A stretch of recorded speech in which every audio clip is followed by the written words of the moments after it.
Hello. Hello. Alrighty.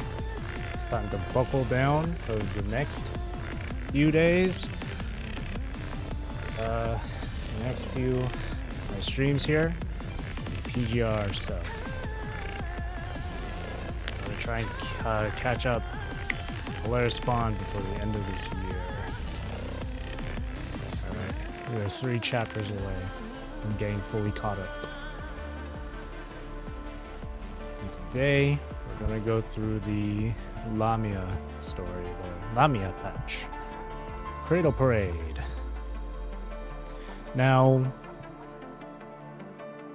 I said it yesterday, but Cradle Parade alongside Aeon Reforged and Polaris Bond looked to be quite lengthy. So, since that's the case, if this does get to be around maybe like 7 hours to get through, or maybe even 8 hours to get through, I will cut it into like 2 parts here. Today it might be part 1, and then tomorrow will be part 2. But if it's actually shorter than I thought it would be, then today will be all of Cradle Parade, and then tomorrow will be Aeon Reforged. We'll have to wait. We'll have to see as we go through this chapter. I was thinking, since there are like, what's the word? Since there are like 12 like battle stages here. I think there's 12. 1, 2, 3, 4, 5, 6, 7, 8, 9, 10, 11, 12. Yes. Since there's 12 of them, I thought I would do like 6 of them first for 6 of them for today, and then all the dialogue stuff in between. I figured I would do that. So up to 15 here, I think. It's 3. Yeah, up to 15. Up to node 15 for today, but if I get to node 15 and it's only been like 3 hours, then I don't know. Because there's 27 nodes in total here. So, not sure. We'll just see where it takes us. Alrighty. Time to get started. It's technically a reread, but I don't remember too much of it. I remember bits of the ending, though. Alright. Cradle Slaughter... That's one hell of a title. Cradle Slaughterhouse. On April 1st, fate decided to crack a cruel joke, depriving the hero of all light. See, I do remember that. One hell of a way to start a chapter. Alright, here we go. Anyone who has common sense will remember that the bewilderments of the eyes are of 2 kinds and arise from 2 causes. Either coming out of the light or from going into the light, which is true of the mind's eye quite as much as of the bodily eye. And he who remembers this when he sees anyone whose vision is perplexed and weak will not be too ready to laugh. He will at first ask whether that soul of man has come out of the brighter life and is unable to see because unaccustomed to the dark, or having turned from darkness to the day is dazzled by excess of light. Plato, The Republic.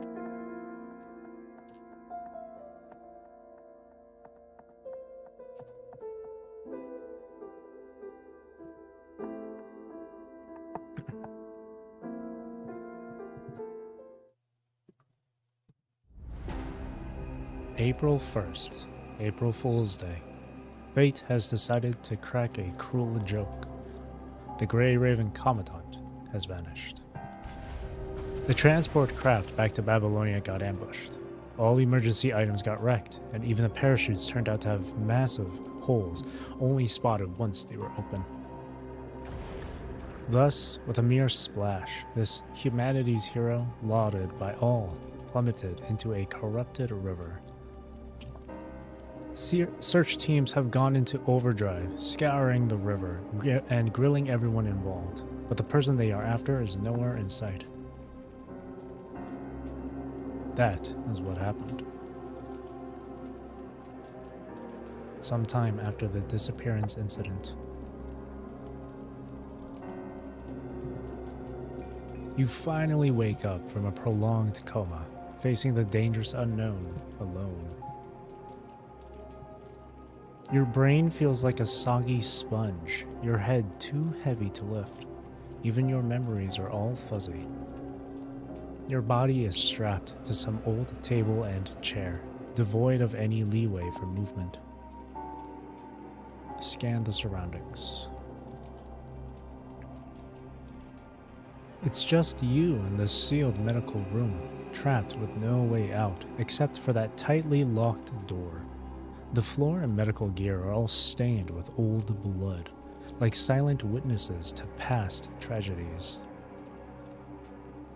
Gotta get out of here now. Then, out of nowhere, the lock clicks open, and a frail figure shuffles in through the door. Lithos, you're awake. Later than I thought. Are you okay? Oh. He sets down a plate of barely cooked fish, his expression full of concern at you. Oh, gee, thank you. What's your plan now? Initially, I was going to turn you into a construct. For us, it's only constructs that qualify as seeds, fitting into our plans. But since you kept turning us down, we had to resort to some less than gentle tactics to bring you here. And yet, here you are, still human after a long coma. Ever wonder why?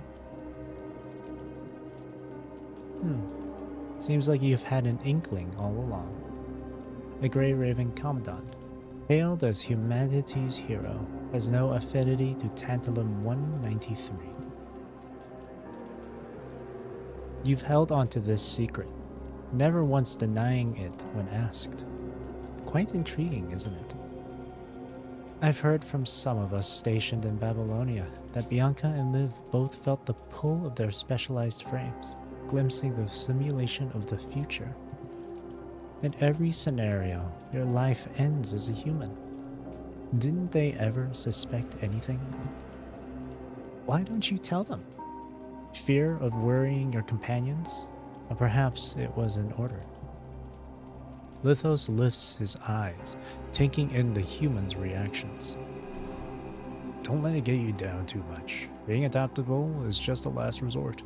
As a commandant, what really matters is your mind-beacon connection rate and physical shape. But if you're dead set on marching to the front lines, it's best to keep this adaptability report under wraps.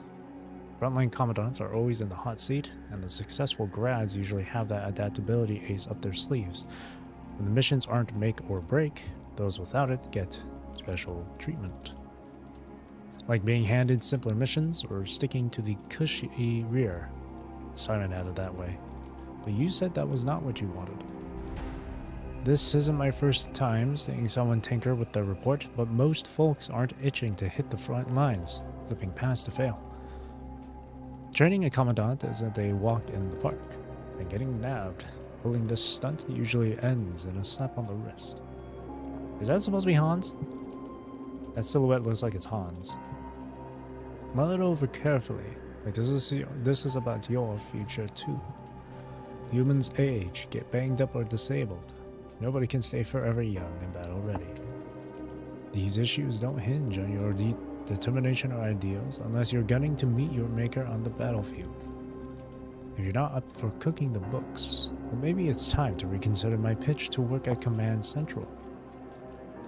Azimov's in on this too, right? And he opted to keep it under wraps for your sake. Humanity's hero can't flip the switch and become a construct, meaning you're destined to stand with humans leaning toward their side in the grand scheme. The current vibe in Babylonia is that constructs ought to snag a few human rights. But if word gets out about this chink in your armor, you're bound to lose a chunk of support from the lower tier constructs.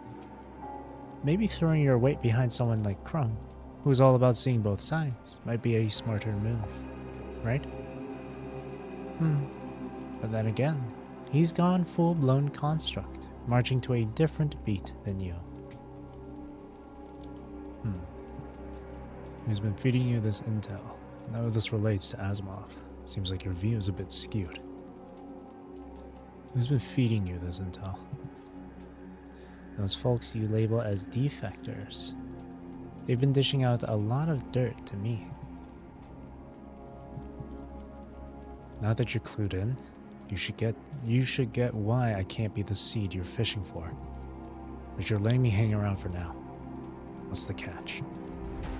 We've been chewing on how to convert those without adaptability in the mind.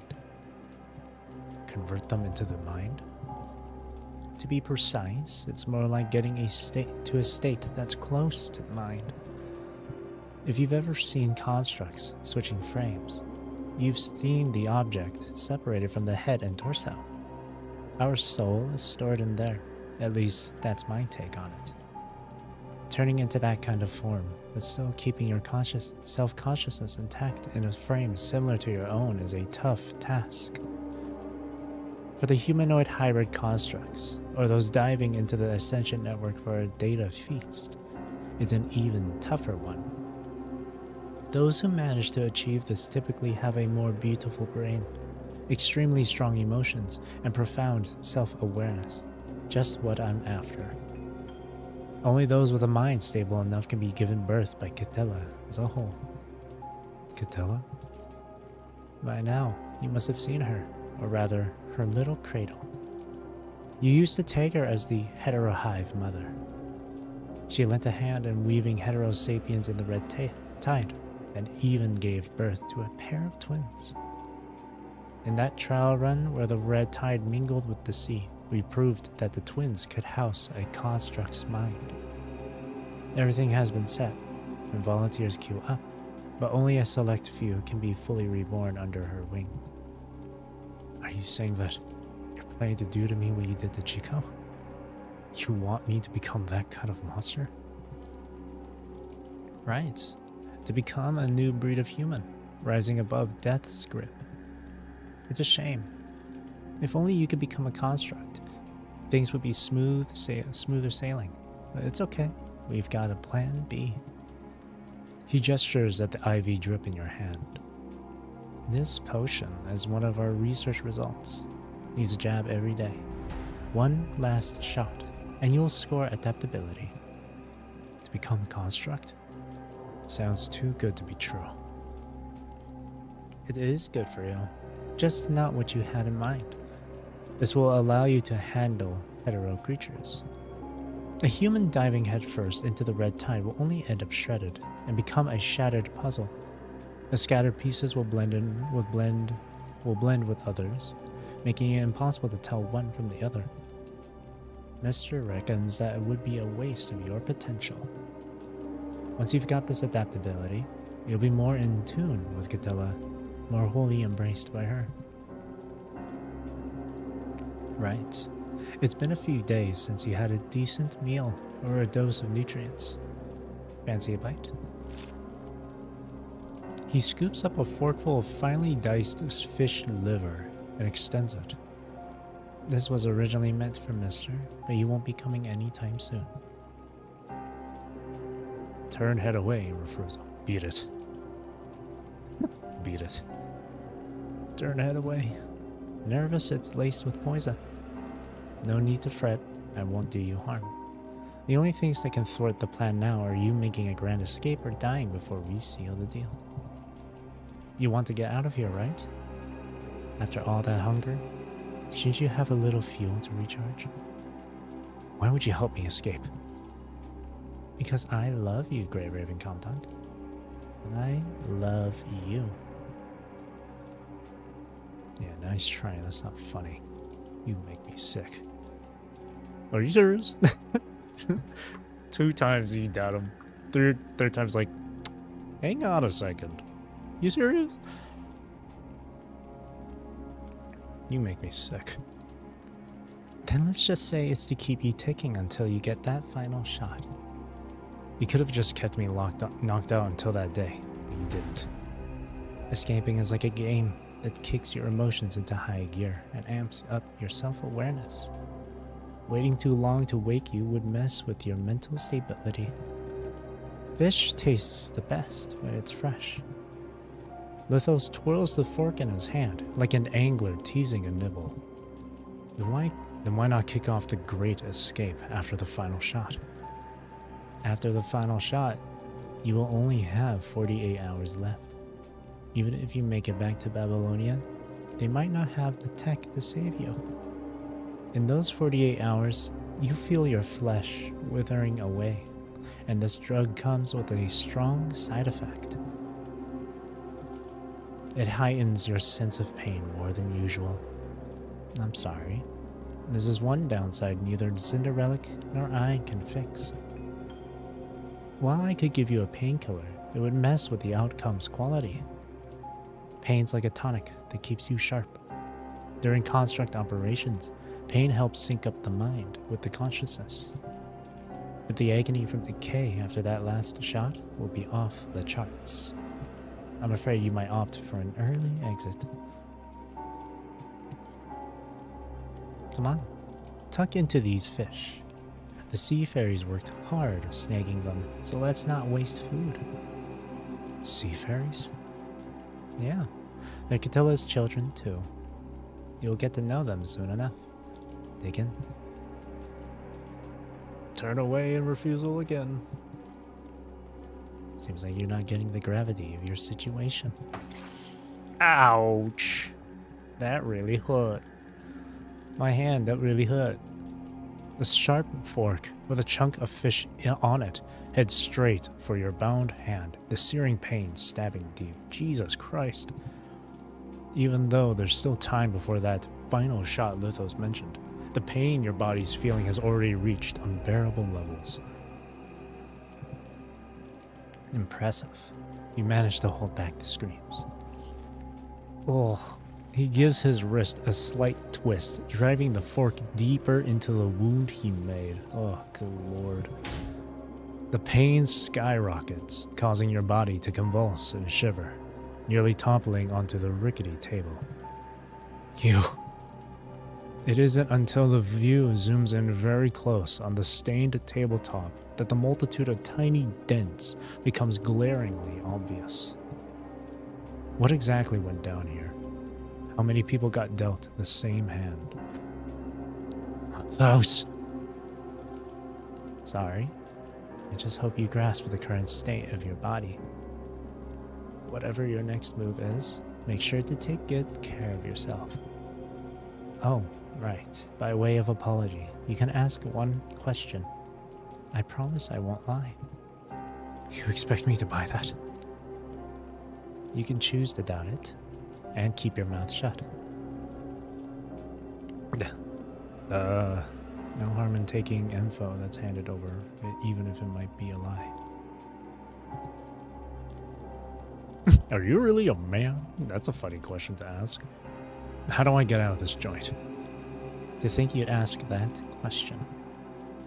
From where I'm standing, there's absolutely no way you're breaking free alone, because this place is ironclad secure. Unless Babylonia sniffs you out, or some agent decides to lend you a hand.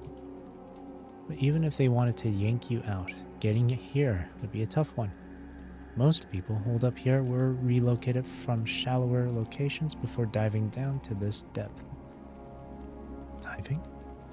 Where am I? Me underwater? That's your second question already. He lets out a resigned sigh. Alright, I'll spill the beans because you're the only one I dragged down here against their will, and I've been feeling guilty about it. Do people actually come here willingly? But here's the deal. You have to play 2 rounds of Q&A with me in return. Don't worry, I won't pry into secrets, and you can keep silent if you want to. You go first.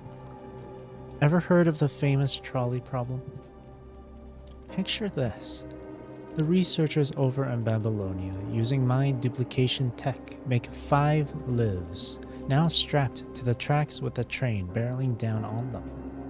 You got a stick on the control panel that could switch the tracks, but there lies the real Liv. What will you do? Pull the stick and watch the true Liv, who's been your companion through thick and thin, lock eyes with you as the train barrels down on her. This way you get 5 lives, albeit each with a dash of mind migraine. But more lives means more lives saved and more of her by your side. Sweet deal, right? Or ditch these 5 copies, leaving the real Liv behind. Do nothing, giving up on the 5 clones of Liv. So that's your choice. Why not use Lucia as the example? Because only Alpha can get copied. Lucia is already a copy. Copy a copy, and the quality drops hard. Can't even hold on to self-consciousness. Alright, on to the next question. Still a trolley problem. Picture this. If the geniuses of Babylonia make 5 clones of you, all tied up onto the tracks, staring down the barrel of an oncoming train. 5 clones of me? You got it. And once again, pulling the stick could switch the tracks, with you being the one staring down the train. The problem is, the Babylonian Parliament's calling the shots on who gets saved. On one hand, 5 commandants with top-notch mind beacons, 1 for Grey Raven, leaving 4 heavy hitters, each capable of turning the tide of battle. Don't think you're gonna be happy seeing 5 copies of yourself, are you? Well, guess this is where accidents and memory loss come in handy. And then there's the genuine commandant, the one Grey Raven truly cherishes. Considering their attachment to you, they'd undoubtedly prioritize saving the real you. Even though Lucia herself is a clone. What do you imply? Was the transport craft mishap related to this? Is someone influential seeking my clones?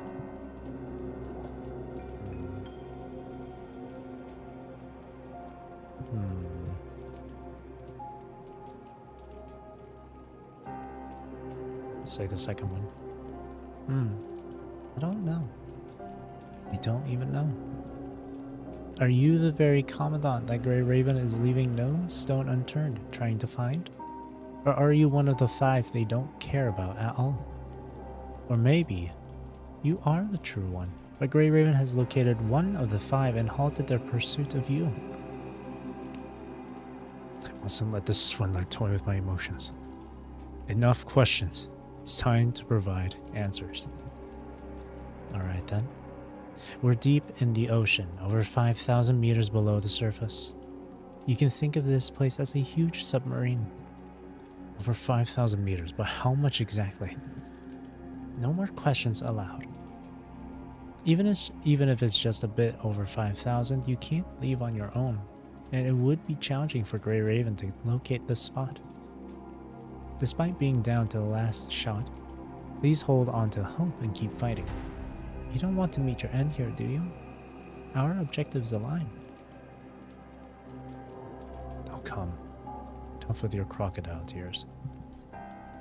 His gaze dims, offering no further arguments. Are you feeling more composed now? Awakening can sometimes leave one's mind hazy. I'm worried you might harm yourself by attempting an escape. How about this? Let's play an easy little game to get moving, shall we? What are you going to do? Don't be afraid, Easy. While adopting a soothing tone, he casually picks up a thin thread from the jar nearby. Just a little game. No challenges or penalties. Let's just unwind a bit. Lithos wraps the delicate cotton thread around his hands. When I was a kid, this little game was all the rage, letting our fingers mingle through those twisted cotton strings. Sitting side by side, lost in that simple pastime, it felt like 2 people's destinies were somehow woven together. You see, My hands are just as tied up as yours. He passes you the tangled cotton thread, the sweet scent of lilies mingling with the sharp tang of blood hitting you as he draws nearer. That smell, captured by your heightened senses, instantly dredges up haunting memories long buried. Lilies and blood, a scent etched into the memory of anyone who's attended a soldier's mass funeral. Lithos pays no heed to your musings, his eyes fixed on the thin thread in his hands as if he could peer through it to a long-gone figure. When I was little, Father used to call this sort of string game Cat's Cradle. Rock-a-bye, kitty, high in the treetop. When the wind blows, the cradle will rock. When the bow breaks, the cradle will fall. And down will come kitty, cradle and all. Don't let your sanity slip, Ascendant. Cat's Cradle. Do you know what comes after in the tale? Yeah, I know. Cat's Cradle is nothing but a lie veiling the harsh truth of fanciful hope and illusion. It was the same when fathers put the rope on me. Project Catilla isn't any different, and neither is humanity's hero. People pine for what's beyond their grasp in life, hoping to discover it in the afterlife or up in the heavens. That's why gods must exist, heroes must exist, and within the cat's cradle, there must be a cat and a cradle. We crave a lie to cling to hope, but every lie will be exposed someday. But this tale isn't just about these matters. The philosophy of descendants have long veered from this narrative.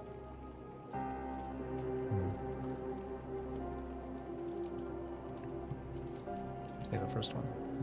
Yeah, you're right. Mr. is now different from when he introduced me to this book. Many things have veered from their original ideal form. He keeps caressing the thin thread in his hand, almost as if he is fashioning a noose around his fingers. I am no different. Even if Lithos keeps spawning new copies to fulfill his mission, the me talking to you now will fade away eventually. What about you, Grey Raven Commandant? When you come face to face with everything, will you also fall from the treetops alongside the cat's cradle? Then Lithos abruptly halts all movement and glances toward the door. After a beat, he rises from the table, leaving behind his fork and the plate of fish.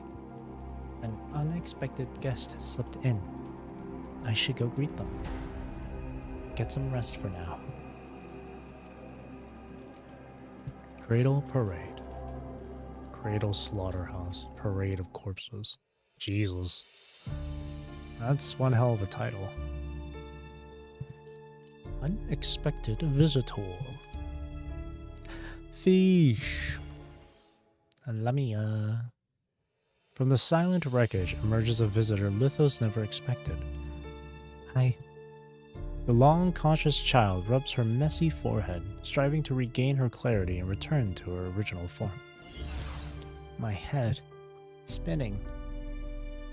What exactly happened? Why is she here? Her foggy mind offers no answers yet. Right. It was because, I met Loki. She struggles to move her body, the terminal slipping from her arms and clattering to the ground amidst her stumbling. Retrieving the nearly lifeless device, Lamia steals a glance at the time. Have I been out for a week? Before she can check for a signal, the terminal sputters its final sparks and goes dead. Meanwhile, a series of slow footsteps draw near. Someone's coming. I have to hide.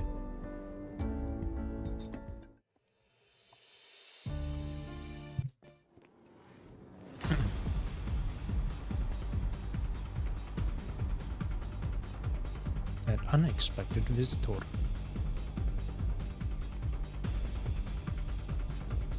Wait, someone's here. Is that corrupted? He's controlled by the Ascendant. Hide!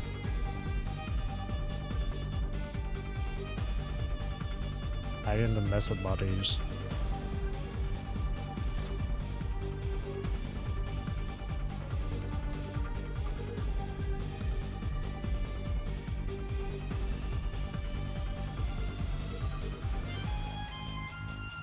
away until he walks away. A while later. Alright, I should leave here quickly. Go, Lamia, go.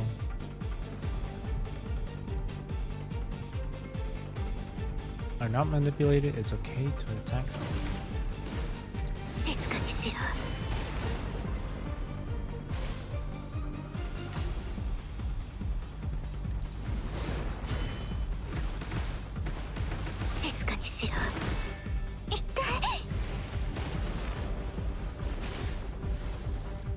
Let's roll.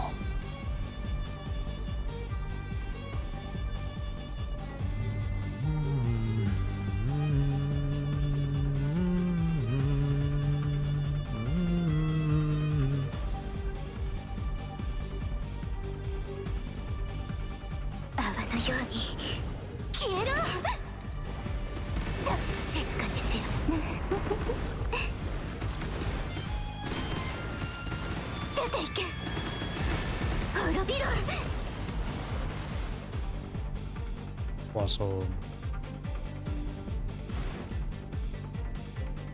this door looks weird. Is this some virtual protection in a game space? That guy again.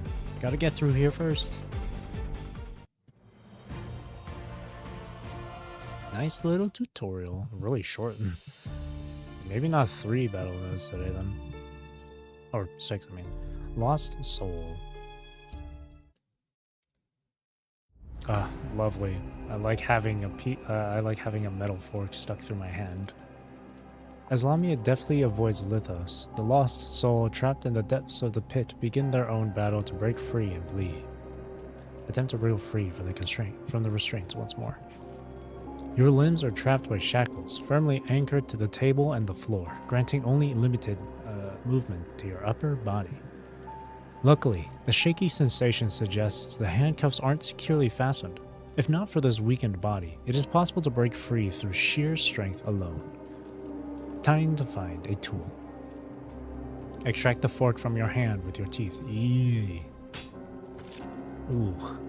Biting down on one end of the fork and pulling hard, you feel a sharp pain shoot through the back of your hand. Wedge the fork into the gap between the handcuffs and the table. This should do it. Just as a glimmer of hope appears, exhaustion hits like a ton of bricks, blurring your vision. Maybe Lithos was right about the fish. A quick bite might restore some stamina. Lean in again and press the fork handle down with your chin. The shackles remain immovable. Give it another shot. Awkwardly changing angles and gritting teeth, you press down again and finally feel the fork sink, only to see its handle bent into an arc. Shaking your head to clear your blurred vision, you realize sweat has begun to bead on your forehead. This isn't right. Ever since resolving to step onto the battlefield, you have never allowed your body to reach such a state of weakness. Knowing that there is no turning back and you have been harboring an unspoken lie, you must work harder than those with innate talent. If not for being in this predicament, all of this would have remained a secret. Shaking off these thoughts, you calm your chaotic breathing, adjust your posture, and press down on the fragile fork once more. Mind the angle. Stay with me, fork. The fork screeches, prying at the joint bit by bit. Just a little more. Clang. The base of the fork suddenly breaks into two, and your cheek is cut by the broken edge due to inertia. Fortunately, handcuffs loosen significantly. Struggle to break free. Vigorously shaking your wrists, you finally pull out the handcuffs along with the nails on them. After moving your newly freed hand to wipe the blood off your face, you shift your focus to the other hand. Pick up the broken fork. With one hand freed, the rest of the escape goes much smoother. Work on the shackles on the legs next. You bend down to inspect the shackles fixed to the floor and find them to be very sturdy but locked with a simple lock, which could be picked with a simple tool. Looks like I'll have to use this fork again. Could Lithos have overlooked that this fork would help your escape? No. No way. What he said and how he said it all point to one thing. This is a game planned in cahoots with the defectors from Babylonia. The game didn't start now. It began the moment you boarded that doomed transport craft. First, focus on now. Forget about those things. The moment the shackles fall off due to the fork's tampering, slow footsteps approach from outside. Those... Quick, hide. Lithos steps into the room, spots the discarded shackles on the table, and isn't surprised in the slightest. Commandant? Hiding so quickly. It seems those with memories are more stable, immediately knowing what they should do. Those with memories? Twirling his long hair around his finger and wandering around the room, Lithos never opens the cabinet or searches under the table. Grey Raven Commandant? He whispered softly, edging closer to your hiding spot. It turns out that in the haste to hide, a drop of your blood inadvertently fell nearby. Crap. He stops in his tracks beside that drop of blood. What should I do now? It's even more dangerous out there. Has he not noticed? Besides those children, Loki is there too. Running into her would be troublesome. But this is our last chance for Project Catilla. Master won't allow us to fail. He mutters to himself, resting his hand against the wall. Catilla? Catilla. No. Mr. Monster, can you hear me? The wall behind you suddenly becomes scorching hot. I know it's hard, but please, you must help Catilla control her cradle. We must stop Loki from leaving that area at any cost. He turns his head in the direction of your gaze, revealing a meaningful smile. Paper crane, let's go. He said those with memories. Okay, wouldn't that confirm that this Commandant is one of the clones then? Those with the memories. Or maybe just saying it. No, actually no, that would still kind of like confirm that this Commandant is After his footsteps fade away, silence reclaims the space as if the burning sensation behind just now was but a bluff to intimidate. Barely able to support your body, you creep through the narrow crevice, realizing then how drained and feeble your body is. The same feelings hit you after you sustained injuries in the battle at the Puglia Forest Park ruins, followed by a prolonged coma. If only Grey Raven was here. They were here. What about your wounds?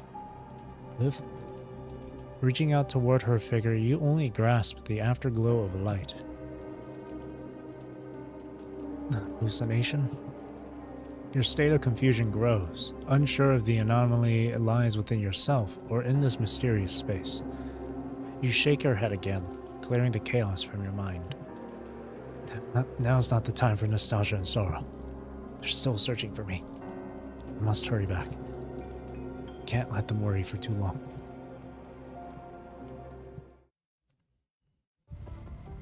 While the Grey Raven Commandant hunts for an exit unarmed, a weathered soldier hurries past the grim alley in the amusement park.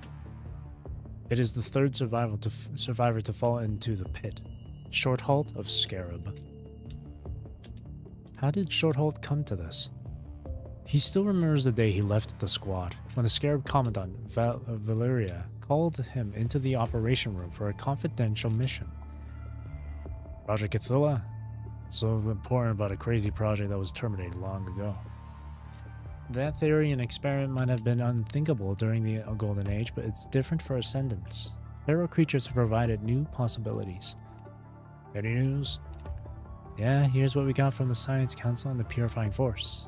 Hetero creatures are sprouting new variations, namely... Give me the gist. I can't handle lengthy reports. Brass wants us to scope out these spots for anyone the Purifying Force is after. She taps the terminal screen on the table with her fingertips. Why can't the Purifying Force handle it themselves? Those folks are all about secrecy, darting from one spot to the next. So they've got stealth scouts among them. Exactly. Which is why this stays between us. We're hitting the road in 2 hours, splitting up, and sharing any intel pronto. Got a hunch someone's about to strike gold. Stay sharp, Shorthalt. Don't go poking your head out of a manhole only to stumble upon a bunch of ascendants worshipping the red tide. Like that would ever happen to me. Shiva's gut feelings are always dead on. Just as she foresaw, the nondescript spot turned out to be one of Lithos's bases, where Shorthalt was caught in an ambush during his investigation. Barely dodging the trap, he was double-crossed by a defector pretending to help, sending him back into the abyss. To bait Valyria into her rescue, the defector scattered his severed limbs in inconspicuous spots, while Lithos kept him captive. After waking from a long coma, he has spent ages rummaging through piles of rubble for spare parts and weapons, hunting for an escape route. In this twisted maze, he has wandered for endless days, losing track of time. Shorthalt briefly puts down his weapon, leans against the corner, and slips a liquor-filled peppermint candy from the bottom of his pocket into his mouth. Valyria had given it to him before they split up. She knows Shorthalt has a soft spot for these little treats, though she isn't one to dole them out herself. This mission's dicey. Don't get stuck in a fight too long. If there's no progress in 3 days, come back, and we'll brainstorm a fresh strategy. You're not brushing off Shiva's words, right? I won't return empty-handed. Fine. If you're missing in 3 days, I'll send one shot of that video of you cuddling a medic bot sloshed. That was the parting shot from Commandant Valyria. Wonder if I can score a memory fragment wipe for a friend. Crunching on the sweet, Shorthalt gears up for a recon trip down south, only to catch hurried footsteps nearby. In a flash, he's face to face with a somewhat familiar human, trailed by a monstrous hetero creature.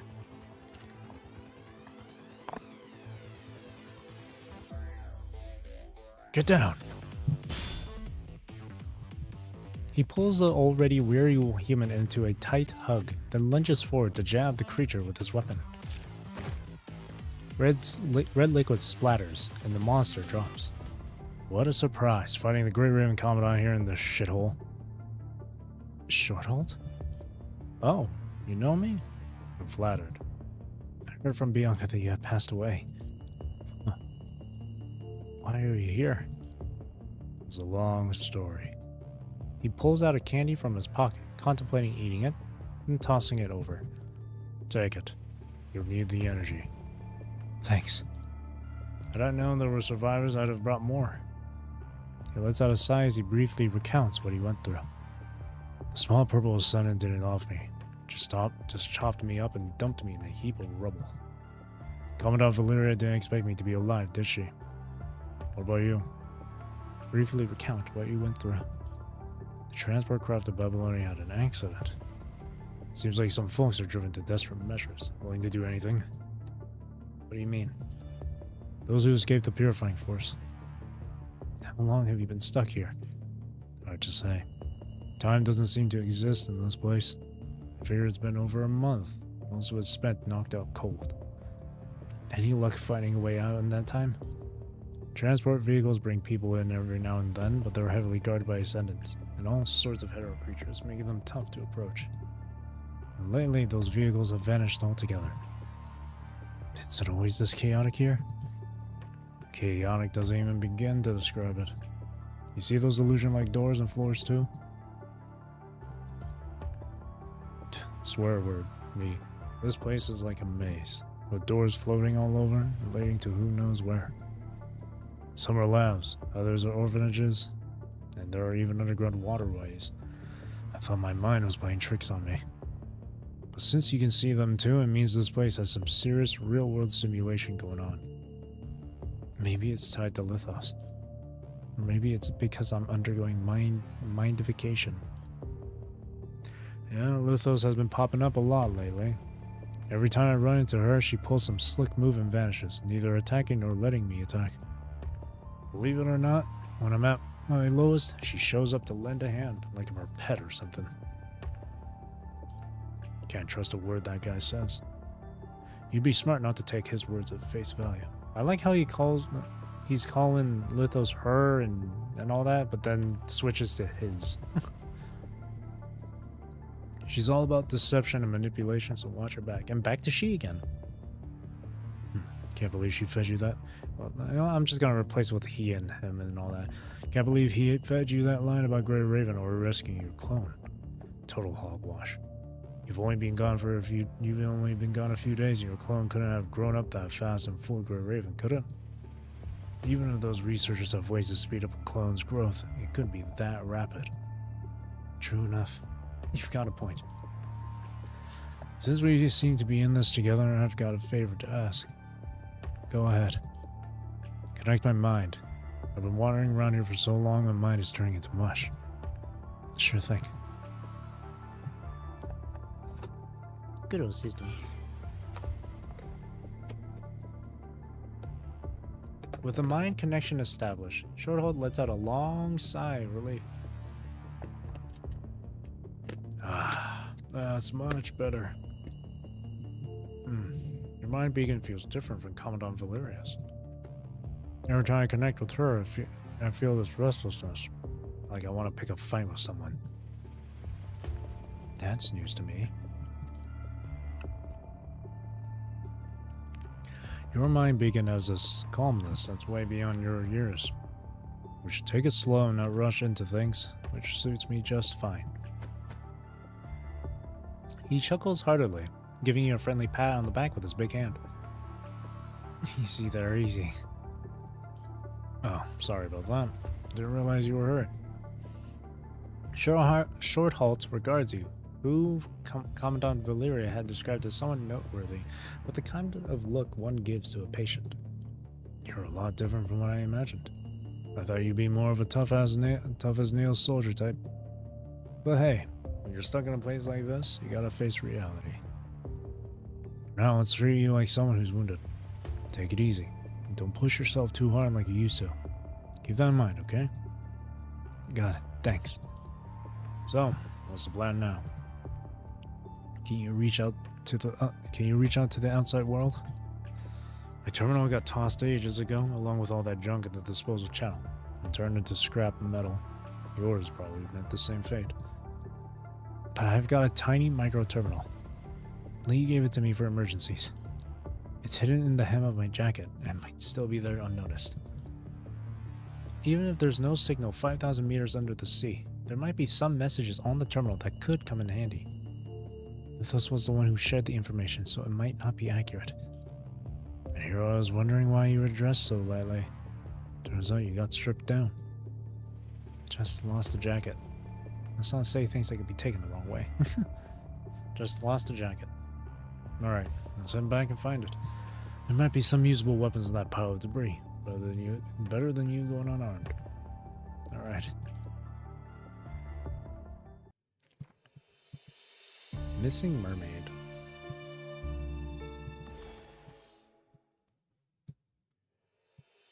On the Ascendant's side, Lamia has also vanished, disguised as Lillian.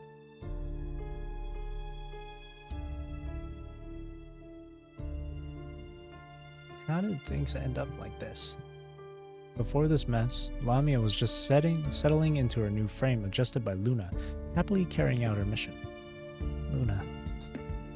The Ascension network has changed by that tower's influence, not just binding me, but affecting every Ascendant connected to me. You being here, safe and sound, is because after Sis broke free, I used the powers I just acquired to temporarily halt the anomaly within all of you. I get it, Luna. What's our next move? This power won't last long, so we need to find a way to fully pass through refiltering. Refiltering? Is that what's messing up the Ascension network? Yeah, it's evolving, and we need to keep up with it. Are other agents dealing with the same problem? Vonnegut is feeling the effects too, but he has his own ways to deal with it. Lamia, since I can't move freely, the task of investigation falls to you. Accept my power and the Ascension Network's blessing once more. I'll help upgrade your frame, like the mermaid in fairy tales, giving you legs to walk freely. Really? That's right, Lamia. Step forward and place your hand on the heteromer that binds me. She steps forward eagerly, but suddenly stops. What's wrong? Nothing, it's just... Lamia, you've proven yourself. It's just... I've regained some memories and remembered the meaning of this mermaid tale. Luna falls silent for a moment. In that case, why not try to keep them all? Is that possible? Those who can control humanoid hybrid frames have a more stable mind than others. As long as you can control it freely, switching between forms won't be an issue. Really? Then, can I ask for one more thing? Lamia, once disheartened, now glimmers with an anticipation. What is it? When I have legs, can I be a bit taller? Straying too far from your human form increases the risk of destabilizing your mind. Lamia swishes her tail against the floor behind her. How much taller are we talking about? 170 centimeters? Do not push it. Eek. Cute.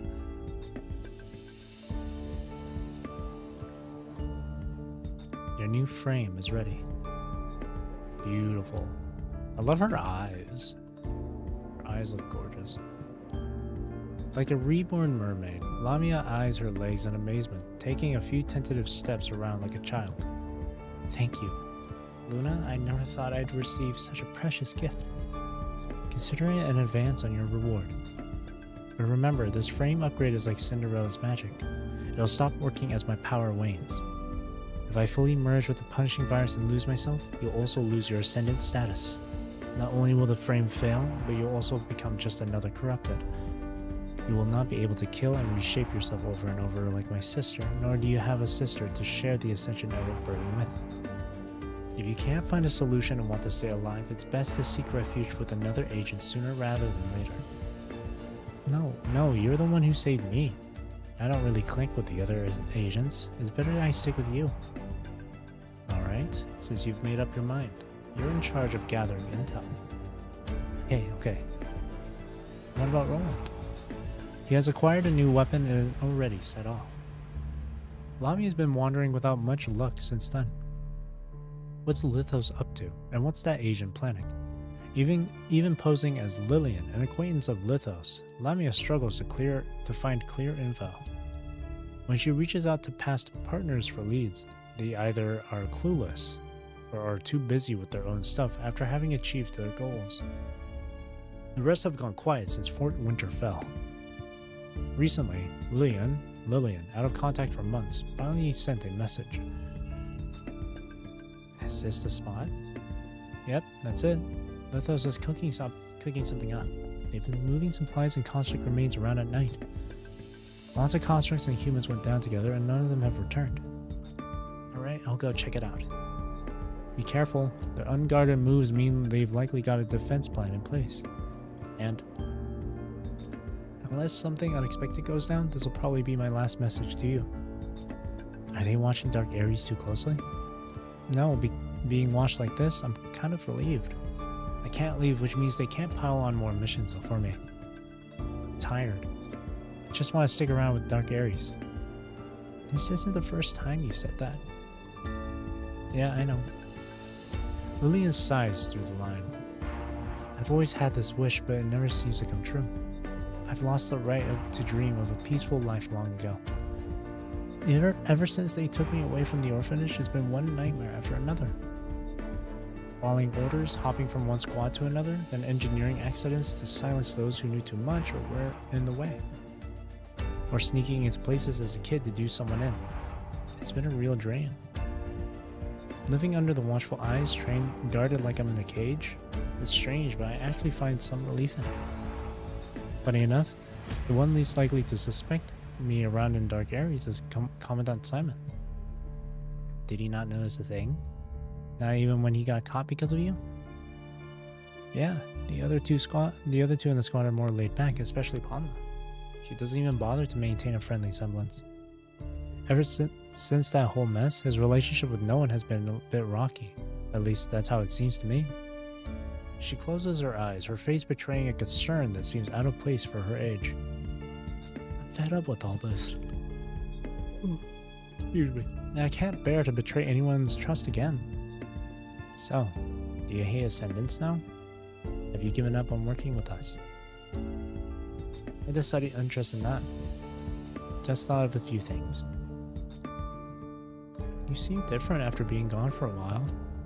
It's like that desire to live in the moment is gone. The desire to live in the moment?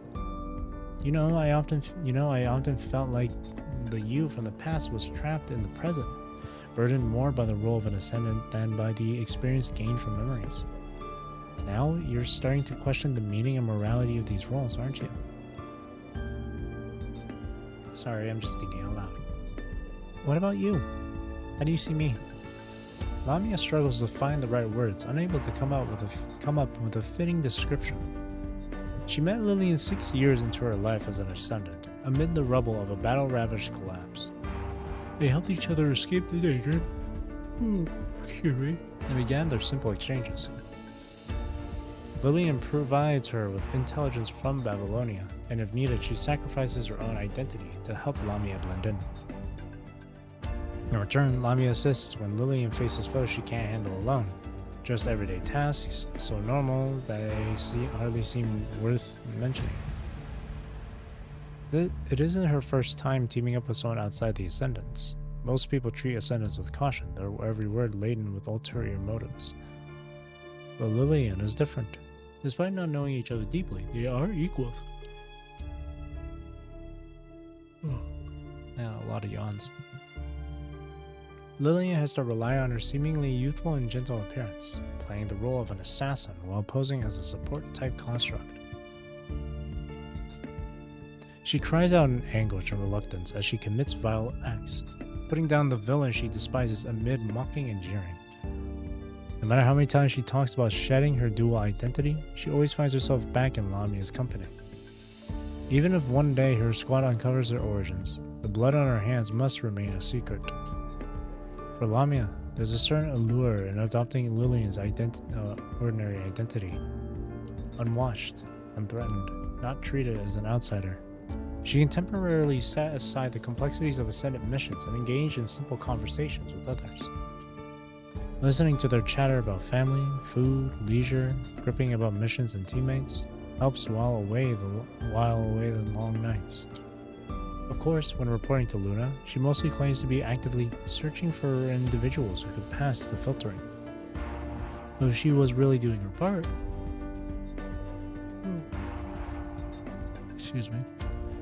Roland wouldn't be working so hard. Lamia.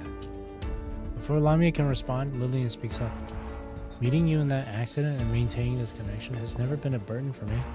It's impossible for me to dislike you. But living in constant fear is truly torturous. However, they both know this won't be their final collaboration.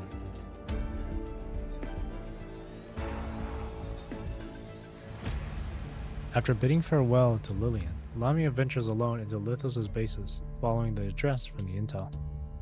Initially, things go smoothly. She conceals her presence, shadowing defectors, transporting supplies, and infiltrating the prison in the base's depths. Though called a prison, the doors are mostly unlocked, resembling a peculiarly designed hotel where guests can come and go freely. Just as Lamia is about to uncover the mysteries of this place, Loki charges at her like a whirlwind, detecting her invisible presence. Eek! Exposed, Lamia becomes Loki's primary target.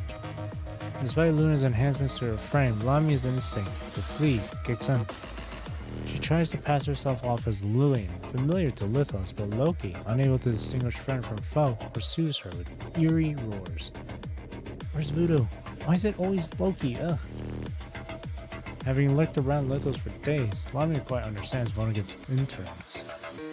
Normally, another consciousness, Voodoo, would emerge to restrain Loki, But now, this rampaging woman seems to have lost all reason, charging wildly through corridors populated by humans or regular constructs. People in the cages quickly retreat and lock themselves in. Lamia realizes these cells are for self-protection. Now there's one way out to shun the prospects of combat.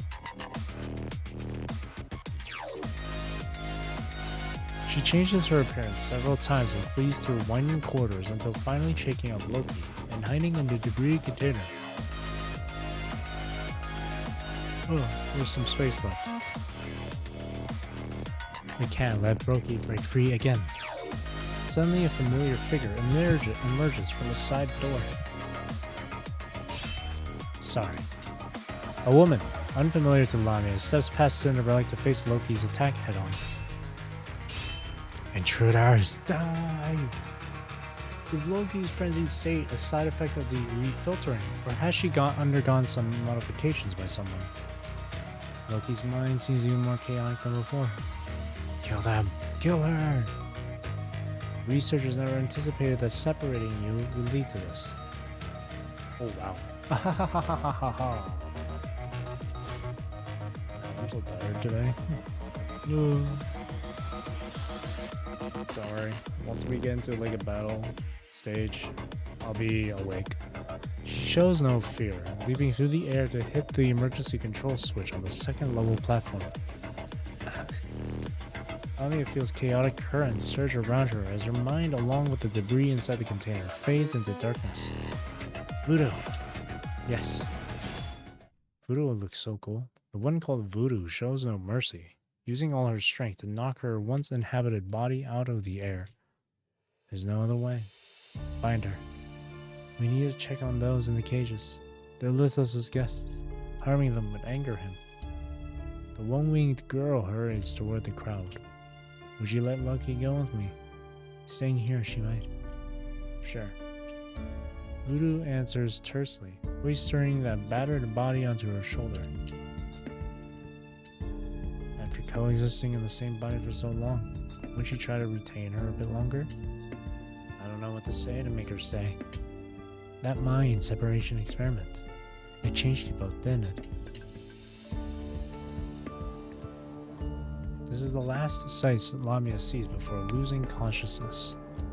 When she awakes, Lamia finds herself transported along with the containers to Lithos' largest secret base, trapped at the bottom of the dark sea like a fish in a pit. Long after, she recalls this moment, remembering what Cinderella looked like right before her complete demise. Right now, though, she is completely unaware.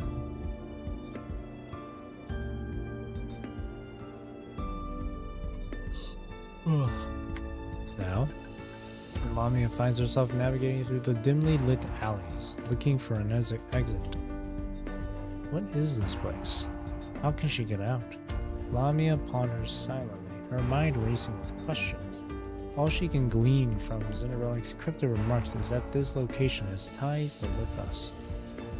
She recalls Lillian's words about her shared time with Lithos and neighboring orphanages. Try to play safe. I'll stick with Lillian's parents. Even if I run into someone, they shouldn't immediately see me as a threat, right? Lamia, concealed behind her disguise, heaves a deep sigh. Alright, focus on finding a way out first.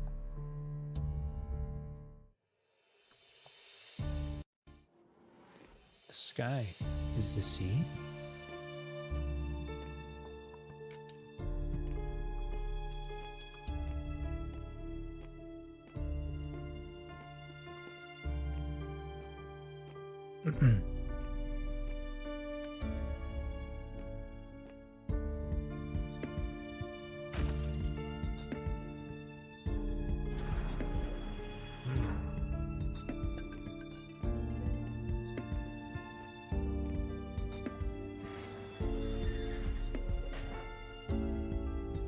Is there really nothing wrong here?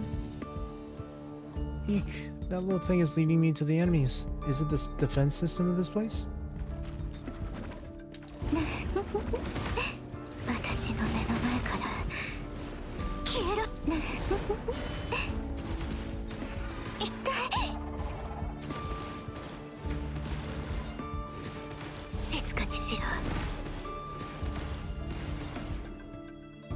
Oops, I didn't read what she said. I was clicking. Nameless letter 3. Hang on, let me try and find it in the right order. So that's 3. This one over here. That's 2. Where's nameless letter 1?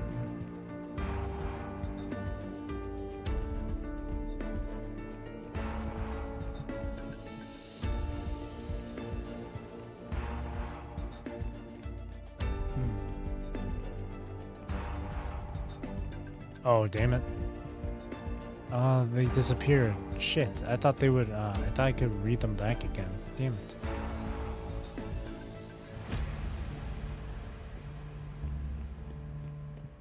Oh, man.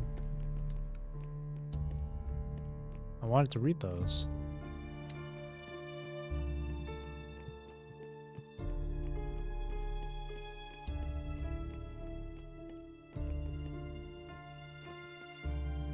I don't know, something seems to be missing.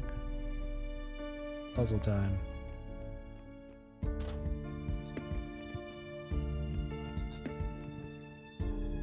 Round groove on it. Yeah, we can go in the water.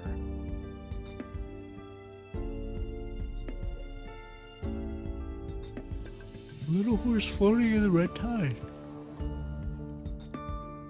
Enter the water. Splash.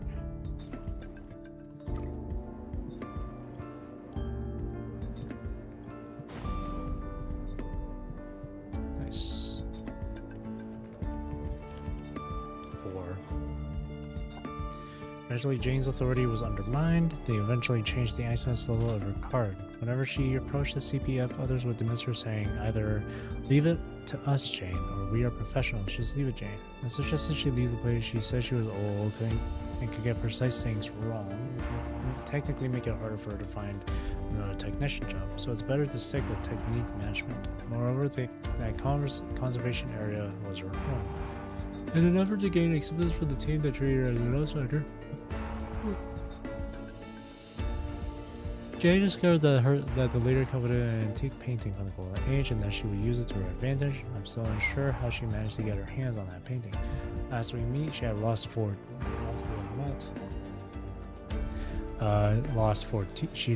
teeth, yet she cheerfully told me that the painting had been given away. The boss was going to refuse. Eventually, he took it upon her, feeling sincerity. I've never seen her after that, except to learn of her tragic fate. On the morning the rebuilding of the conservation area was completed, she jumped from the roof. When I rushed there, her blood was already gone, covered by the red carpet where the house stood during the rebuilding construction. I couldn't understand what exactly happened to her, as she couldn't understand why her friend was found dead 10 miles away. But now I get it. That's why I'm here.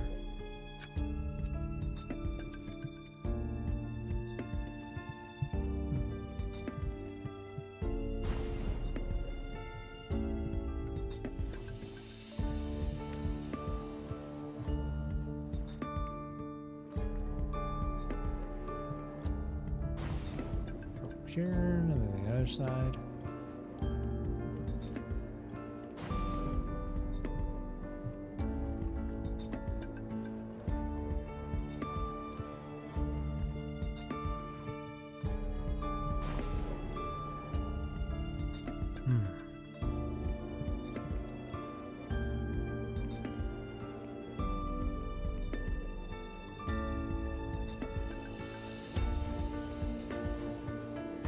Go through there, right?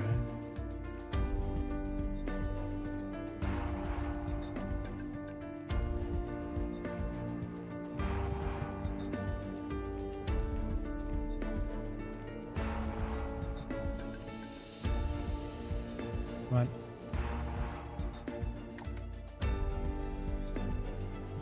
Okay. Turn it to the left.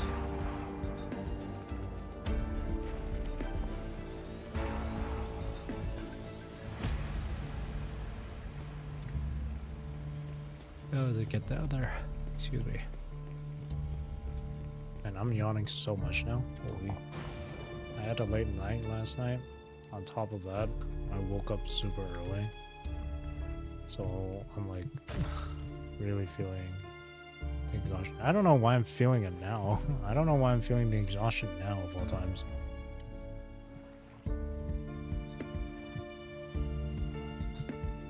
During streaming, no less. So I wasn't feeling tired earlier, but now all of a sudden I'm just getting hit with this wave of fatigue.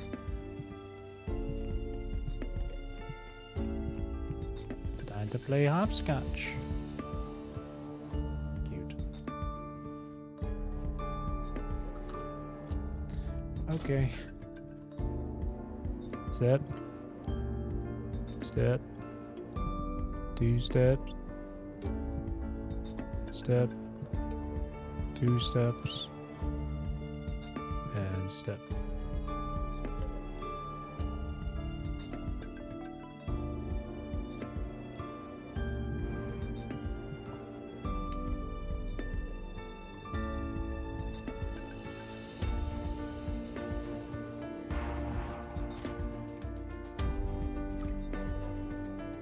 Their half is missing. Yep.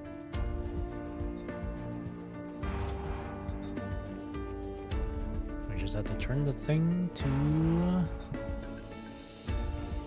the right.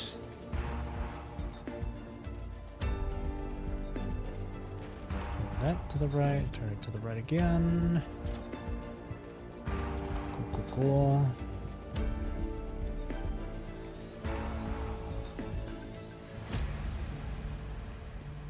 This should be letter 1. Long-header sentence gave us some popper to write down things we want to remember because we might lose some memories after being reborn by mother. It was nice of them. But since I'm taking the submarine back tomorrow, there's nothing I really want to leave behind. I'll just write about what has happened these days for those to come. My friend has already been given birth to by mother, became one of the sea fairies. He still remembers me and even all the details from our childhood, but, well, I feel like he's changed. He used to be humble and timid, but now he's unbearably arrogant, like someone who has just hit the jackpot. I asked him what happened, and he said he now understands things he couldn't before and is no longer afraid of the unknown or his own powerlessness. Isn't that just being arrogant? It annoyed me just looking at him, so I told the Ascendant I wanted to quit and go back. I didn't expect him to agree, but he did anyway and even arranged a submarine for me. I thought a cult leader guy like him wouldn't let anyone leave easily, but he said it was unnecessary. Huh, I get him. It's not like the world will end without me. I don't have much else to share since I slept on the way. Everything just doesn't feel real. Even if I tell other people, they'll think I'm crazy, especially when I talk about mother. I always dream of her during my sleep here. It feels like I can forget all the bad things just by just looking at her. I'll miss her. Sea fairies. And that's it. Easy.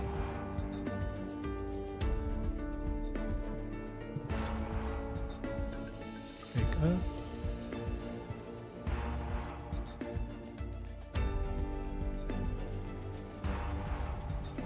Ah man, I thought I would be able to reread those if I just left it alone. But now I can't. I don't know what the other 2 letters it said. Rip.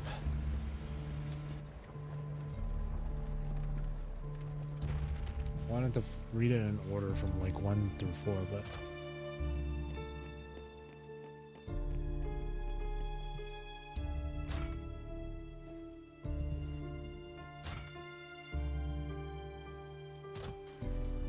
open sesame.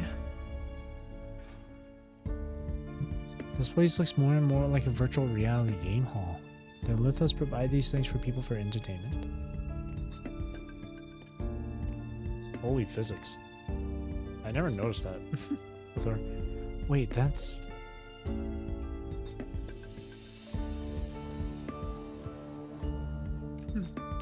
They saw that on Lamy. I was like, you know what? Put that in Wuwa too. Where was I? Oh, I was on this one. Stir of ingredients. I'm gonna quickly go to the washroom. BRB. Oh man, it's really hard to see the be right back text, huh? I have to constantly change it from like change colors on it. Wait.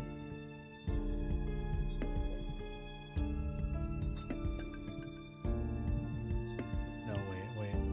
Hold on.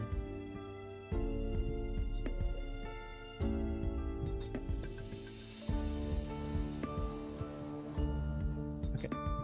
There we go. No, there we go. Alright, I'll be right back. Just gonna go to the washroom.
Okay, I am back.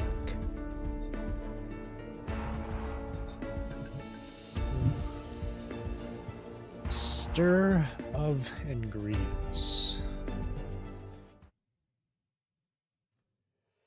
Lamia glances around, observing the red tide projections murmuring like souls in the river Styx. People with a stable mind. They're scarce now, most of them already assigned.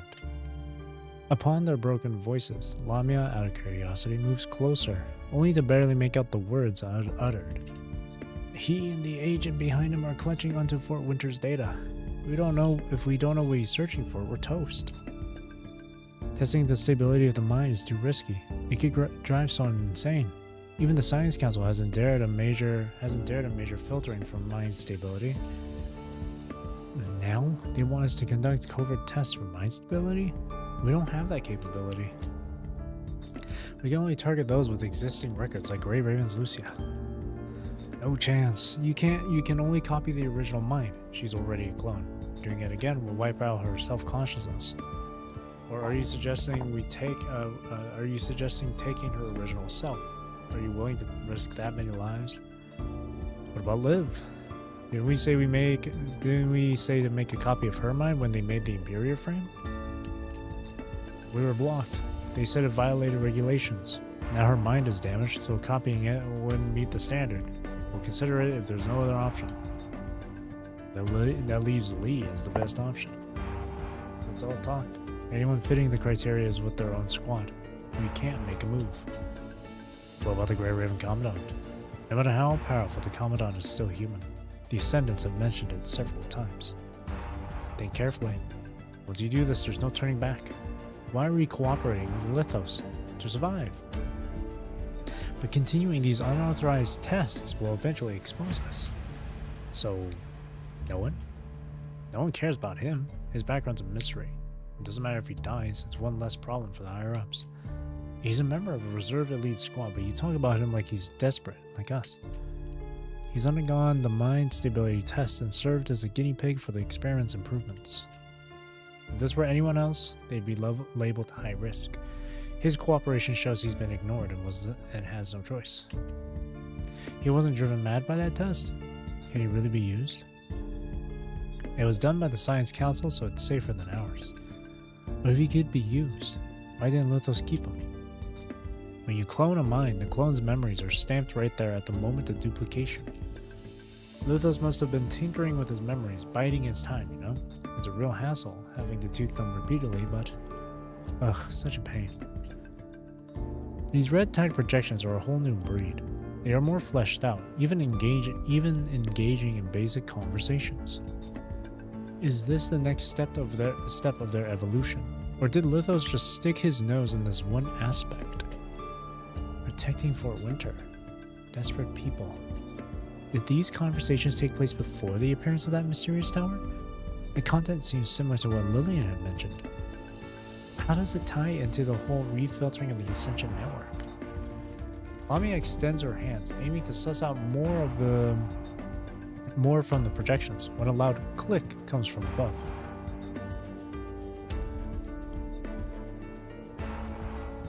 Oh. A massive cage descends from the sky, trapping her before she can escape. Ah! Is that Lithos? Has he found her? Hello? Lithos? Lamia timidly pleads, rattling the cage bars. Lithos, it's me, Lillian. I didn't mean to barge in, I just want out. She rambles on to thin air until she catches distant footsteps drawing near.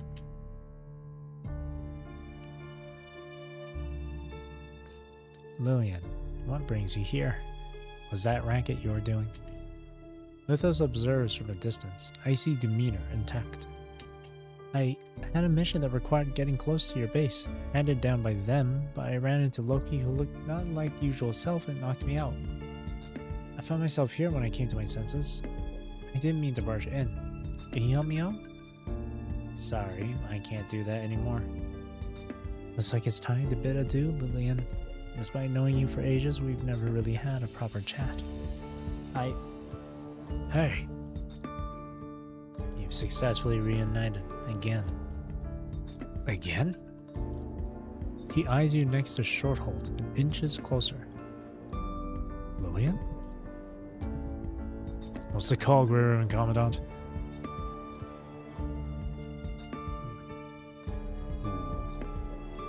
Smash him, Shorthold.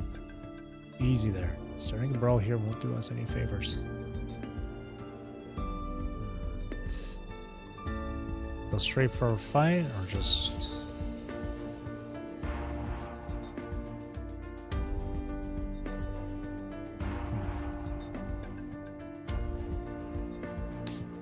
Yeah, screw it. Shorthold heeds the call, seizing his weapon and lunging forth. But just as he takes a step, the ground erupts beneath him, spewing forth a giant pool of red tide, morphing into an impassable toxic spring. Shorthold is about to strike again when Paper Crane morphs into a colossal mecha, emitting a deafening roar, swiftly ensnaring Shorthold and pinning him down. If you don't want the red tide showing beneath you, don't move. I told you. I never got a fair go at Lithos, but you had me charge in. You didn't exactly object. How could I defy a superior's orders? Especially coming from the legendary Commandant. Shape up. Opportunities with folks like this are fleeting. Why's the floor gone all red tide?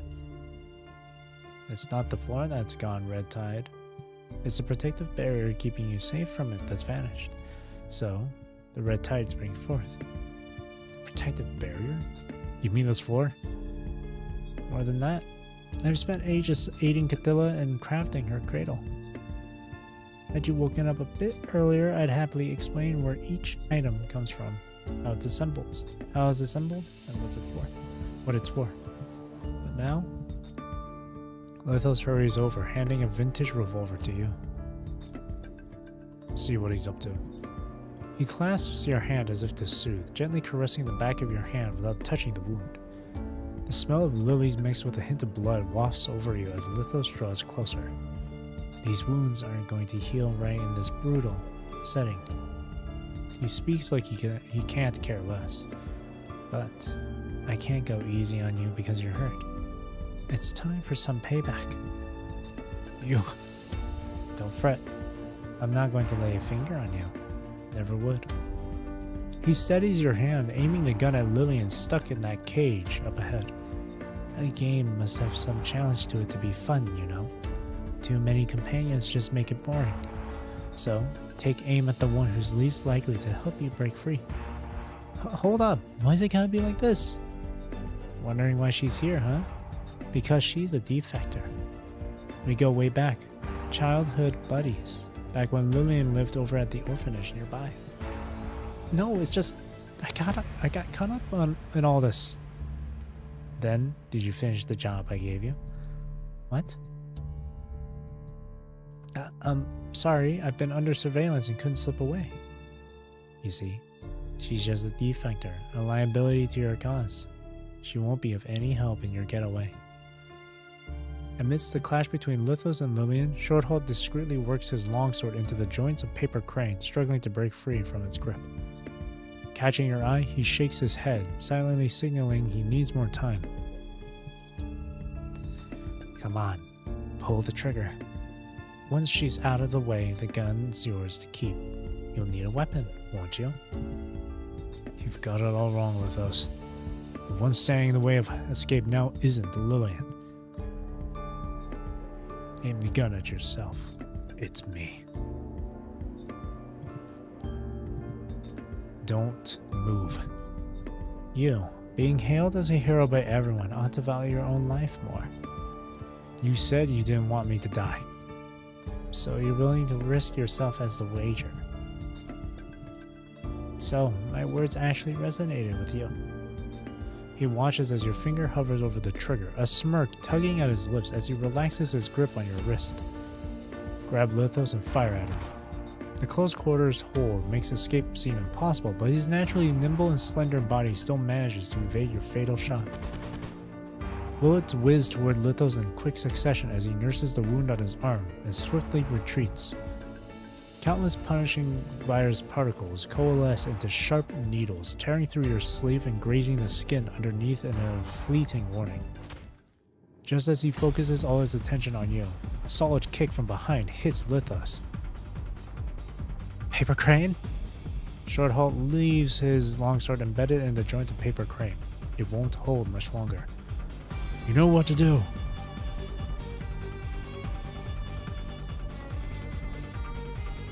With mere seconds to spare, you seize upon Shorthalt's diversion to make a dash toward the cage, ensnaring Lillian. Stay back, Lillian. Got it. You aim at the lock of the cage, firing off the last 2 bullets. Kick open the iron door. Paper Crane, stop Lillian. Enough already. Fine lady should know where to draw the line. Shorthalt's hefty sword once more collides with the metallic grin of Paper Crane, both sides stumbling back from the impact. Let's make a break for it. There's an exit over here. Got it. The 3 of you waste no time lingering for battle, darting through the door that mysteriously appeared at top speed.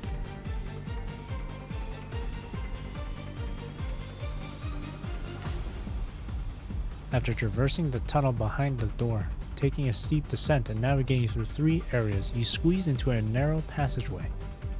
Keep moving. Don't stop for the rubble. I'll lead the way. I just came from there. Sorry, we need to scavenge for supplies.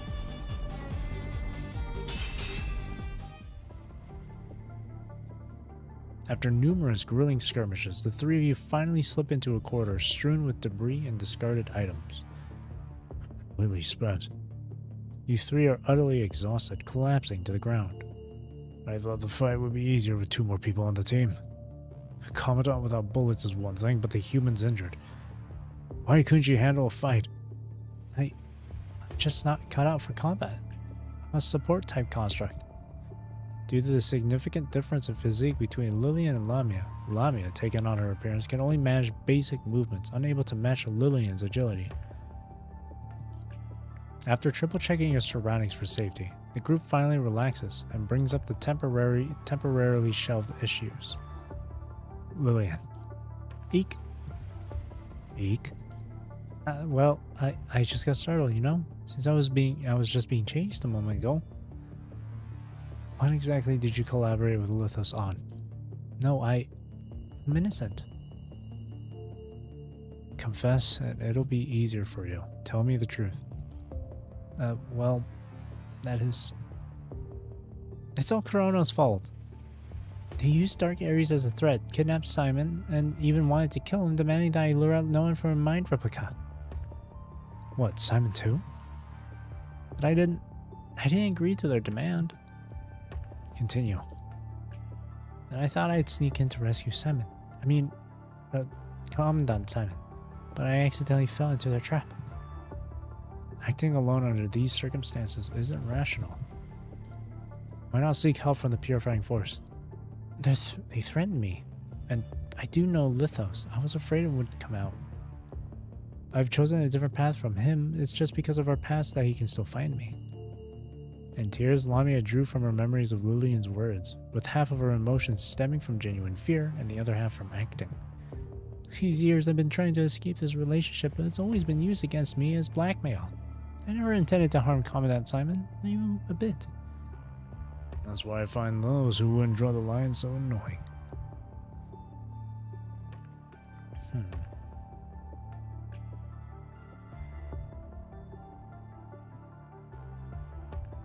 Clarify how Lithos identifies with Shorthold. Continue questioning Lillian. What's with the second one?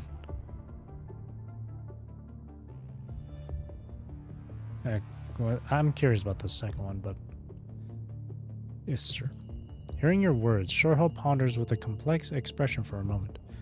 Well, I thought that was how Lithos preferred to be identified, given the way he presents himself. Though he only dresses as a woman in memory of someone dear. Even if he's an enemy, that's not where our conflict lies. It's not because he's a man that he's locked us up here. But why did he ask you to draw out Nolan from Dark Ares? I heard it's to gather sufficiently stable minds, which must be related to his plan. Indeed, he mentioned this to me as well. Repeat Lithos' words to everyone. Project Catilla. This antique from the Golden Age is actually related to his pipe dream. Project Catilla? Don't know? I've only heard a little about it from others. The project began with the digitization of minds at a time when people were obsessed with uploading mind data, with technology advancing rapidly in this area. Scientists weren't content with a digital world of nothingness. They wanted to provide a vessel for the mind data, achieving immortality for both mind and body. I know. This was the prototype of the current mind and construct tech. Correct. Project Catilla predates construct tech, originating from mind digitization technology. Back then, construct tech was still in its infancy, and most subjects placed in frames struggled to maintain stable consciousnesses, resulting in gruesome outcomes. A small group of scientists involved in the mind digitalization experiment branched out to embark on new explorations. Can a person turned into mind data ever revert to a flesh and blood human? Can mind data technology overcome fatal injuries and incurable diseases? Or can it grant humans immortality through rebirth? That's the goal of Project Attila, where scientists hope to resurrect the dead in a mother's womb through cloning and mind backups. In the end, it remained a theoretically feasible but practically impossible fairy tale until now. If it involves ascendance, if it's about combining the mind with hetero creatures, we've already seen many cases that nearly succeeded. The disaster bringing twins, the hetero-humanoid Chico, hetero-sapiens, hosts, and the red tide projections bearing the dead's memories. These ascendants. Shorthold slams the wall in anger, startling Lillian into a shiver. So, Lithos wants all those stable minds to reshape those poor souls into monsters like the twins through Catilla, huh? He right will that thing could trigger severe disasters. We can't afford to lose hope that Tower has finally brought us. Is Lithos' plan really just that? Would creating beings like the twins be enough to pass through the Ascension Network's filtering? You three sit in a dimly lit room, exchanging silent glances. What should we do now? We must stop Lithos at all costs. I think maybe we should try to escape first. You've seen the condition of this place. To escape, we must first stop Lithos. Exactly. Although Lithos himself isn't much of a fighter, this is his turf, and everything here serves him. Doesn't that make him even harder to beat? I mean, we're all injured. Don't worry, there are three of us. With a well-planned strategy and coordination, we can win. This battle will be tough. We'll pay a heavy price, and we won't be able to handle more fights after. There's only one chance. Fail, and we die. Another thing, Lithos is also a beneficiary of mind duplication. It's very likely that there are mind backups here. Right, almost forgot about that. That complicates things. We only have one shot, but he can respawn. We need to destroy Lithos' mind backups first. Then we can kill Lithos for good. But where exactly are Lithos' mind backups? You three fall into silence once again. I remember something. I'm remembering something. Shorthold extends his hand, outlining a rough map on the floor. There are some mechanisms hidden in the plaza with the carousel. I've seen Lithos sneak in there. Sneak in? Yes, he was constantly on alert while entering. I think it's worth investigating. That place is very important, at least to him. Have you been inside? Yes. I saw many red tide projections and buildings there. It's hard to tell if they're real or not. It was like a corridor crafted from memories. As soon as I got there, my mind deviated, my head throbbed with pain, and hallucinations appeared. That indeed seems to be Lithos' most heavily defended spot. Let's investigate there, now that we've established a mind connection. Okay, there's another problem. The layout here is too complex. Every door leads to the unknown, like a virtual reality gaming center. If we're going, we must be prepared to get lost. Make sure to pack enough supplies. It will take us at least 20 hours to find that place. Understood. Lillian, you should also establish a mind connection with me. But there's no need. I'm not quite comfortable with it. Lamia retreats in fear, worried that once the connection is established, the person in front of her will detect her real identity. Not quite comfortable. Yeah, I'm just not used to connecting with an unfamiliar commandant. If I really can't hold on, I'll call out for help. Let's not do this for now. Be sure to let me know if you can't hold on. Okay. Alright, have you rested enough? Let's start looking for stuff. You'll need weapons and your injuries need wound gel. It'd be good to search for serums and food as well. And my jacket. Your jacket? Yeah, my jacket may have a terminal lead left in it. Is there any way to identify it? It has the Grey Raven emblem. Even the jacket of the Commandant of an elite squad is customized and has a team emblem on it. Alright, let's get to work.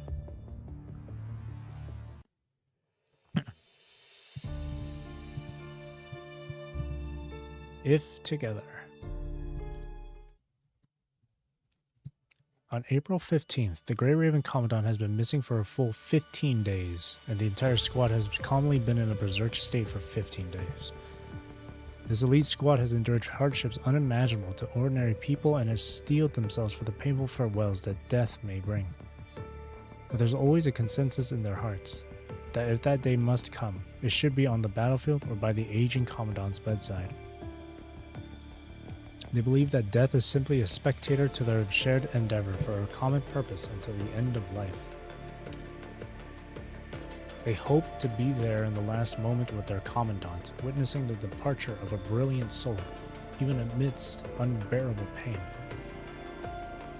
On top of this, they long for a proper farewell ceremony for their revered commandant. It just shouldn't have happened on that day, in that way. A part of their heart was swept away by fate just after a simple goodbye, plunging into the red tide corrupted river, into the whirlpool of malice and greed.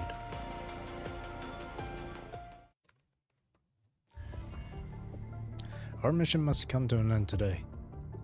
Strikehawk captain stands at a corner of the ruins, sending data from his terminal to Lucia. Next, we must head near the Antarctic to investigate the abnormal gathering of the punching virus. An abnormal gathering? I see. So, that's no urgent mission. It's just someone trying to waste time and get us out of the way. There's no evidence of that yet. But they have enough motive. Kamu clenches his fist tightly, smashing it against the wall of ruins beside him. Don't tell me you can't even figure out how that person went missing. Of course I can tell it, but we can't defy orders right now. If we give those people more leverage over us, it will only restrict our freedom to act even more. What are you telling me to... Kamu. Shut up. Let's trust in Grey Raven. They're surely more anxious than we are. The 3 documents I sent to your terminals are the locations where we've investigated over these 10 days in cooperation with the Purifying Force. First document was collected by Wansha at the temporary base of the defectors in City 75. Even after Agent Luna left her underground base, defectors still lingered nearby.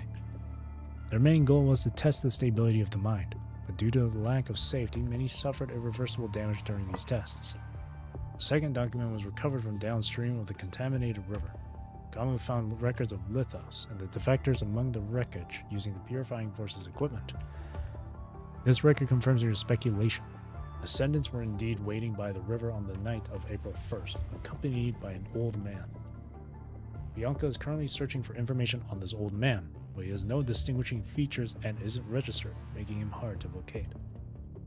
Should we ask someone familiar with refugees for information, like the Forsaken or no one? Chrome falls silent for a moment. I've been to the Forsaken and got no reliable intelligence. From their attitude, they didn't seem inclined to help.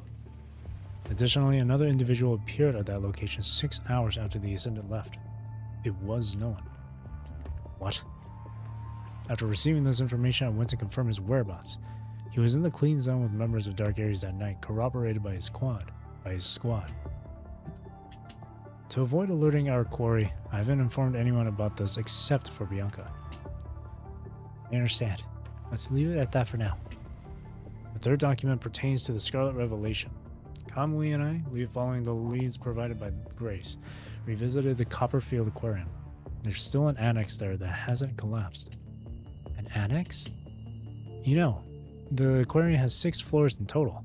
The top 3 are above water, and the bottom 3 were added later by the Ascendants. Even Grace hasn't been down there. She's only heard rumors about that area. Does that mean the attack by the hetero creatures and the collapse of the Copperfield Aquarium might have also been to conceal the lower 3 floors? That's a possibility. I found some traces of Project Catella and Host research there. It used to be an Ascendant research facility, but now it's deserted. I surmise that most of Vonnegutt's subordinates are skilled in scientific research. They were involved in Project Winter and turned to hetero creature research after the red tide appeared. Our findings are similar to yours. Unexplained disappearances, unauthorized experiments on the stability of the mind. Every time we get close to a clue, the string gets snipped. The staff involved with that transport craft all met with unnatural deaths. It seems someone's been driven into a corner.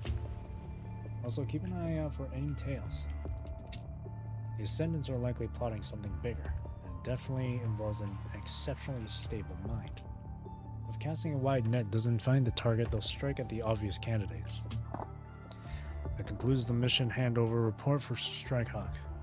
After that, Chrome does not use his usual phrase, "I'll leave the rest to you" during this mission handover. He looks at the 3 members of Grey Raven on the screen, gently lifting his left hand to his right chest as if to stretch out the other half of the Grey Raven's insignia wing. Strikehawk is still with Grey Raven. Don't lose hope. Thank you. call ends and silence returns.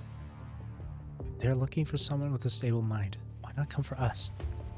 Either it's because they're unsure if they can succeed, or it's because even we don't qualify. Well, at least this means the Commandant didn't die in that river. We'll continue the mission. Liv, double check with Simon. I too would like to believe that person wouldn't defect, but sometimes people just don't have a chance. Understood. I'll also keep an extra eye on no one. Alright, our next target is in the ruins of those streets behind Fort Winter, where someone spotted Lithos. Let's move out. Lucia flicks the vital fluid of the defector off her blade, gripping the handle tightly. I will never give up. I will never accept such an ending.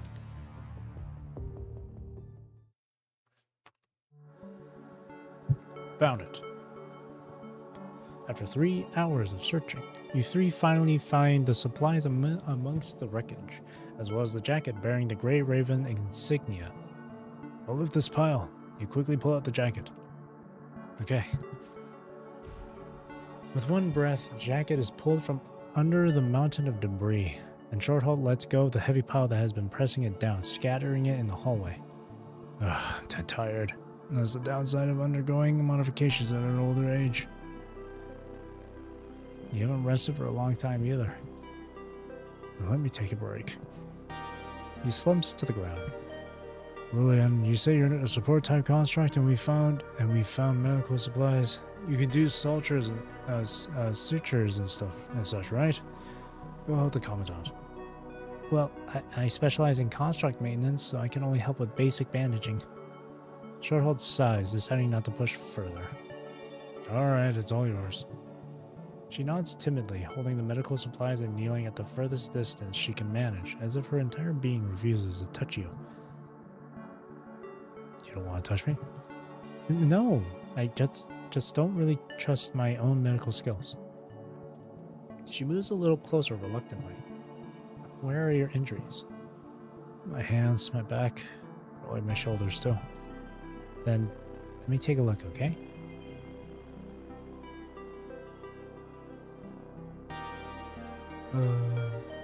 Button your shirt, point at the wounds. What exactly did Lithos do to you? Look at all the festering wounds on your back. Are you corrupted with the punishing virus? Perhaps. The air grows quiet, leaving only the faint noises of Lillian tending to your wounds with gentle care. Her touch is so gentle, like a novice. Skilled medics are confident in their touch and wouldn't be this cautious.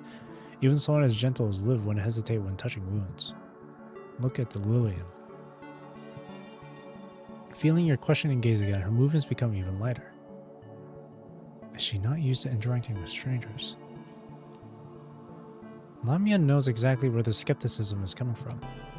If she were using voice input for text on a terminal now, ellipses would appear twice as much as normal, but she can't control her emotions. Since joining these two, she has been caught between a rock and a hard place.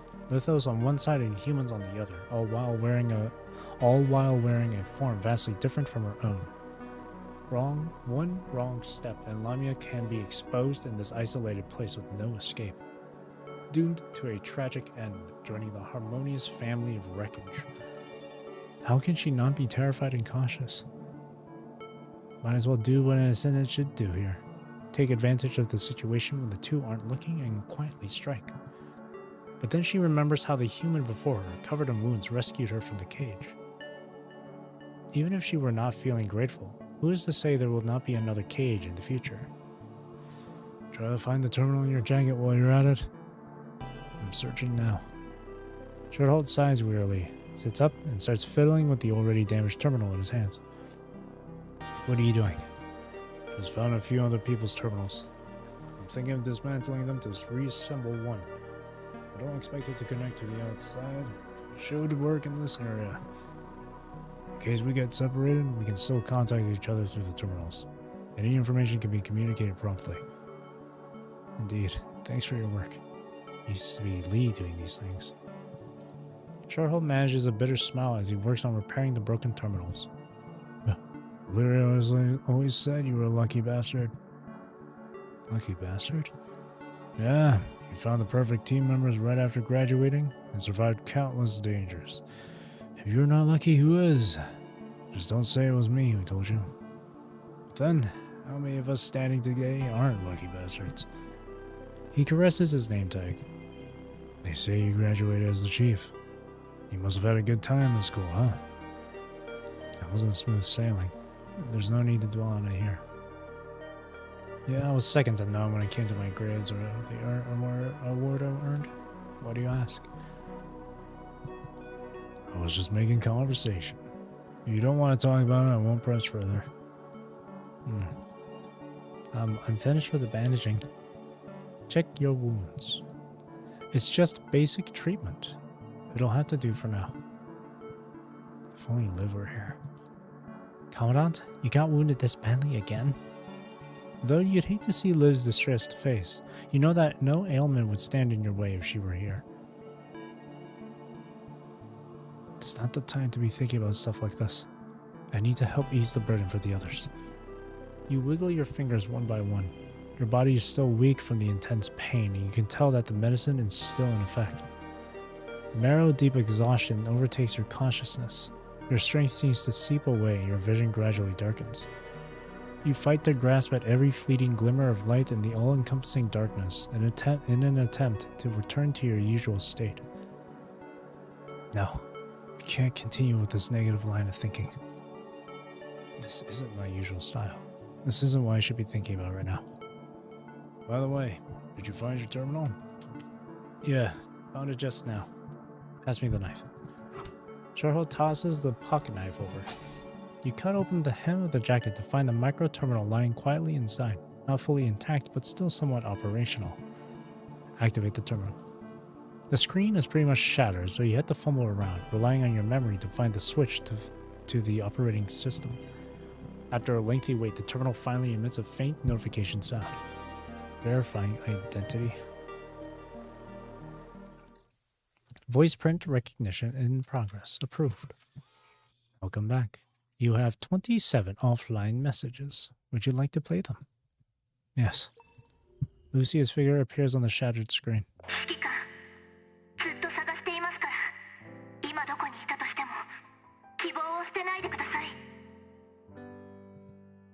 Next is Lee.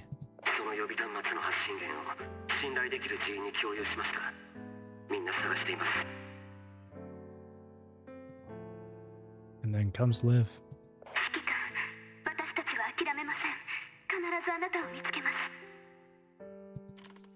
As the messages continue to play, the silhouettes and voices of your companions gradually blur and distort due to data corruption.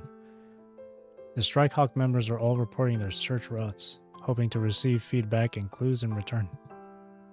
Cerberus has already investigated several bases. Vera even joined the Purifying Force's interrogations. Aside from the absent Dark Ares, most of the squads you're familiar with have sent in intel, inquiries, or at least words of encouragement. The final message is from Vanessa.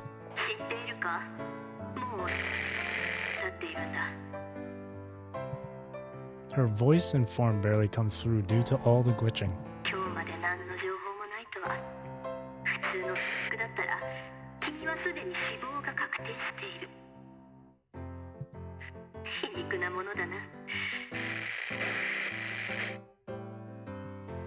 She tucks a strand of hair behind her ear and, as if in resignation, leaves the terminal on the desk before sitting down in the corner of the room, shrouded in shadows.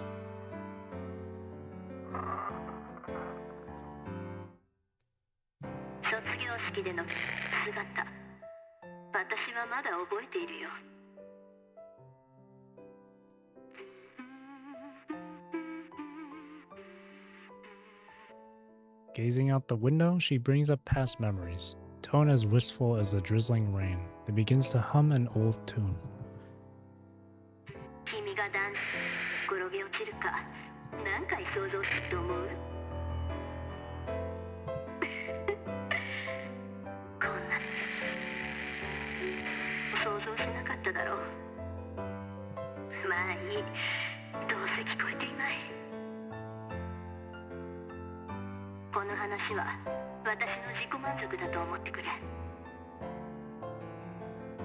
死亡が確リーフを呼び戻させてもらう。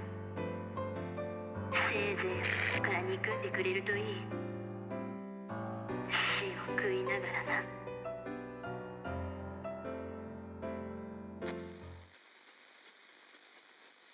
The message is cut off here. No matter how you try, the terminal gives no response. The school anthem of FOS, huh? He chuckles, as if mocking himself, and passes the makeshift terminal he just assembled over to you. The one you have is broken. Take this. It should work within 100 meters. At least we'll be able to contact each other. Okay, thanks. I was trapped in the ruins of Valera once. She sang the song in front of the campfire as well. Nimble fingers tuning the terminal, Short Halt begins to speak of his past memories. She said that the song was a source of encouragement and comfort for many. Though we may be stranded, the courage our memories will give us will keep us going till the moment we're reunited with everyone. Can we still be reunited with everyone? If they're all dead? She whispers to herself, hugging her knees. You've still got us. What? There's no changing the past, but you have us right now. Lillian simply finds this statement bitterly ironic. I have you guys right now? Do I really? She can't even say with confidence that she still has Luna, let alone Roland, and Alpha, who cares about Luna only, not to mention these people who don't even know her true identity. The Ascendants around Luna each harbor their own goals and worries. They're all seeking their own redemption, unable to peek into the pasts and thoughts of one another. She once thought that this was the norm, but after regaining her memories and her true self, she realized that the boundless darkness she was used to was in fact an anomaly. As Lillian has said, she was no longer just an ascendant trapped in a cave. She now sees where her own wounds lie. Her mind is constantly spinning, and the world outside the cave has her feeling completely lost. Do I really? What did you mean by that, huh? What else do you think our friend here was doing? Using up all those bullets just to save you from that cage. You may have lost someone important in the past, I wouldn't know. But either way, we mortals must live in the present. You can't turn back time. None of us can save you if you keep fading into the background and refuse to engage. You'll end up drowning in your own memories. You have trouble getting along with Simon in dark areas? I'll speak to him for you later. No, that's not the problem. Lamia can't help feeling the urge to ask the two in front of her some other questions. For example, what should she do in order to not have to worry about being tossed away when she's no longer useful? How she, as an ascendant, can get others to accept her for her other part besides her ascendant identity. And how to get an answer that's not just try harder to increase your value. But she can't bring herself to ask those questions. Instead, she resorts to a seemingly irrelevant one. Earlier, why did you save me? Even if you really did something wrong, you didn't deserve to be killed by an ascendant just like that. Our priority is to get out of here, not to settle who's the one at fault. Most importantly, you said you refused to work with them. I don't think that was a lie. That statement was indeed not a lie, no matter from Lillian's perspective or Lamia's. Are you sure you really don't mind? I actually... If you really care that much about what happened in the past, I'll help you explain it all to everyone once we're out of here. I'll also tell them about how you helped us when we were stuck here. It would hopefully lead to a favorable outcome. So you're not going to arrest me now? Yeah, let's focus on getting out of here together first. Lillian nods, feeling a complex mix of emotions washing over her. Mostly, she's just grateful to get to blend in, to hide behind her false identity, even for just a little while longer, before her lies are uncovered.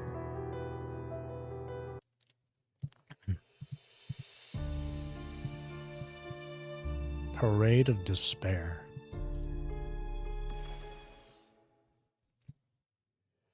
After a grueling 6 hours of non-stop battles, the trio finally reaches the entrance to the passage Shorthalt spoke of. Counting the time spent backtracking through debris for supplies, it's been over 10 hours since you awoke. If everything here is under Lithos' control, how long will it be till his final shot finds you? Something feels off. What's wrong? Things are going too smoothly. Is this really a base of Lithos? Lamia might not have noticed herself, but she's become a bit more proactive compared to in the beginning. He probably doesn't even care. I've been in the area for almost a month, and it's always been like this. Maybe you're special to him? He clearly wants to kill me, but he hasn't caught up with us yet, nor sent any corrupted to stop us. Besides, the terrain is really complex here, but we managed to find our destination without much problem. That's true. I thought we would have at least spent one whole day searching for the right path, yet we're here already. It's like someone's been guiding us. It's just the three of us here. Huh. Who knows? There can very well be someone else in a place like this. For example, a Lithos clone or a ghost of his. Or one of those big guys up there. He points upward at the swimming whales that clearly don't belong in the sky. There's nothing normal about this place, or that ascendant. Who in their right mind would decorate their lair with flying whales, right? Perhaps it's the physical manifestation of someone's imagination. The amusement park? These whales. They're like a fantasy from the mind of a child trapped at the bottom of the deep sea. She lifts her head and gazes up at the whales swimming in the sky. Can an Ascendant really do something like this? Ascendants skilled in disrupting others' minds induce hallucinations using the punishing virus. The hallucinations are usually connected to the memories of the corrupted person and the Ascendant themselves. Sometimes they also use certain special methods. For example, in hospitals and laboratories there are existing corrupted with similar capabilities. They'd use those methods to set up a fixed illusion, and all nearby constructs would be dragged into that illusion after being corrupted. Designing a massive illusion and inputting it into the mind of a corrupted requires a lot of effort, though. It's usually much easier to use one's own daydreams as a template. It's just that the scope of this place seems to be beyond what can be achieved by corruption alone. It's more like the building itself is corrupted. You seem to know a lot about Ascendants. No, I simply heard about it, that's all. It could also be an illusion created by a large number of virtual reality equipment and corrupted. I'm more inclined to believe this explanation. Even during the Golden Age, many themed resorts would use virtual reality equipment as decor. Still, if this is really all a projection, it sure feels real. It's like I'm going insane. Plus, this place is ridiculously vast. Probably bigger than even an aircraft carrier. Could that purple-haired midget really have done all this alone?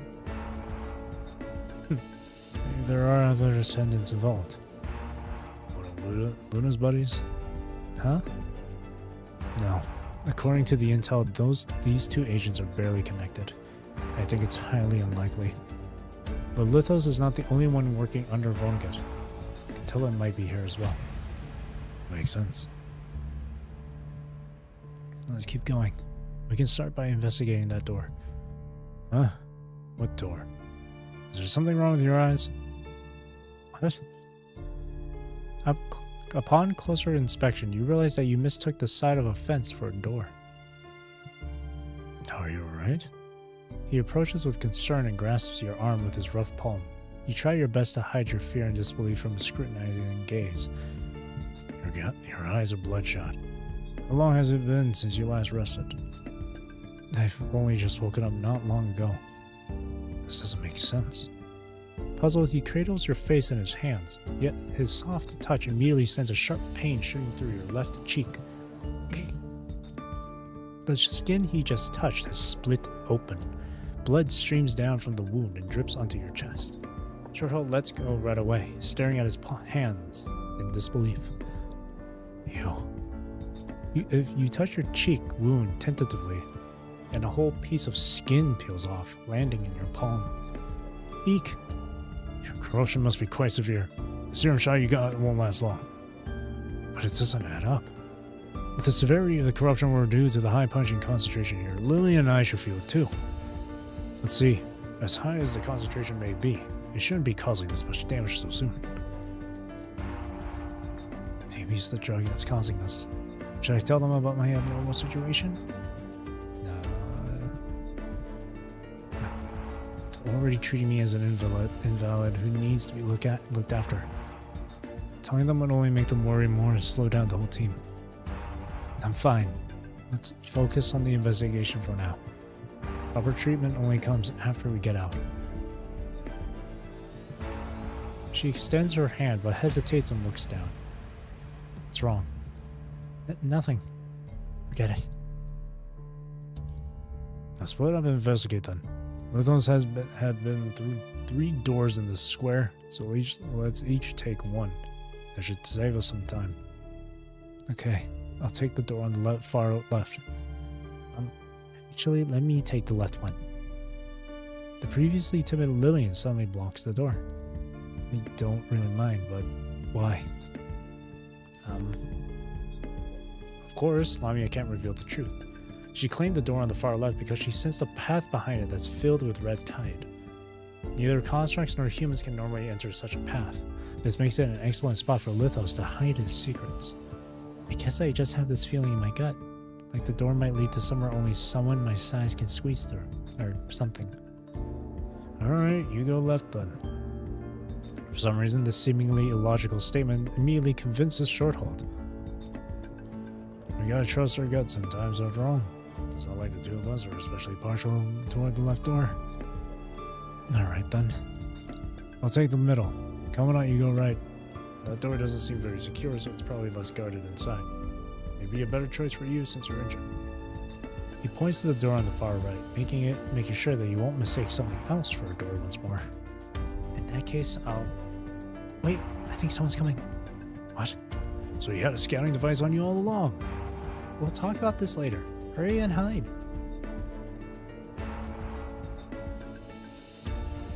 The trio crouch behind the carousel. Soon you hear combat noises not far away. Hiding in this kind of place. Could there be other survivors? Hard to tell. See and wait. A moment after the battle noises cease, light footsteps sound from behind the door on the right. Who could it be? You peek out from behind a wooden horse and look toward the cage door. Cleaning complete. No anomalies found. A monster you've never seen before is uttering human language in an elegant voice, struggling with the syllables as it goes. Is this what Lithos referred to as Catilla's child? Darn it. These hetero creatures are becoming increasingly similar to humans. Shh. Lithos still refuses to let us kill Loki. He says Loki is protecting. He just cannot let her go, even though he knows that it does more harm than good. Not worthy to be mother's child. Finished. 4 hours later, you continue cleaning. Understood. No. Before you can make a sound, the girl next to you gestures desperately, as if it's taking every ounce of her self-restraint to refrain from reaching out and covering your mouth. No, don't try to get his attention. That's not the real Noan. Just a copy created by Kurono. His memories have probably been tampered with as well. He definitely won't remember you. What? A copy made by Kurono? How did you know? Realizing that she had revealed something she shouldn't have, the girl quickly retreats into the shadows. I'm not blaming you, I just want an explanation, that's all. You said they used Simon as a hostage to threaten you to lure out Noan. And yet, now you're telling us that Kurono has copied his mind? Not sure either. Lamia hasn't quite grasped the distinction between Kurono Project Winter members and defectors yet. All she can do is vaguely relay what she's heard from Lillian. It's just what I heard. They told me that those people wanted to trade with Lithos but were afraid he'd betray them and simply disappear after getting what he wanted. That was why they had to hand Lithos a clone instead of the real thing. After all, only the original person themselves can be cloned. When exactly did this happen? No one is in Babylonia most of the time. The only opportunity someone could have copied his mind would be during an examination. Could there be members of the purifying force lurking within the Science Council? No, that can't be right. I think Simon once mentioned that after this red tide influx, Dark Ares was taken away for questioning. Could it have happened then? He's gone. We'll stop worrying for now. We can investigate when we get back. Our top priority now is to find where Luthos stores the mines. Only by killing him can we escape. Do the terminals you're holding work? Yeah. Let's contact each other every half an hour and report our progress and any difficulties we come across. Alright. If we don't hear from one of us after half an hour, the rest of us will head in their direction to find them. Got it. Be especially careful, Commandant. Your wounds haven't healed yet, so please be extra cautious. If you get seriously hurt here, we can't carry you out and transform you into a construct right away. You won't survive. Understood. Caught in the pit of despair, the 4.5 people finally meet here. With different feelings in their hearts, they embark on a solitary journey, following their own track.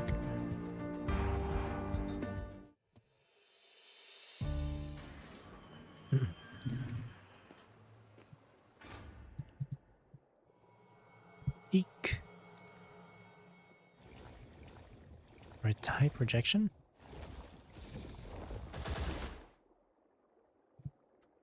Nothing. Ah, that signal. これは惑差なの。転んだり吊るされたり。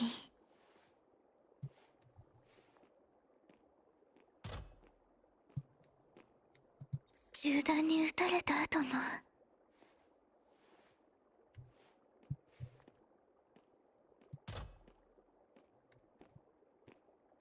この傷跡、折り鶴の仕業かな。あれは本当に処刑椅子なんだ。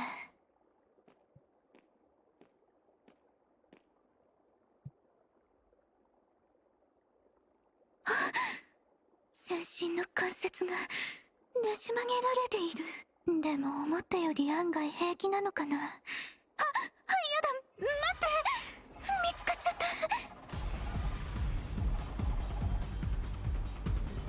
赤潮の影から出てこないでよ。まるで惑差本人が蘇る。私の目の前から静かにしろ。一体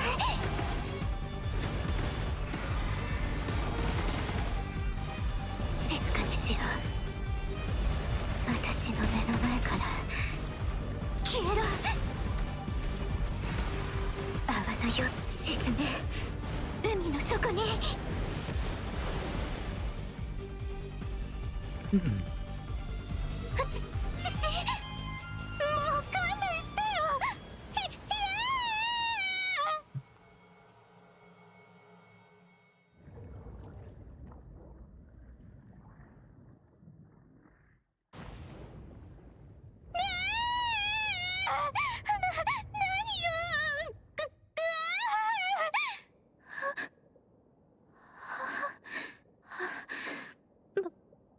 幻、惑差の趣味。何度死んだっていいんだ。だから僕に僕こそが最高の素材なのだから。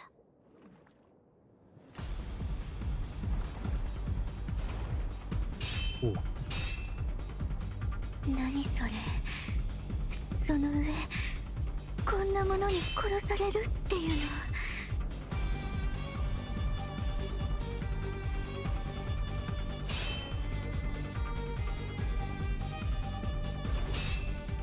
How much you're so quick?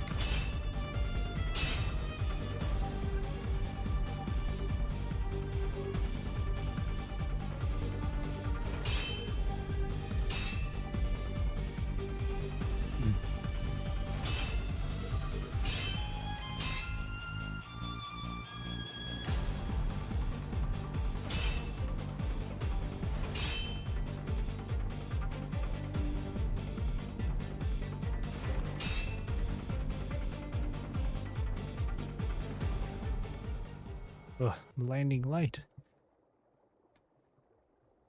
Oh. 影がだいぶはっきりとしてきた。まるで落差の記憶みたい。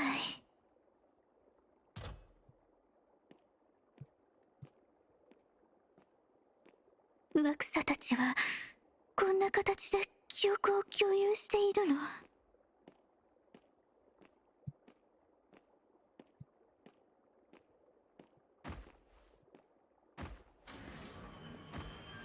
パパ、ごめんなさい。パパ、お願い。僕を愛して。パパ、ごめんなさい。パパ、お願い。僕を愛して。パパ、その名前を呼ばないで。ごめんなさい。ごめんなさい。パパ、ごめん。痛い。痛いよ。お願い。一体何があったの？私の目の前から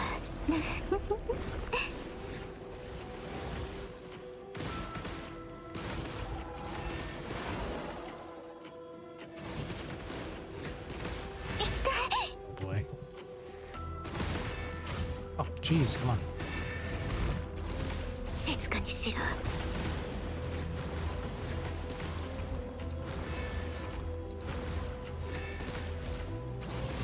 待って、 Jesus. 話を聞いて。静かにしろ。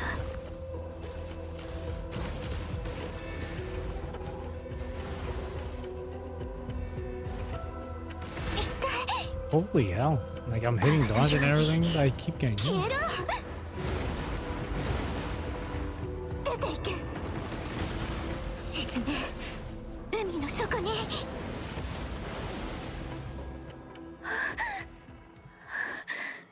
終わった。終わったよね。Oh.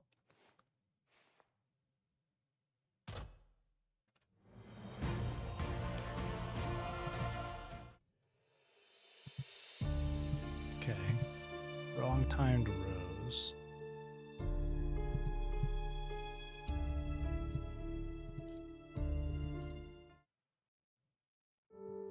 The second check-in.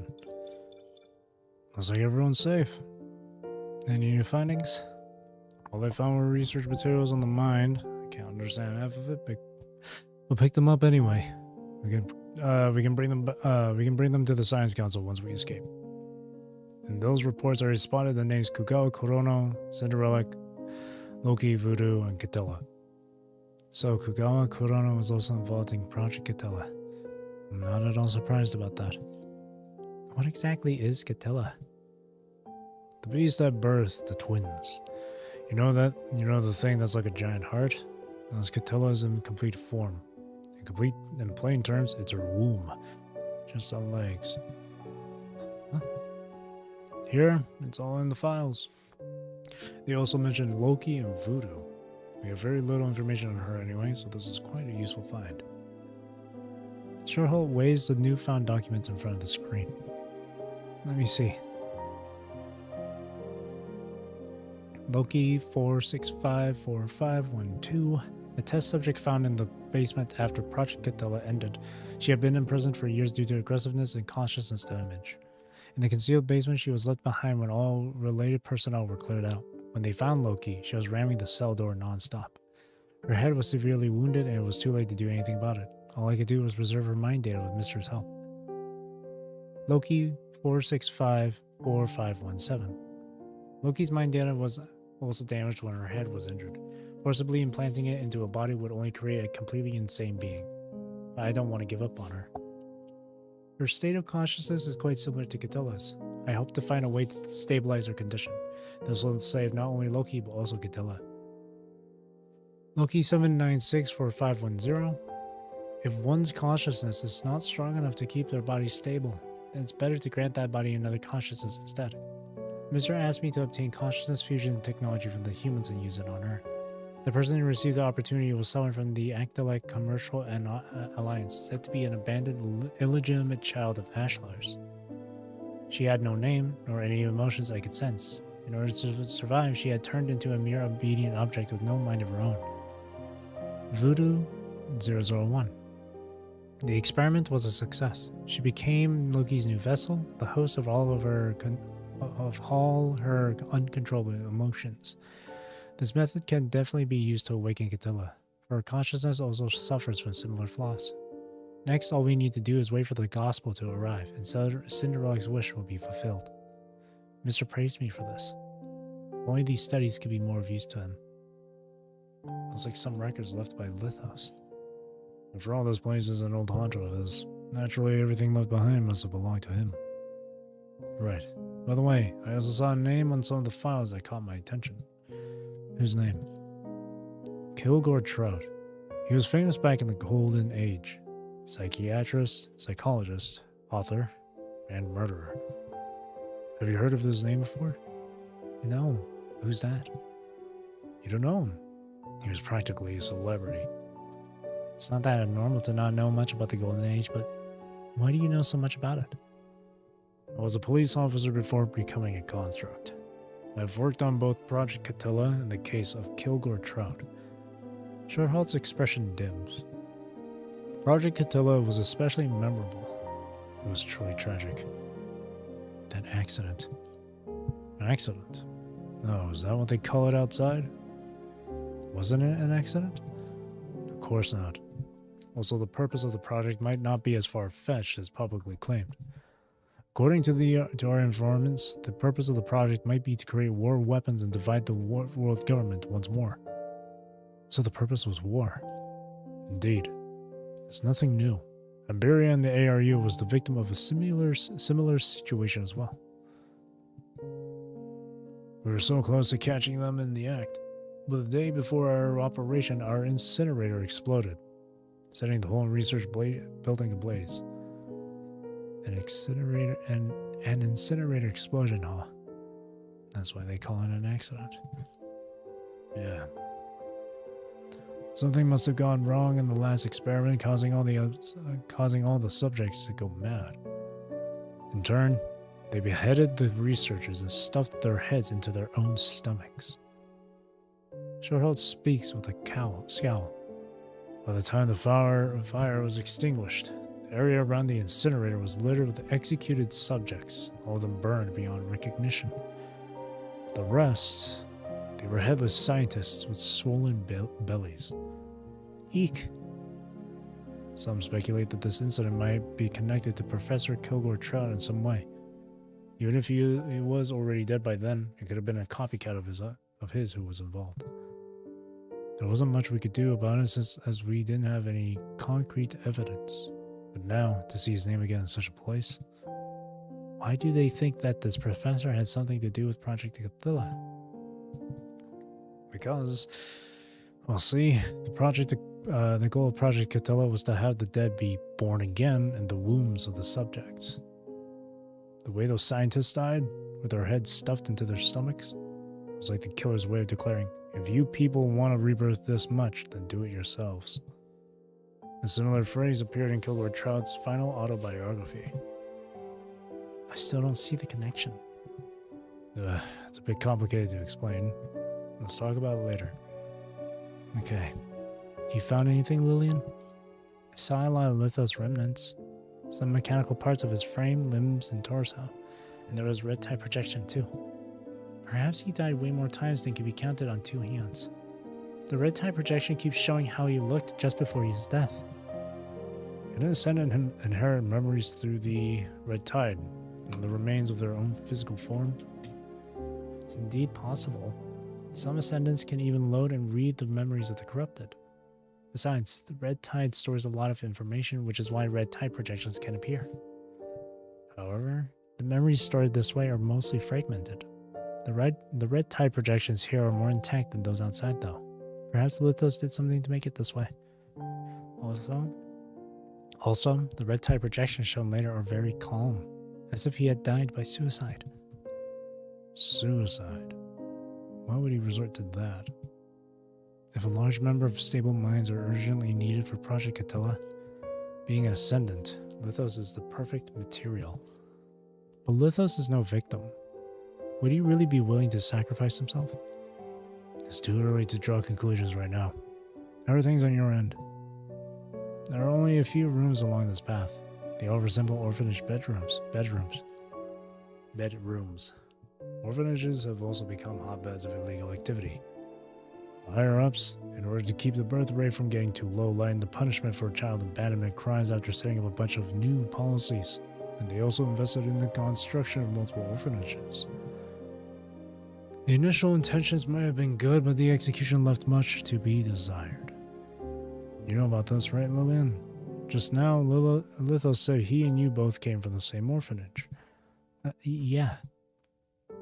She clutches the hem of her shirt nervously and recounts what Lillian had told her. There are indeed some orphanages that treat the children as goods and sell them to various buyers. I was a part of an early construct research program. The other children all died in the experiments. Lithos and I were the only ones to survive.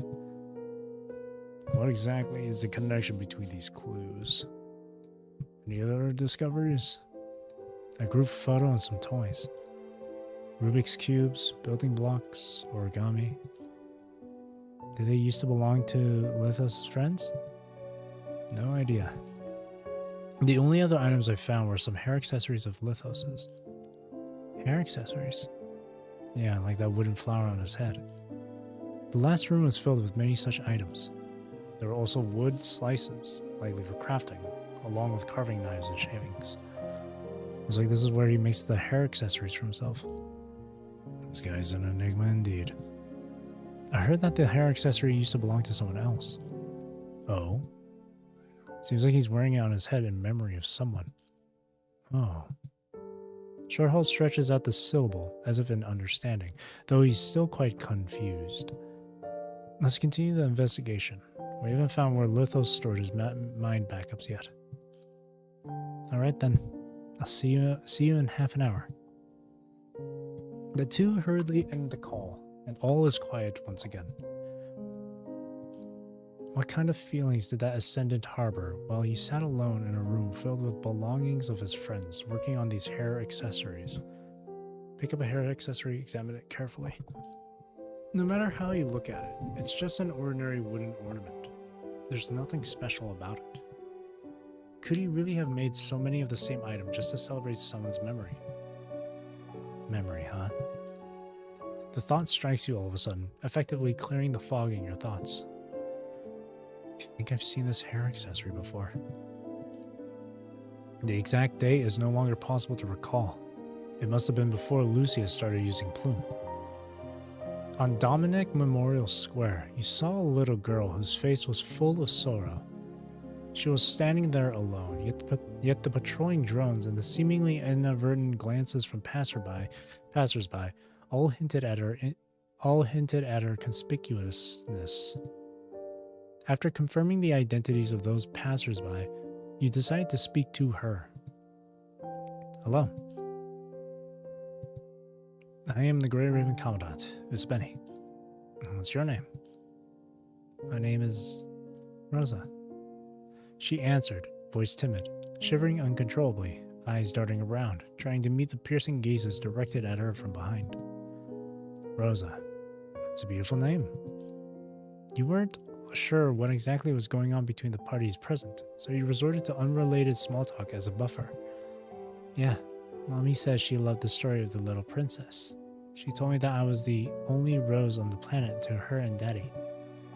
Your parents must really love you. Yeah, but they've already passed away. Hug Rosa. She sobbed quietly, speaking in a barely audible voice. Is it you who sent me the message? Message? No, I'm just... Rosa, what are you doing here? Oh god, is that Vanessa's mom? Aunt Petra? I'm so sorry. I stand protectively before Rosa. May I ask who you are? The woman in front of you scrutinized you with a stern gaze.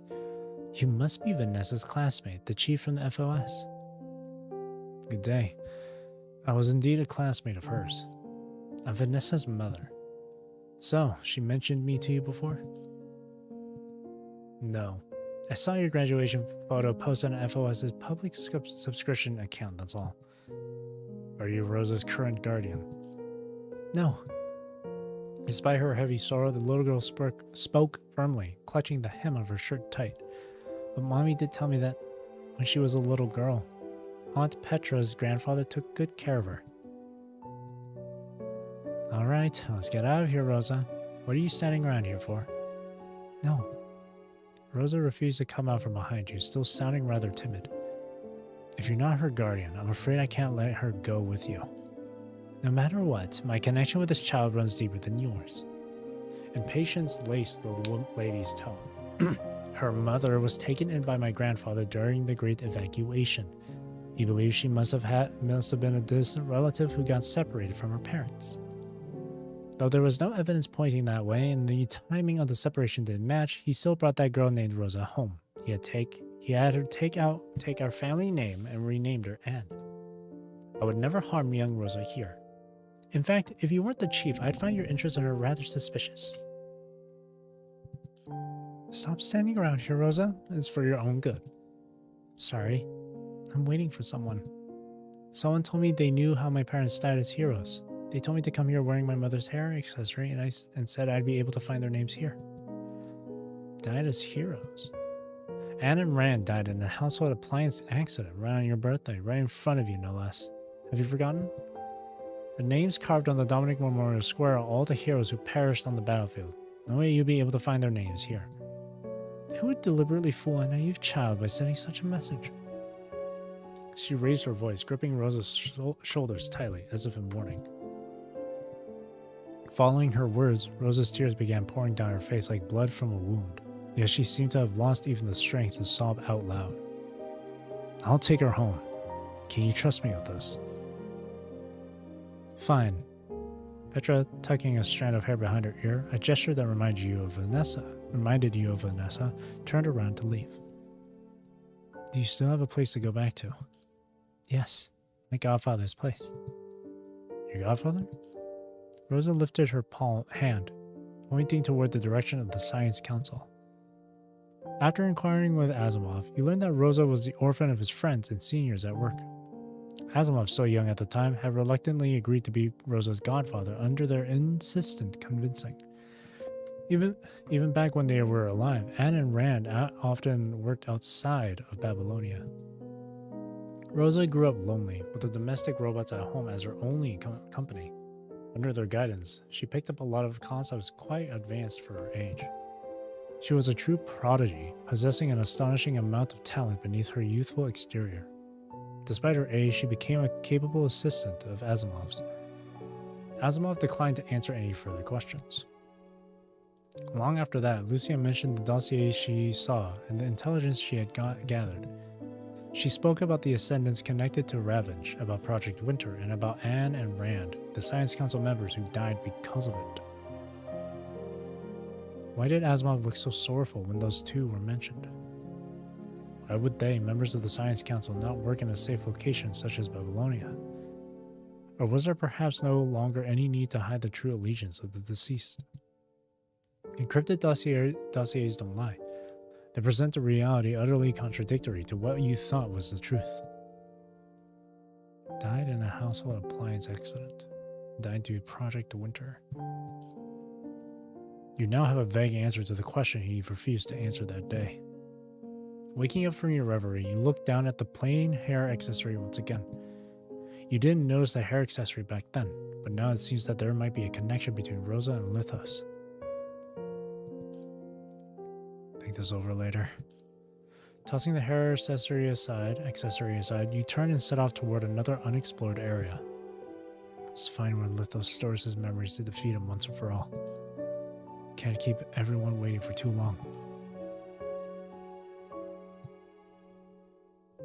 As the human silhouette disappears at the end of the corridor, the discarded hair accessory rolls off the table and begins to spin along the floor. Wherever it touches, red tide seeps out from underneath the walls. The remaining red tide projections, as if phantoms in a haunted painting, keep repeating the words from their owner's memories. It's useless no matter what I do. Mister, they left too soon. Even if one day I manage to create a vessel for the deceased consciousness, they'll have no consciousness left for me. I can't save them. I once naively believed that Rose might still be alive, but that was just wishful thinking on my part. Mister, I want to go help them. I know you don't like that project, but I believe it can help more people. You've said that your current goal is to help us survive is still to help us survive the disaster brought by this punishing virus. One can't fight against disaster without a good amount of strength, so I'd like to share some strength with humanity. I don't want to see more people forced to face the same pain I did. If you're worried that they will control me, that they'll abuse my powers and expose their secrets, please, implant a seed in my body that can kill me at any moment. That's alright. You saved my life, so of course you can use and kill me at will. The accessory hits the corner of the wall and stops rolling. The red tie projection it stirred up also disappears into the cracks of the floor. Like its ill-fated owner, all that remains of it are blood-red flowers blooming in the corner.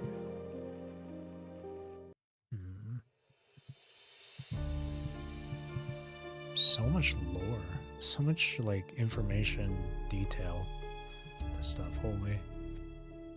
Anne and Rand. See, I knew those names sounded familiar. I just couldn't remember where until it was mentioned involving like Project Winter and shit. I was like, oh yes. That was mentioned like huge, like some chapters ago. Can't remember which chapter though.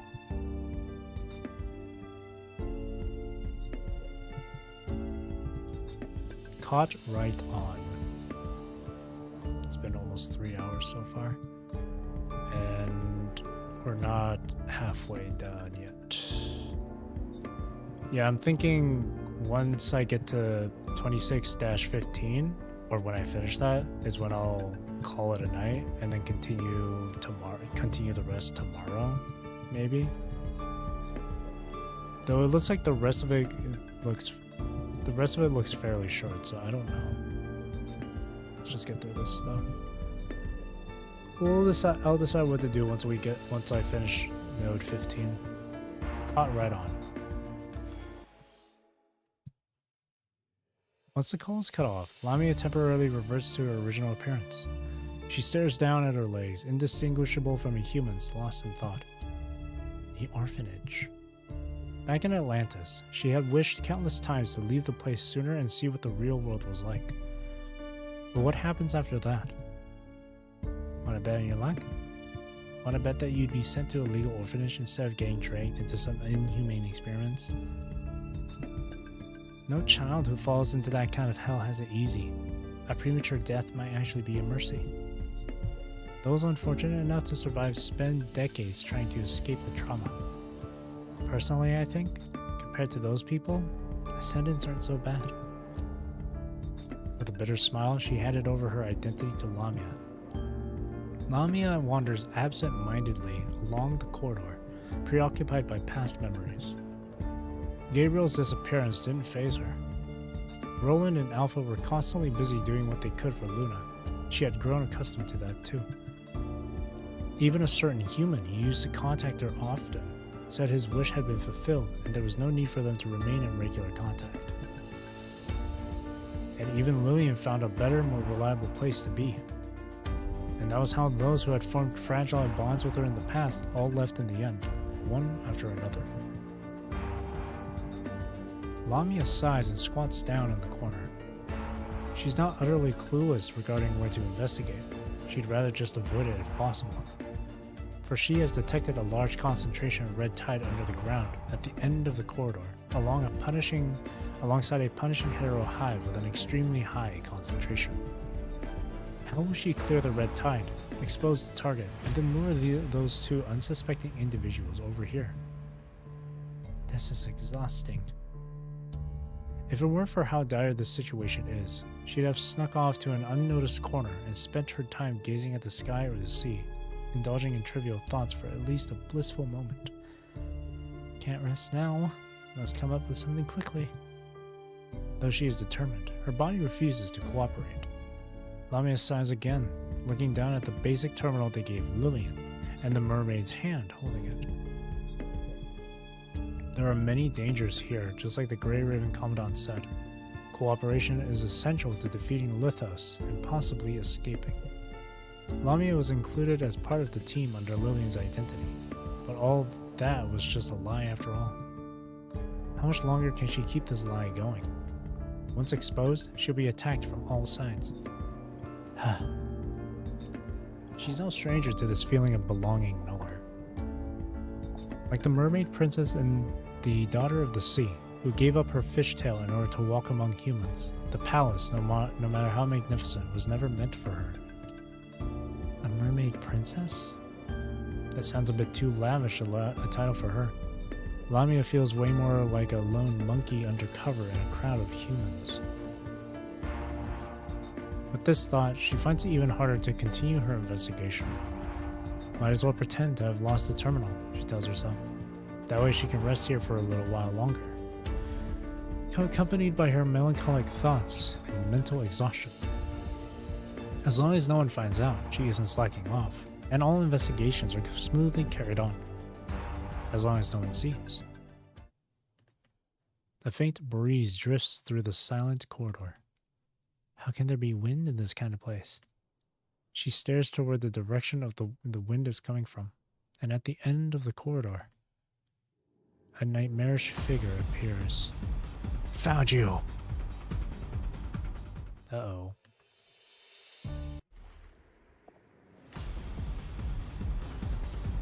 Such an obsession with this place, even the residence constructed by Lithos is disrupted. I have to fight Voodoo or Loki. Oh boy.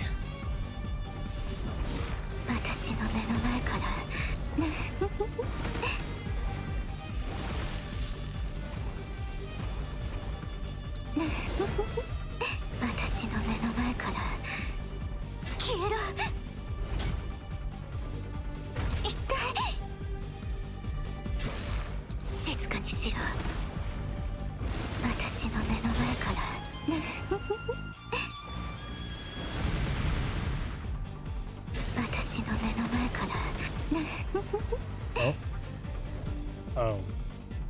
They can transform? Right.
There we go.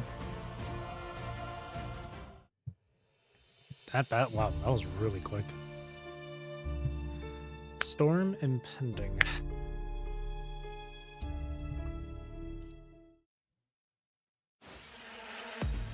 The illusion collapses, and the surrounding scenery reverts to its original state. I did it.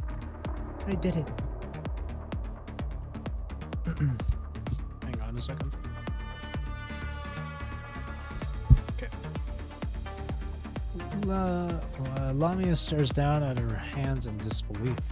This is the first time she's defeated a transcendent all by herself, and it's Loki no less, who's an adept attacker.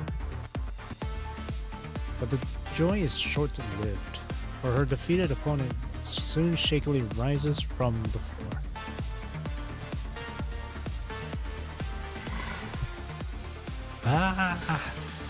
As if spurred on by her own cries of agony, Loki expands her battered wings, struggling to ascend into the air in the narrow tunnel. I'll kill you, I'll kill all of you! No one can ever hurt me again! You were the one who attacked me first! Loki can't hear Lamia's protests amid the chaos. Driven by rage and despair, she charges at Lamia with all her might. Let me go! Let me go! Let me go! Is she hoping to escape from this cramped cage? Or has she grown tired of this body she's imprisoned in? The crazed goose's actions seem to be dictated by her overflowing pain. Even though she clearly sees Lamia dodge, she still chooses to charge in the same direction nevertheless. The force of the ramming tears apart her already shattered frame completely.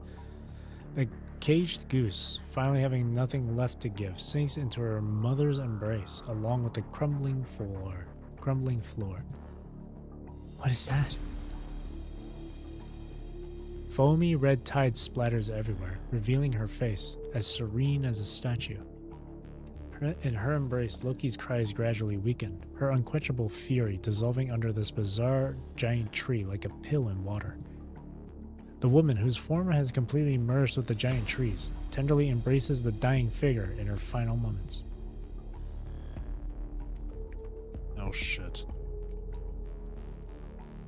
Lamia remains frozen in place for a full minute before mustering the courage to cautiously approach the strange tree.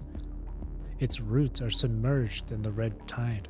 Lamia can keenly sense that the red tide beneath the ground she saw before had in fact originated from these very roots. They're buried underground in the room. The red tide flows through them as if they were blood vessels.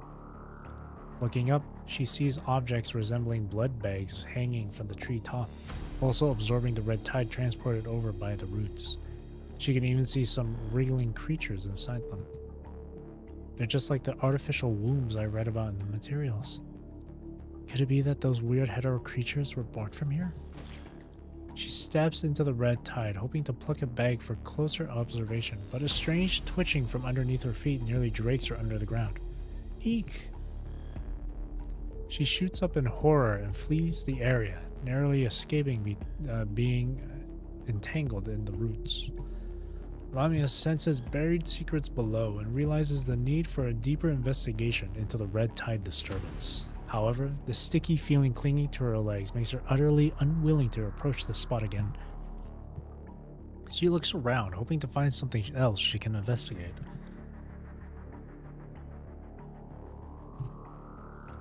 Soon, she notices that the walls are covered in honeycomb-shaped metal shelves, resembling cremation furnaces. She smashes open a sealed shelf door and pulls out a huge jar from inside. It contains a soaked body, facial features completely indistinguishable. All the limbs have been removed, and the frame so small. Is this Lithos? Lamia taps the jar curiously, wondering if it can be destroyed just like that. But right at that moment, the red tide beneath the tree begins to pulsate strangely again. She knows she can't keep dragging it out. Lamia sheaths her weapon and reverts to Lillian's form. She pulls out Lillian's makeshift terminal, ready to call for Lillian's reinforcements. Ugh. Perhaps the impact from the previous battle was too great, or the quality of the makeshift terminal was poor to begin with. No matter how Lamia fiddles with it, she gets no response. Is it broken?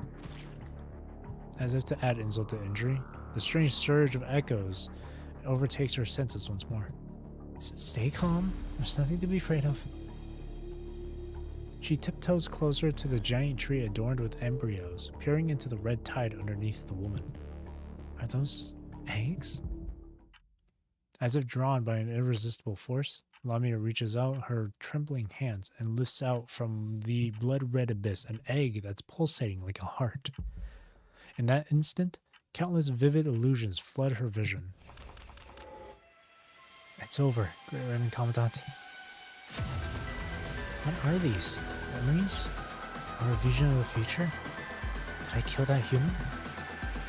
Lamia's head throbs in pain, consciousness nearly torn into pieces by the maelstrom of information. This is mine. And I'm not giving it to anyone. The heavy sensation in her hands, it's like holding a baby. She's losing control over her body, her consciousness flowing out of her skull like water. Rest in peace. Join it to lay in your eternal grave at the bottom of the sea. Now that I have the key, I won't have to worry about anything anymore. No, this isn't right. The mermaid has turned into a marionette who surrendered everything to the monstrosity in her hands. This is the punishment you deserve, Ascendant. The youth's empty eyes are filled with murderous intent. You should already know that, even if you've obtained the key, you still won't be able to reach the tower's summit. Yet, you still. The final gunshot brings inevitable death. She is dragged into the boundless darkness by the ice-cold waves, only to open her eyes again under the ghastly fluorescent lights of a medical room. Is that Mother? The woman's body is covered by green surgical drapes, her exposed wounds hauntingly ghastly. Director, this is Libya's child. It's a girl. No, this isn't the time to look at me. There's another person over there. Save her, please save her. Yet memories are incapable of giving a response. Mother. She steps behind the curtain and extends her hands toward the lifeless body. I finally return to your side. Please take me back. Let me return to your body. Don't leave me. Please love me. Please, love me. If you could give birth to me once again, this time, I would surely do better. Her pleas stir the emotions of the being closely entwined with her, creating a sense of sorrow and yearning that binds the two even tighter together. That's right. Just one more step closer. Closer. Closer. Just one more step forward and she'll be able to touch the mother she never met and become one with her. Hey!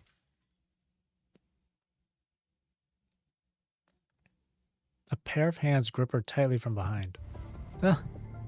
She awakens from the illusion and finds herself back in the cold, silent reality. Due to the shock, the egg in her hands has fallen back into the pool of red tide. What were those visions just now? Lamia has no idea, but she has an inexplicable feeling that it's exactly what Luna is searching for. Are you insane? Jumping into the red tide with your arms around a hero creature? I'm so sorry. She backs away hastily, almost tripping over a jar that was pulled out. Sorry. I got carried away. I shouldn't have used that harsh tone.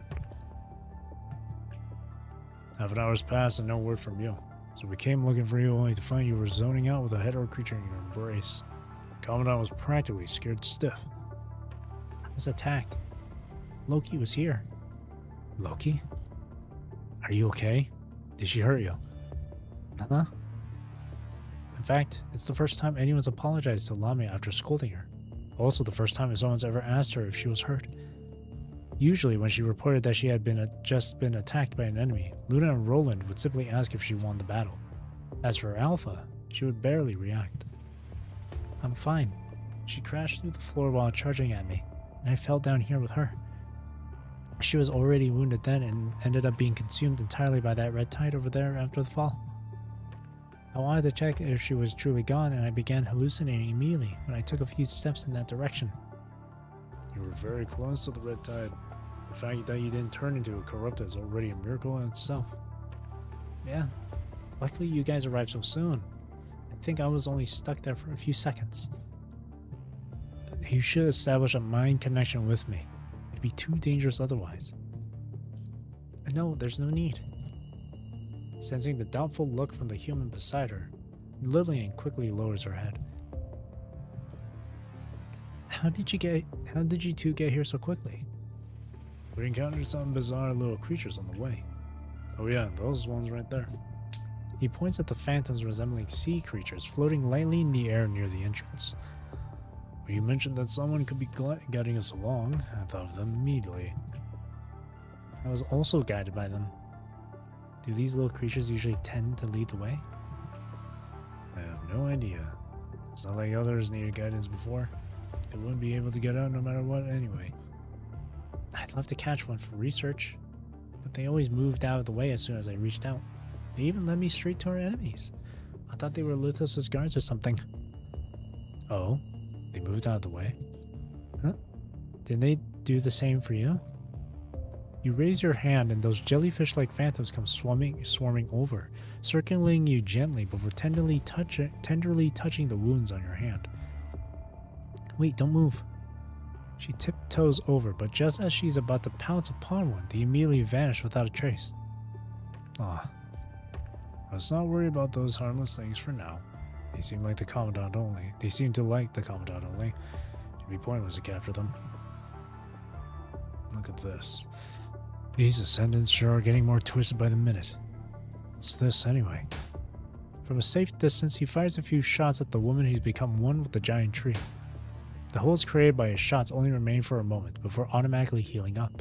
Short fires a few more shots, only to receive the same result. Just like what happened with the twins before. It heals way too fast. Could this be the Catella that Lithos mentioned? Most likely. We can't leave this thing be. We can't just leave this thing be. With the situation outside, we absolutely won't be able to withstand a second disaster brought by the twins. I agree. Do you still have those electromagnetic pulse bonds on you? Of course. Those are the most precious treasures I've got during my month of wandering here. I've blown this place up countless times in my dreams. But we still haven't found Lithos' mine backups. It should be on one of those honeycomb cabinets around here.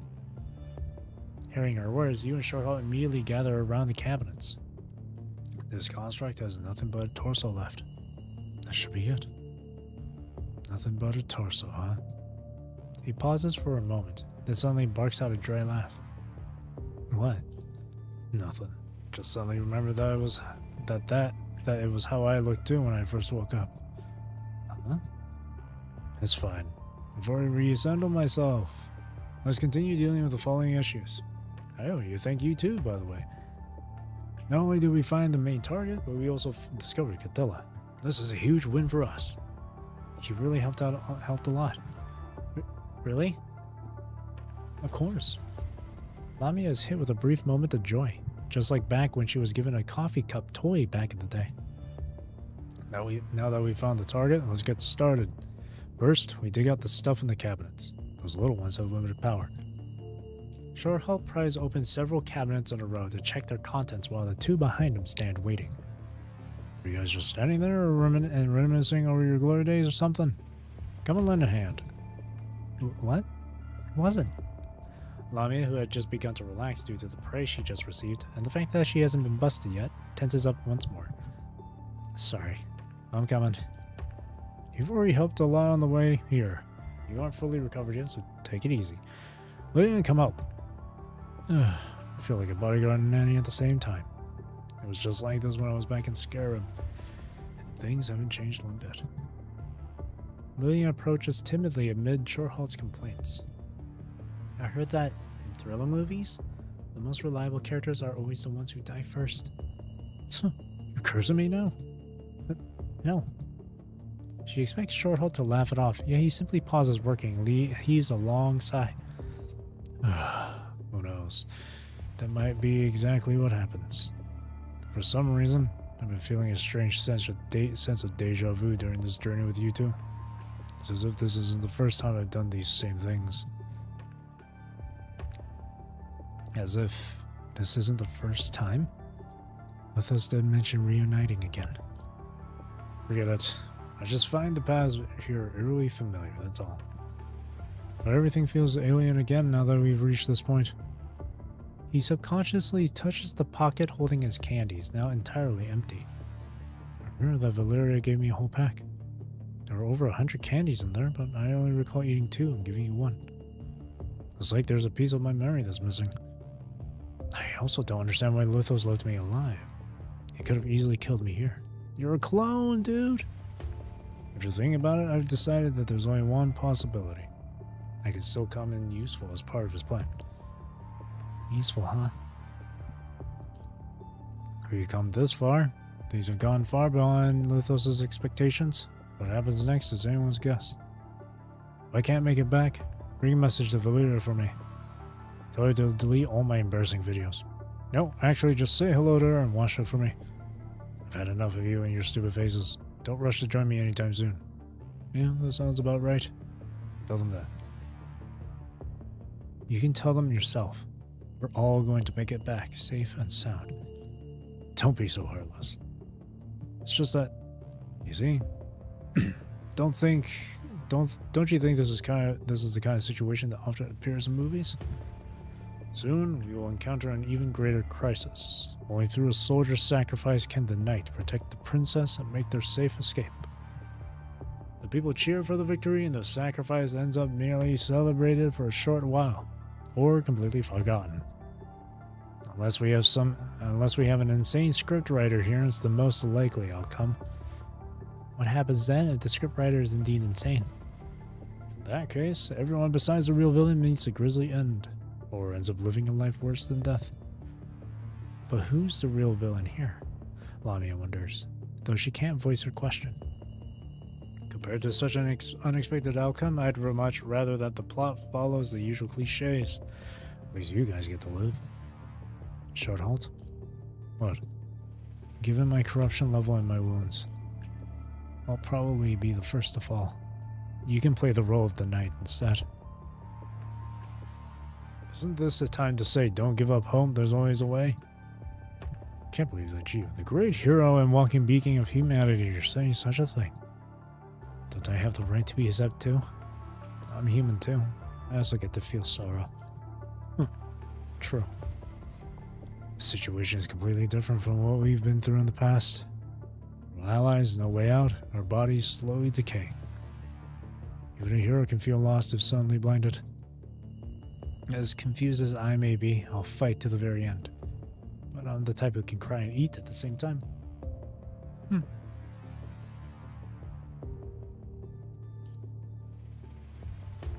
He bursts into laughter, almost reaching out to slap your shoulder, but catches himself just in time.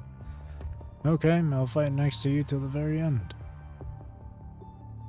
Watching the two encourage each other, Lillian takes a dejected step back. Lillian? Huh? Though I'm in no position to say this as an injured one. In such a perilous situation, the only way we can escape is by sticking together. Don't be afraid to rely on others. We're also relying on you. If anything happens, make sure to establish a mind connection with me. Lamia would have been super touched and grateful if the human hadn't addressed her as Lillian in the beginning. Yeah, I understand. Even if we were here, the world outside is filled with the corrupted and harrow creatures. It sure is rare for someone as introverted as you to survive this long without seeking help or offering your own. Now remember, Dark Ares is done recuperating and will be proceeding to the clean zone for missions. Simon told me back then that everyone was getting along much better than when the squad was first reformed. Now this is a topic Lamia knows nothing about. Lillian rarely shares any stories about Dark Ares, and certainly doesn't seem close to anyone, but judging from her attitude toward the team, this is likely the truth. Unable to find an explanation, she remains silent, helping Shorthalt smash the cabinets.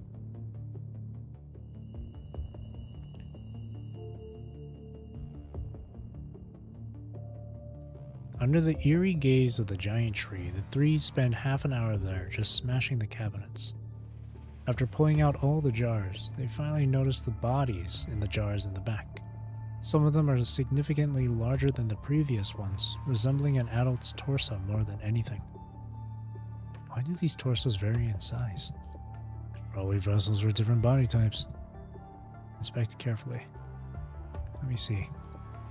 The jars holding the large torsos all have an N at the beginning of their serial numbers.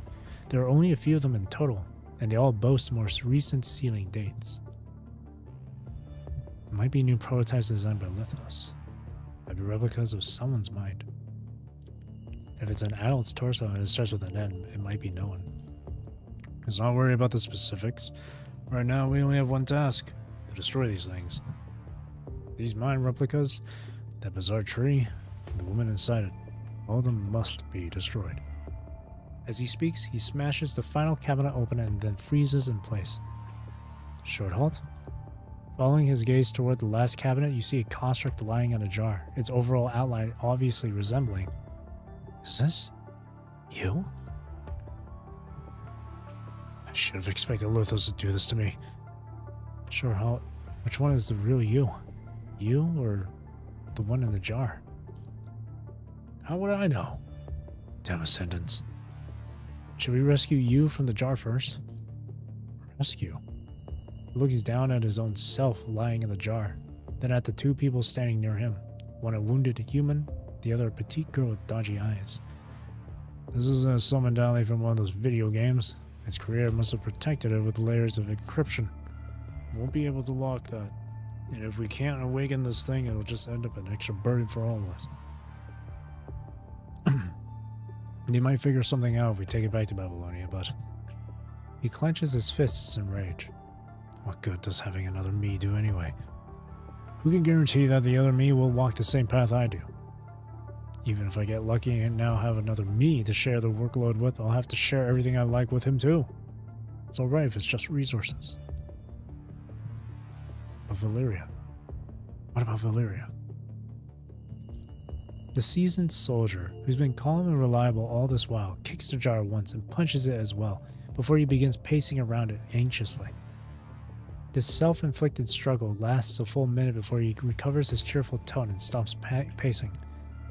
Alright, let's blow it up alongside everything else. But to hell with those philosophical questions. Who cares if it's the real me or not? I'm the one out of the two who's conscious now, the one who can make decisions. What does that tell you? It tells me that I'm the real one at this current moment and nothing else matters. Let's go ahead and do it. The bonds I've been saving up for so long are finally going to come in handy. Sherholt drops his backpack on the ground. Yeah, let's get to work. But all that aside, can we really kill her this way? This place is filled with swarms of red tide, and hetero creatures can regenerate easily if there's red tide in the vicinity. She glances sideways at the giant tree. The woman inside the tree twists and turns slowly, as if trying to break free. Isn't destroying Lithos' mind replicas enough?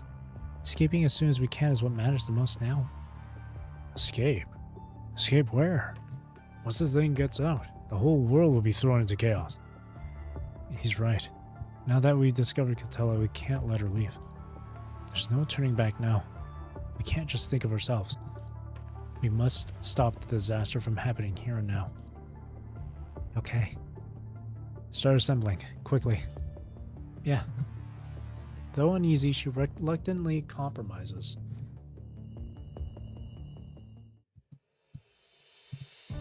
Unleashed torrents.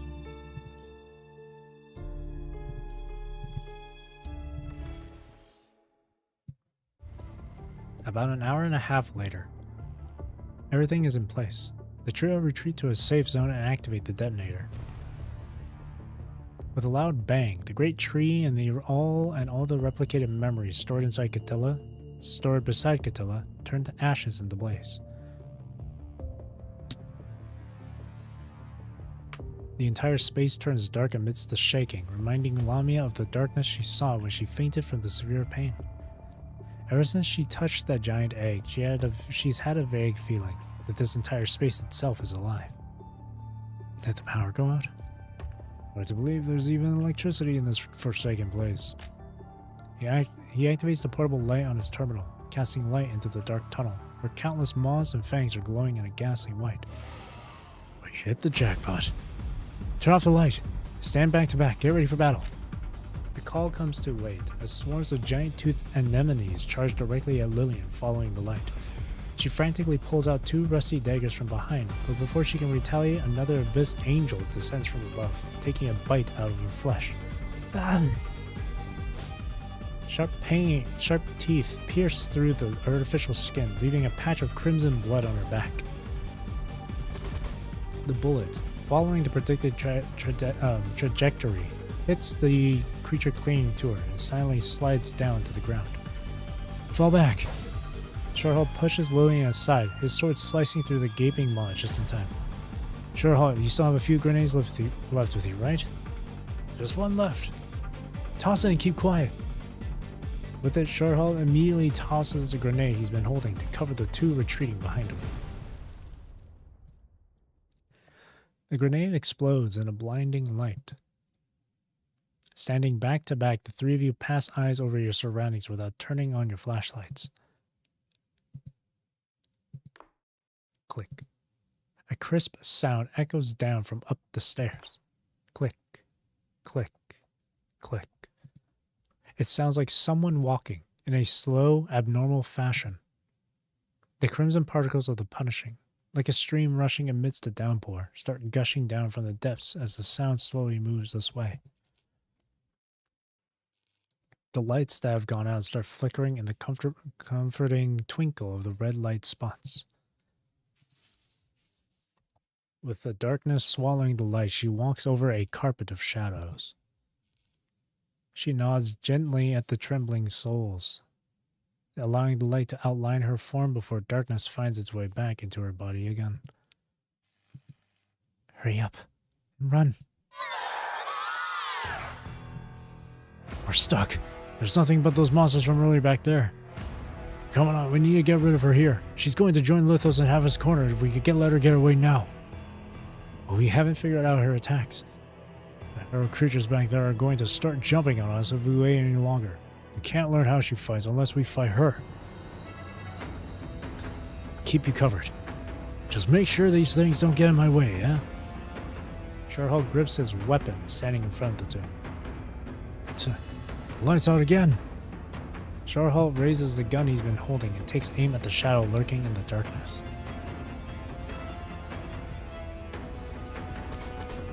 Right when she has come close enough, a bullet hits Catilla squarely in her claw. With an agonized scream, she takes a few steps back. Watch out, the egg in her hand is missing. Behind you! A rush of crimson light bursts into your arms, shattering one of your ribs before you have a chance to dodge. Your skin starts blistering right after coming in contact with the egg, and your jacket becomes soaked with the liquid that's a mixture of your blood and the red fluid of the hetero creature. Showing up fashionably late, two daggers thrust deep into its most crimson part. Lillian jumps up, flips over, and holds it in place with her own weight to keep it away from you. The blistering would have been more than skin deep had it stayed a few more seconds longer where it was. Whoa, direct contact with the hero creature? Are you both okay? I'm fine. For some reason, she sounds calm and firm. Commandant?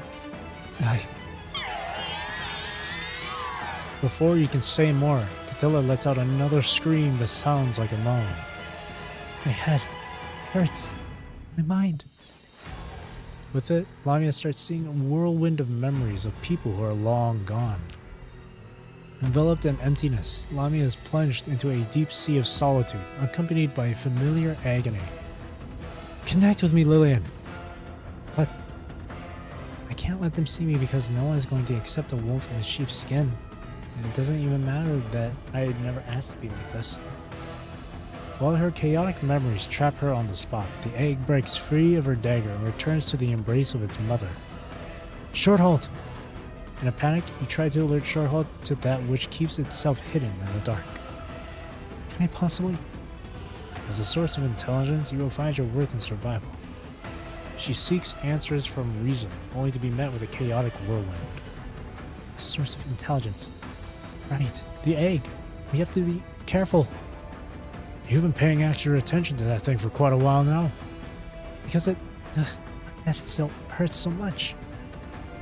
Like a predator that has its eyes on a target, it charges straight at the now defenseless human. Blocked with an arm. The egg charges at the human again and, with 7 of its punishing stingers, pierces the human's arm. She fires several shots at the twisted creature, which successfully drives it away and screams and splatters of blood. Run, or you're gonna die. You can't do that. You can't just let her go like this, and there's no going back now. We have to stop her once and for all.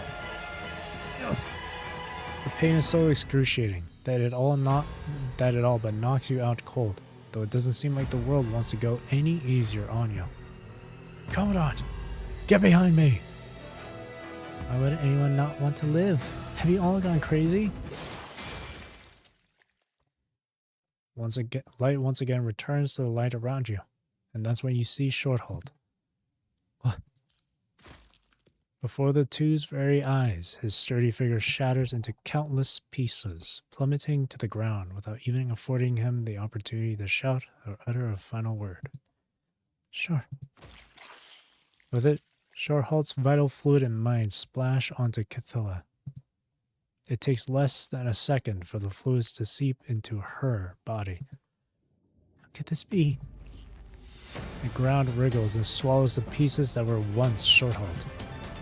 The man who once fought for the past and future and for Valyria, who once looked out for the other you, has made its way back to the womb of Mother and Earth in pieces,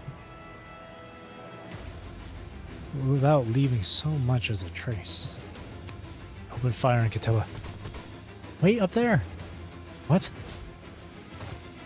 Lillian pushes you out of the way before there's even time for you to react.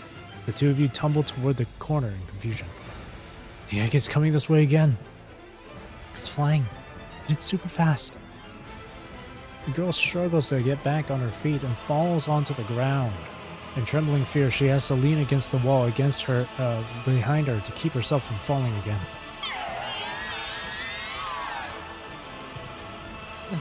The interference. It's very bad. The egg is making an irresistible hum, attracting the one who once embraced it. Lillian, make a mind connection with me. What? The wriggling noise is inching this way by the second. Come on, we've got to do this. At her wit's end, she grasps your scarred hands. The strange sensations coming through your mind beacon seem to explain why the girl has refused to connect with you this entire time. Man? The giant egg, however, charges this way again, leaving you no time to ponder further. This time it's coming straight for Lillian. Watch out! You still barely know her, but she did play her part in helping all of you find Lithos's mind replicas and trying to protect you just now. Yet, in this moment, she remains frozen on the spot as she trembles in fear. Hearing the gunshot, the egg turns around immediately, sending your last bullets flying straight into the empty tunnel. The tunnel starts shaking so violently that it looks like it might collapse any second. Having regained her composure through the mind connection, allow me to quietly count her blessings. Let's run! There's still hope as long as she can get out of this place. She can live on as Lillian. But to where to? In a panic, she frantically tries to look for a way out. Lillian! Like spectators in an arena, the monsters make no move whatsoever as they watch the two of you struggle to find a way out. In the dim light, the hunter walking right in front of you throws out her pet while she circles leisurely around her prey behind. I can still... No, wait. I'm not alone. We've already... There's nothing we can do here and nothing is in our favor. There's no point in trying to run from this. People are going to die if we let her out now. Snap out of it, Lillian! Pick up Shorthalt's long sword. She trembles as she watches you charge alone into the pitch-black nightmare. You refuse to give up, even with your wounds screaming in excruciating pain from festering and your splotchy, blurring vision warning you of your mind beacon's corruption. Your arms no longer possess their usual power, so you decide to fling the sword and take advantage of the inertia that comes with it. Even with all odds against me, I'm fighting down to the very last ounce of my being. Kamui has taught me this much. Ready, set. Fling it. As the sword is flung off, Shorthalt's vital fluid lands on the egg. At the same time, the egg takes a slash on its outer layer from the sword because of the sword's inertia. Wounded, the giant egg crashes onto the ground and starts wriggling hideously. You cough out a spit of blood, feeling your head grow heavier by the second. You feel a warm trickle of fluid flowing down the corner of your eye, and without even touching it, you know that it's blood and not sweat. And you know that it has to be blood, because there's no way you're going to shed tears here, not even when you might pass out cold the next second. Steady breathing. Prepare yourself for the next round of attack. The dark space around you shakes again. The monster, apparently having sensed something coming its way, steps back warily, leaving Cattilla pausing her movements temporarily. It's now or never. Raising the sword again, and with every last ounce of your power, you deal another blow at the egg that's still struggling. The sword pierces through the giant egg and nails it firmly to the ground. With it, the egg lets out a sharp cry, to the point of being ear-splitting. The cry alerts its mother. Hesitating no more, Catilla walks over this way in hurried footsteps. 3 bullets left.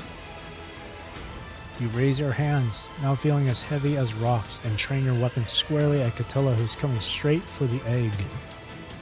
Open fire. At this point, you're so worn out that you lose balance and collapse against the wall behind you from firing the shot.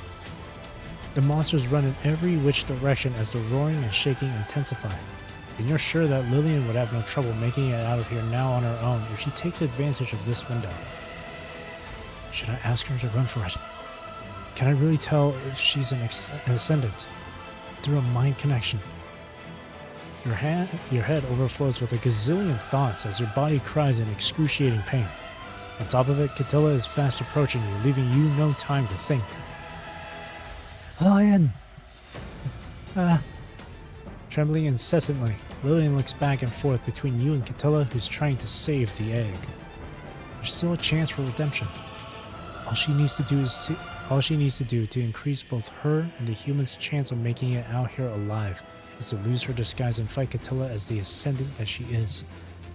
Except, she knows that she'd be putting her own life at risk if she loses her disguise now, only to find out that Catilla has never trusted Lamia, and she doesn't see what she stands to gain from that.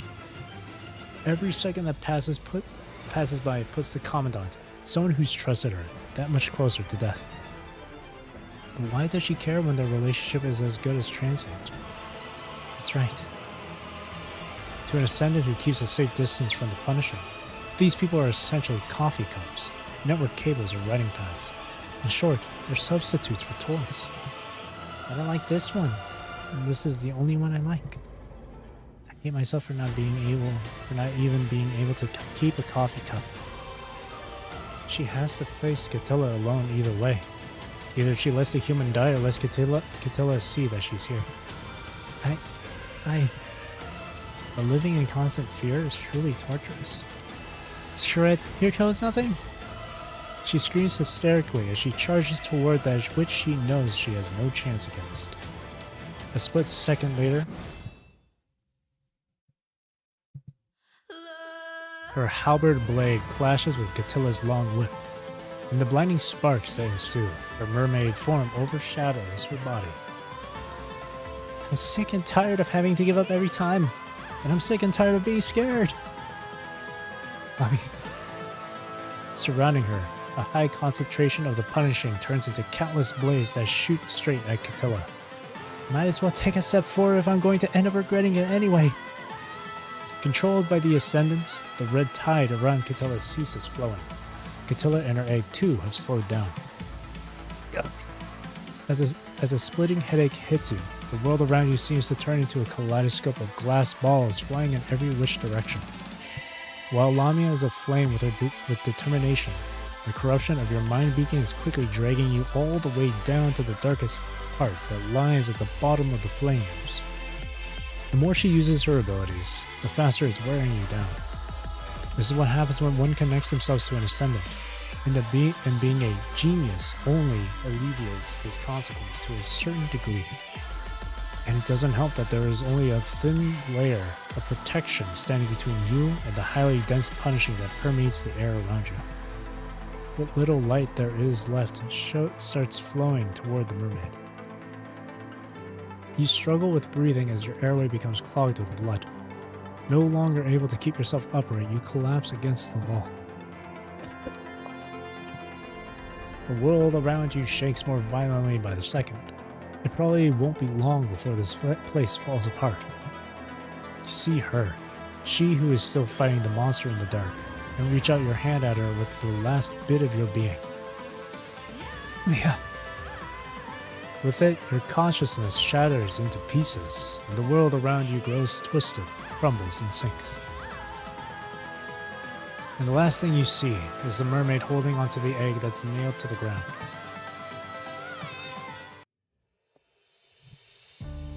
This note alone is already fantastic.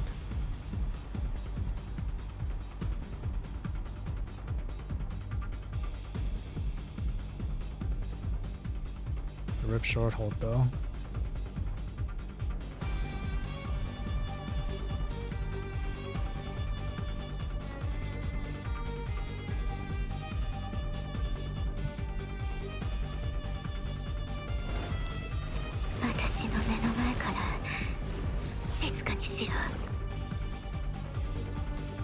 Okay.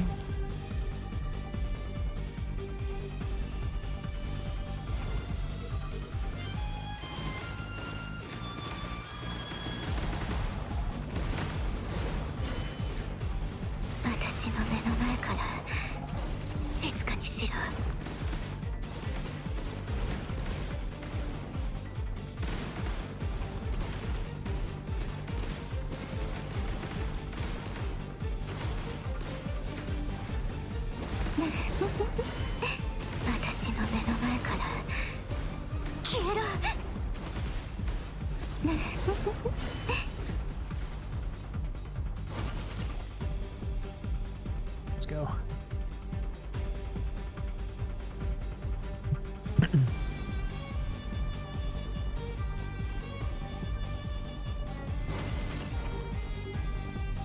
Damn it.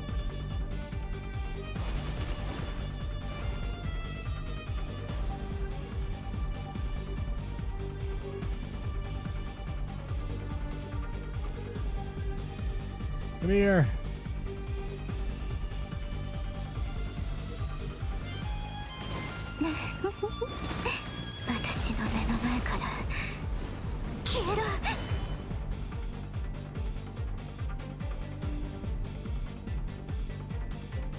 Keep on running away from me. 泡のように消えろ。出ていけ。滅びろ。静かにし、邪魔者め。沈め、海の底に。一体。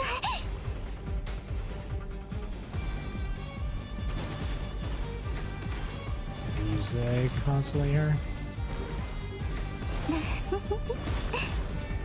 Got it. やっと終わった。でもまだ余裕かな。Holy shit. This node by itself is carrying. Holy shit. That was so good. That was so good. Yeah, I'll finish up this stream after I finish node 15. Then I'll finish up the rest for tomorrow.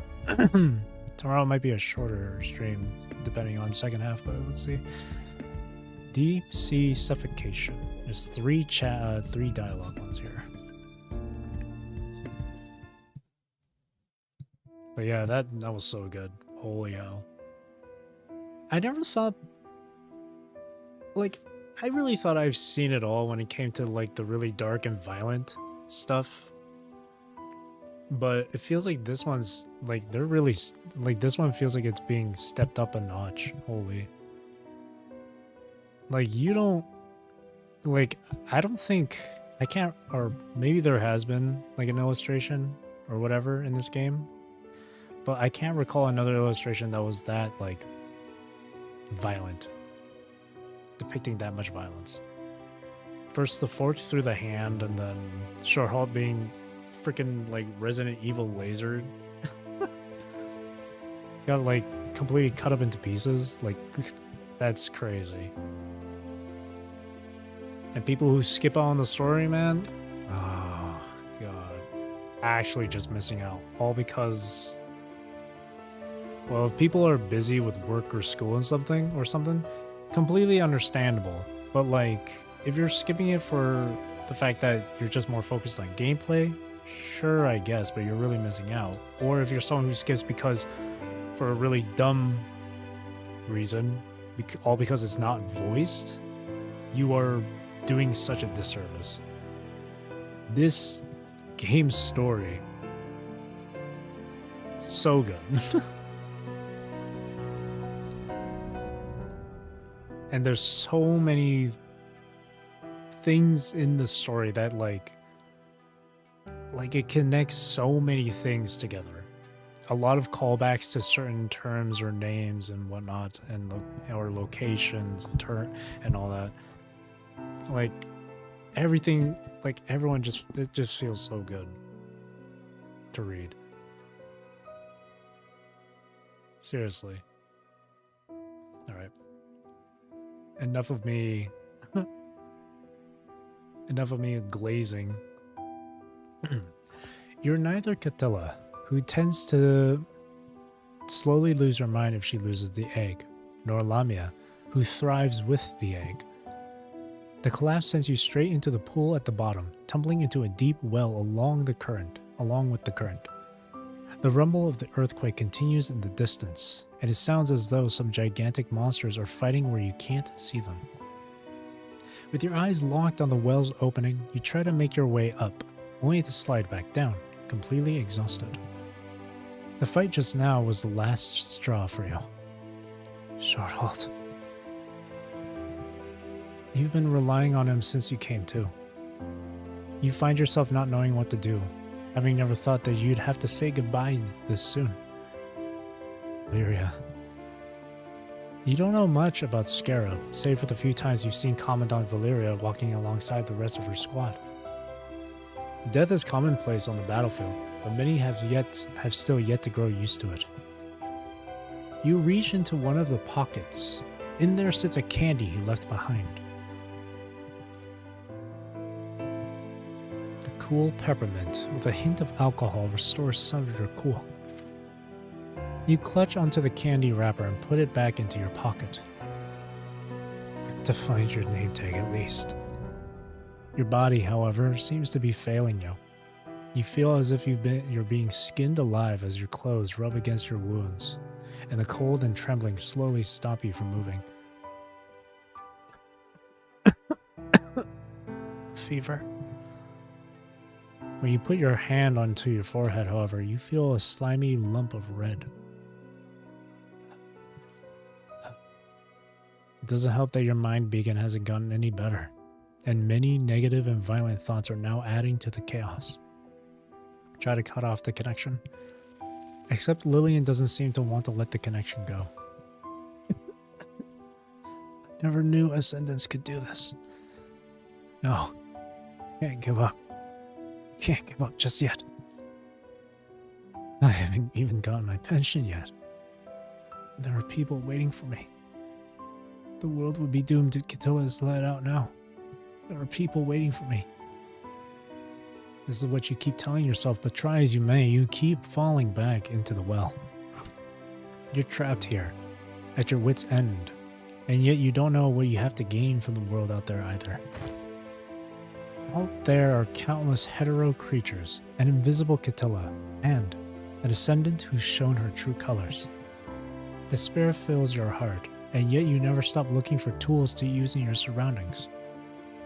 Suddenly, a smear flashes past, and you seem to know what it's trying to do. In the corner, it moves back and forth, as if trying to show you something. Go for a look. It's a dirty backpack. Inside is half a pack of compressed biscuits, a serum, a dagger, dozens of bullets, and 2 fever pills. The backpack looks like something that a scavenger has left here for some reason, and given the timing, you can't help but wonder if this is a... Ooh.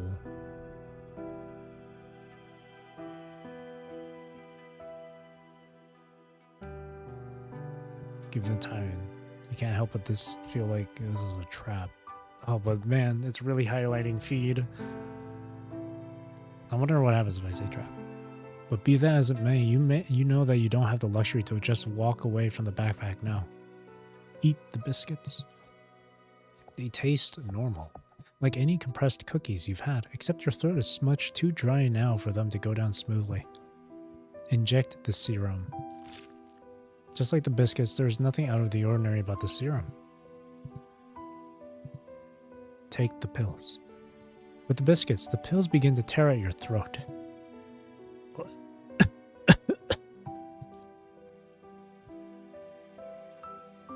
I can't waste these. I've got to swallow them. Can't even take the pills now. Note, swallow. Hoping to make it easier for the pills to go down your throat, you turn your eyes to the stream that has brought you down here in the first place, knowing that it's probably not the safest choice of liquid. Right then, the well starts shaking more violently, and the ground slips away what little water there was left. Swallow the pills anyway. As if you haven't suffered enough, the bitter taste of the pills fills your mouth. It takes you a good 10 minutes to swallow both the biscuits and the pills, until the upper wall of the well starts shaking again. With it, the well itself slants to the right. Look up. Some seawater streams down this way through an opening on the well's wall, bringing with it a half-filled bottle of water and a pack of bandages that nearly hits you. The bottle is all crumpled. You pick it up, take an incredulous sniff, and take a gulp of it. Like everything you found in the backpack just now, there's nothing out of the ordinary about this liquid. What strikes you as weird is the well itself. God only knows what's coming down next. Gotta get out of here. You quickly bandage yourself with the bandage from the backpack, and with the dagger you just found, try to make your way up again. The dagger proves itself very useful. Almost there. Halfway up, however, the shaking begins again, and you have a bad feeling about it. Countless metal bars pierce through the wall, blocking the well's opening. In a panic, your hands let go, sending you falling straight back down to the bottom of the well. What's that, Lithos? He said there was one last injection to go, which is why you need to stay alive. This place is the last place you want to be stuck in if that was Lithos. You pick up the dagger again, ready to give the climb another try, but the unevenness of the ground stops you cold. Inspect the ground. The light coming down through the well's opening. In the light coming down through the well's opening, you feel the ground, and notice that the protruding parts seem to form a line of words. Please stay in. It's dangerous outside. I'm not going to sit around and wait for you to come and give me that last shot, Lithos. As the well's shaking grows more violent still, squirmy writings begin to surface all around you, as though the walls were alive and were part of the hetero creature. Oh god. Sorry, please, it's very dangerous here. Please stay here. It's very dangerous here. Please, blah, blah, blah, blah. I won't last much longer, Catilla is. The mouth of the well is closing in. Before I blink, please stay here. It's too dangerous outside. The words sound like the plea of a dying man. Sorry, please, it's very dangerous here. Dangerous, dangerous. The words on the uneven walls scream out, pleading for the humans here to stay. Fine. I'll do as you say. I'll stay.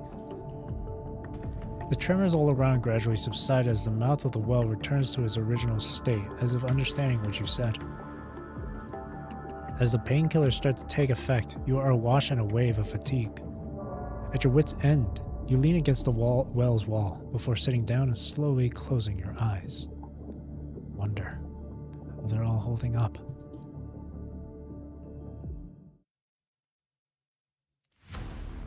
"4 a.m. 45398 4 a.m. Grey Raven commences a blanket search in the designated area, locking onto a long-abandoned hospital as their target. Sneaking into the underground morgue, Liv discovers a hidden door behind the freezer of the 13th body. What lies before the three of them now is a scene of utter despair. Commandant.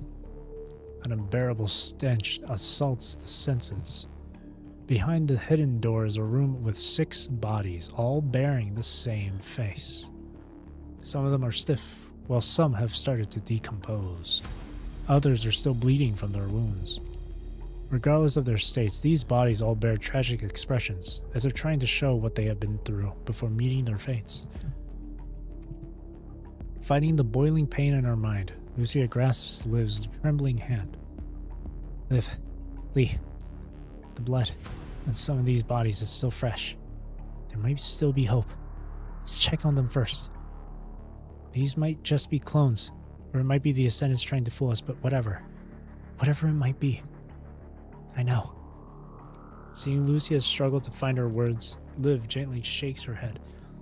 Regaining her composure, she quickly walks up to the blood-stained bodies to check for any signs of life. Lee, however, remains in place, looking somewhat out of it. Lee? Lee says nothing, as though he hasn't heard a thing. Lee! It's only when Lucia jolts him by the shoulder that Lee finally seems to snap back to the present from a distant past. Let's check the other rooms. We're not giving up any hope. With a nod, Lee quietly leaves the pool of blood behind. He didn't give up, nor was he crushed by what he'd seen. He was just feeling overwhelmed by a familiar heartache. What he doesn't understand, though, is why he's finding it familiar.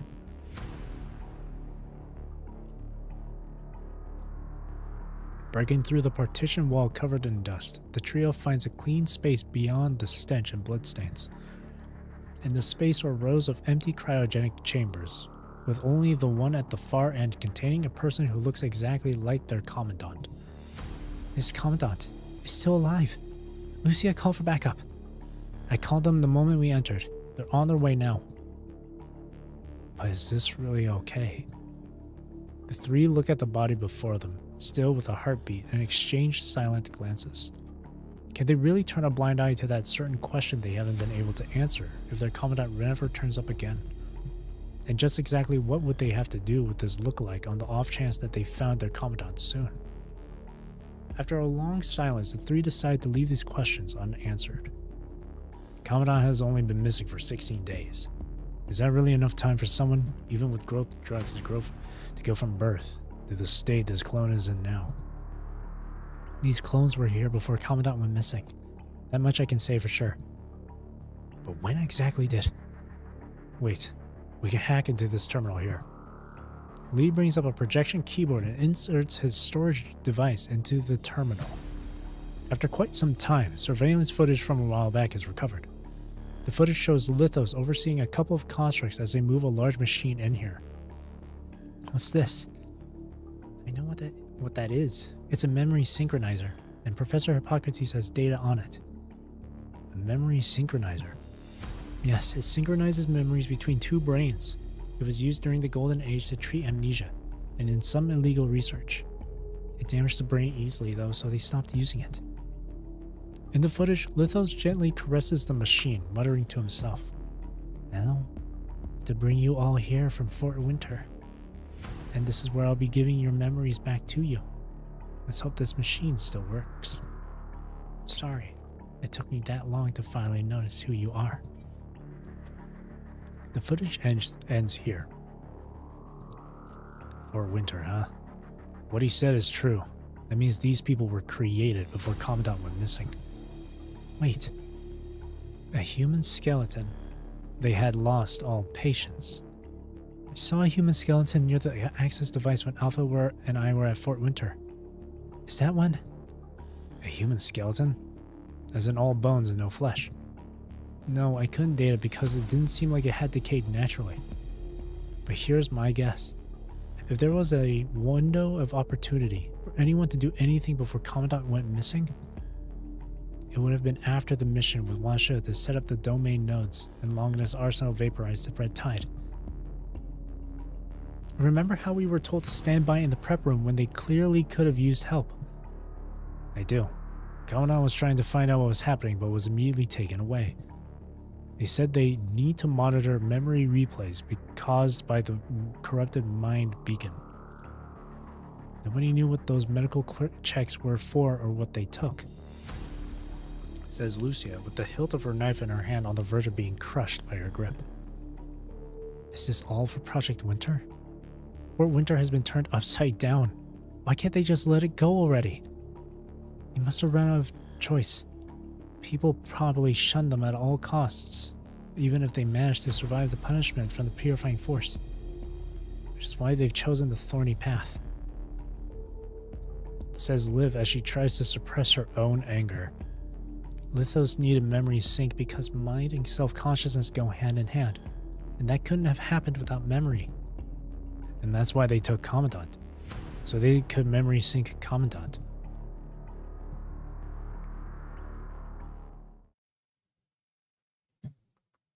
Holy Holy shit. I'm sorry, mister. I've lost track of Usabeni, and Catilla has gone berserk from being awakened prematurely. While you, severely injured, are fast asleep at the bottom of the well, Lithos was reporting the situation here to his agent amidst the chaos. Vonnegut says nothing, waiting for Lithos to finish delivering all the bad news at once. He knows well that Lithos wouldn't have come to bother him if there were a workaround. The three of them orchestrated an explosion, destroying all of the mind backups stored nearby Catilla. I can't keep her stabilized anymore with my replicated mind. Your replicated mind was never stable. To begin with, it was only meant to serve as a sedative while Catilla was asleep. It's supposed to crash and burn as soon as she awakes. Which is why I told you to seek reliable backup plans, even if it means taking more time. I'm just hoping to speed things up with your plan. He clenches his arms in self-reproach, nearly crushing them. It's my fault. I left Loki in my room, and she broke through the partition, and that's how they found out about that room. Strax's replicated mind has been destroyed too. If we don't do something about Catilla, the consciousness he's implanted into the cradle will be contaminated and collapse too. And we'll lose control of this place, and of her cradle too, if that happens. That's exactly why you failed to notice it when they approached your room. I've told you to exercise your caution if you want to control the cradle with him. I've also advised against keeping Loki around. Your experiment is finished. What you need to do now is to set her free from her suffering. She's one of us. She deserves to live, and if she dies... You allow those humans to seek death, and yet you deny Loki the same. Is it Loki who needs to live? Or is it you who needs her to live? I'm sorry. What do you make of this, Commandant?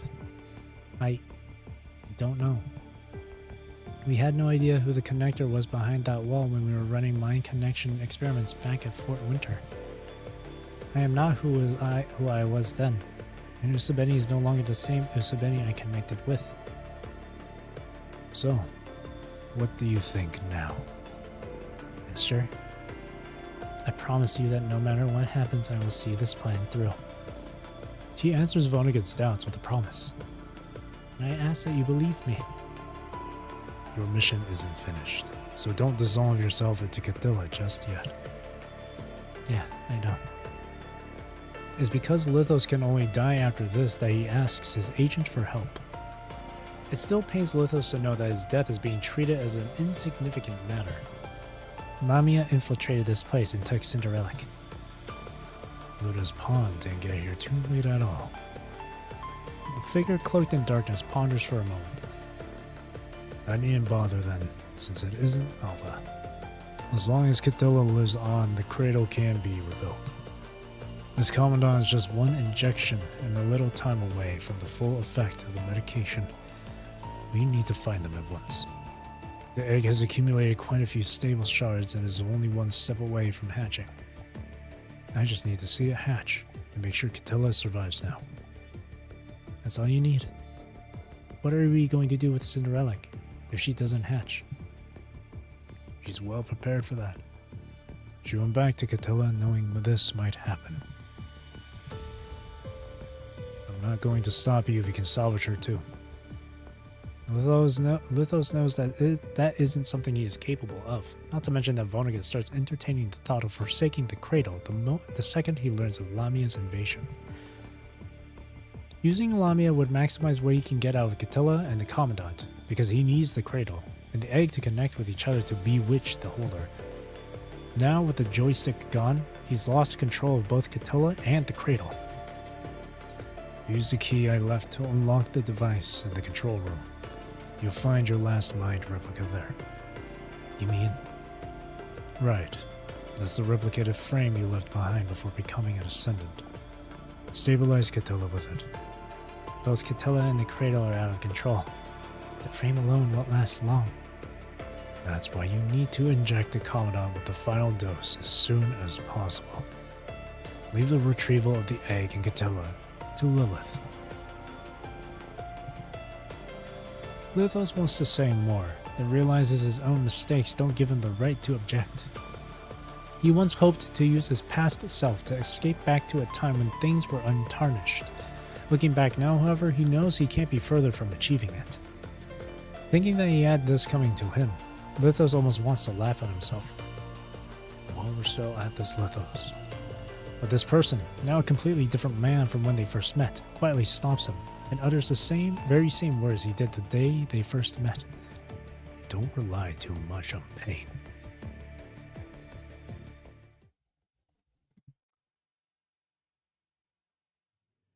Gently touching the spikes in his chest that won't spare him the pain, Lithos passes through the corridor filled with hetero creatures to retrieve the key Vonnegut mentioned and heads toward the control room. As he walks, he removes the hair accessory from his head, shedding the long hair and dress that belonged to Rose, and with a sigh, changes into the clothes he used to wear at the orphanage. I'm sorry, Rose. I might look like you, but I still have a hard time bringing myself to like myself, and pain is still the only way I know to seek forgiveness.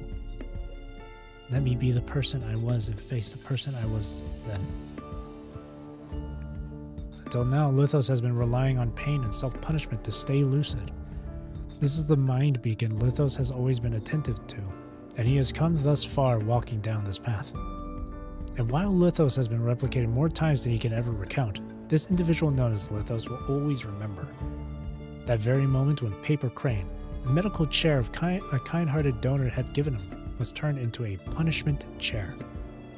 All those painful times he has had to live through after becoming an ascendant, one of which is that time he fell for Ravage's trick and accepted his help. All the fathers from the orphanage, and everything Ravage had done, and how all the unbloomed flowers were nailed to Paper Crane, before they had their buds forced open and pistols plucked again and again until they became specimens or toys. They said they were doing it for his good, claiming that they loved those little buds too much to ever want to hurt them. Now a grown-up himself, Lithos equates intense, painful tug at heart with love, having never truly experienced love in that distorted, sequestered paradise. The more intense the pain carved into his soul, the more genuine his twisted confession. All of these have turned Lithos into the person he is today. One who would feed a rabbit a piece of flesh he cut off himself. I did it for the rabbit. I can't just sit around and watch it starve, can I? But what becomes of the rabbit that's tasted flesh and blood? Lithos's love has led them nowhere, much like this path that's taking him this far as an ascendant. He sets out hoping to see a brand new future, only to find himself wandering further into the thorns and fog. He knows only too well that a villain won't stop being a villain simply because he's been victimized, which tears his soul in half. He is Lithos, and he is also Father's. He has become an offender since he was made a victim. He wishes they could all live peacefully looking forward to tomorrow, instead of having to trek the long twisted river that's the Ascension Network and hurting so many people along the way. Having been raised by his fathers, Lithos doesn't know how to go about life in ways his fathers have never shown him. Which is why he sees what he's doing now as the best way out. If the disaster, train, leaves no time for anyone, he needs to act now. And to that end, he doesn't care how many people he is going to hurt, so long as he can keep a handful of them safe. And this is the kind of filtering that Lithos stands by. He's been tormented by what he has done, and resorts to lying to help himself feel better. He's been telling people that he's doing these things for their good, that they have to do as he says to survive, to the point he falls prey to his own lies. Dying on a periodic basis helps get these heavy emotions off Lithos's chest, as much as he knows that this is but a temporary getaway. His idea of an ideal death would be to get torn and crushed completely alongside Paper Crane, all the while cautiously enduring torment 1,000-fold worse than what he had to in the past. It's only through pain so excruciating that he thinks he can find temporary forgiveness in himself or himself. It's only then that he can bid a graceful farewell.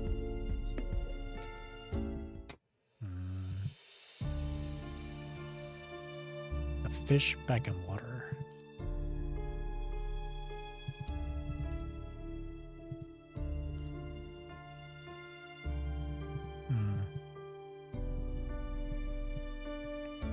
Time's up.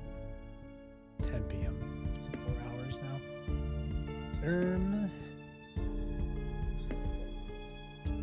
Oh god.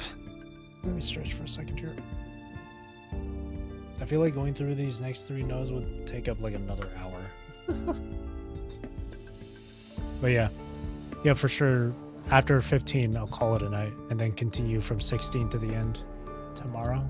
So let me quickly change the title of the strum. There we go.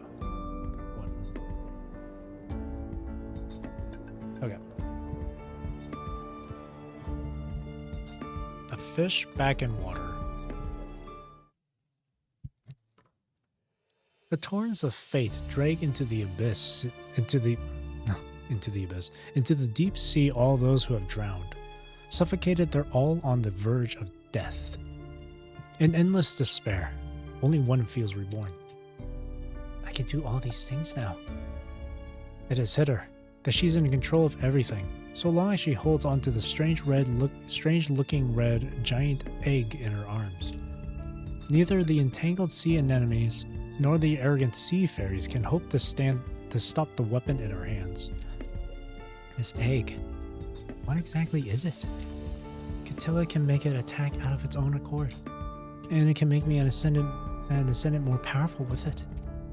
Strange how those hetero creatures can't use it though. She holds up the giant oddity for a good look.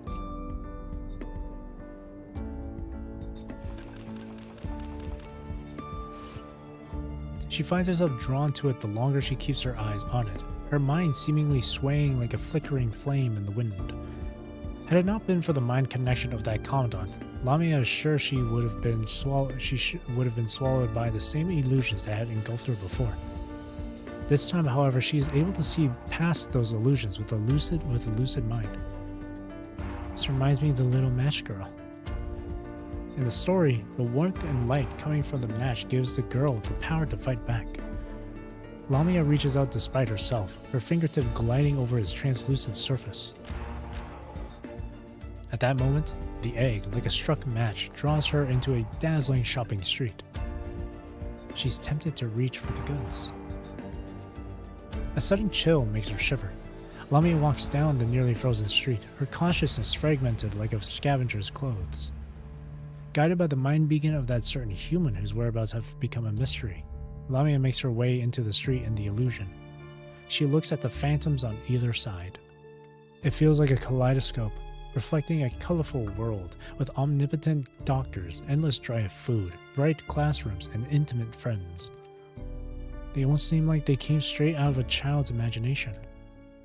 Lamia looks enviously at these things she once longed for as she lingers by a few phantoms showcases. She wants these wishes that these phantoms showcases are displaying to come to her side. If only all of this were real. Lamia once again raises the egg match. When her fingertips skim over its surface, a faint red glow comes to life that shows the phantoms showcases. Instantly, the illusion becomes real and tangible. Like a personal shopping guide, the egg match starts showing Lamia the life she yearns for. At 11:30 a.m., Mother prepares a hearty breakfast. With a gentle call, the forever 16-year-old Lamia wakes up from a bedroom filled with toys, books, and stuffed animals.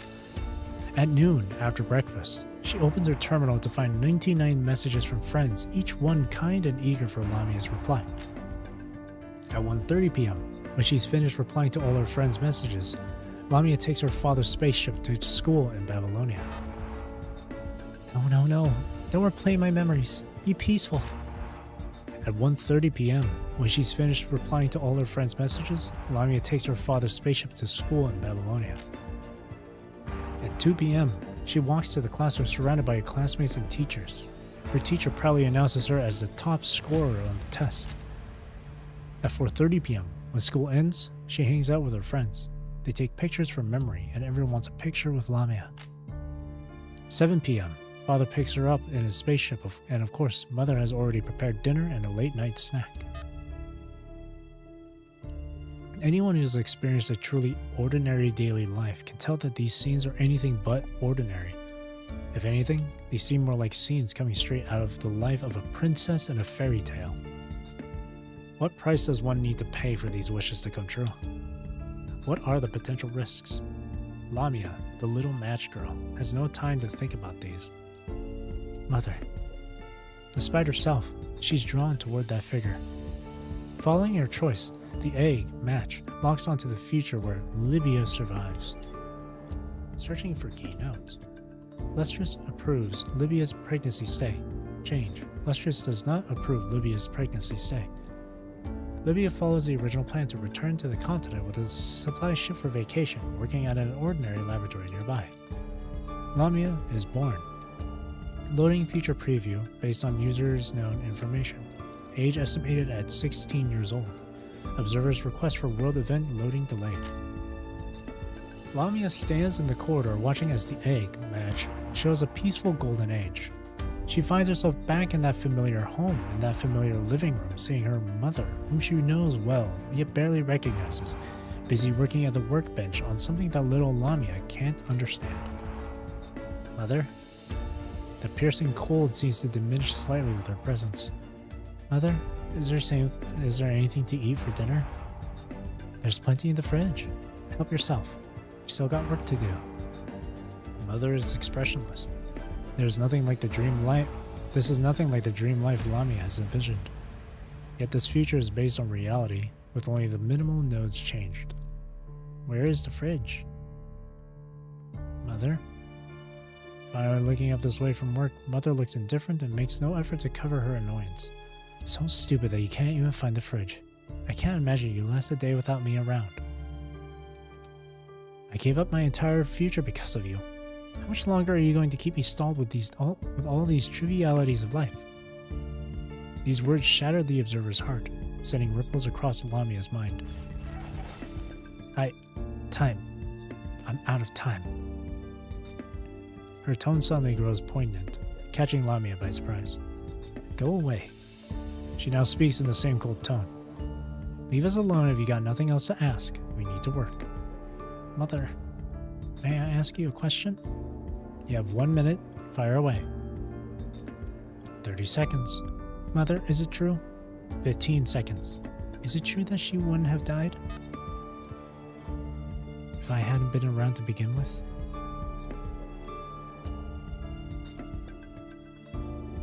Constructed from wishes, the simulation of Lamia's future collapses completely and merges with her past. It was on that fateful day that Lamia asked the question, one that had been weighing on her heart for far too long. Have you finished the problems I gave you last time? Sorry, they're too difficult for me. And the textbook? He cast Lamia a cold look silently before standing up to leave. She despised her own ignorance whenever she was given problems like these. If only I could get out of here earlier. The world out there had the answers I need to answer all these questions. Searching for key notes. Change a few more notes. The egg match burns up once again, illuminating the world behind Lamia and revealing countless flickering figures before her. Ladies and gentlemen, let's give it up for Lamia, the youngest scientist the world has ever seen. Brimming with excitement from the stage, the host welcomes a petite figure. Now let's find out exactly how amazing this kid is. Dr. Lamia. Yes? Help me summarize the tasks for all of today's meetings and chat records and organize the schedule for tomorrow. Sure. Lamia is safely born. Leaves Atlantis ahead of time. Dr. Lamia, can you help me solve a math problem? Sure.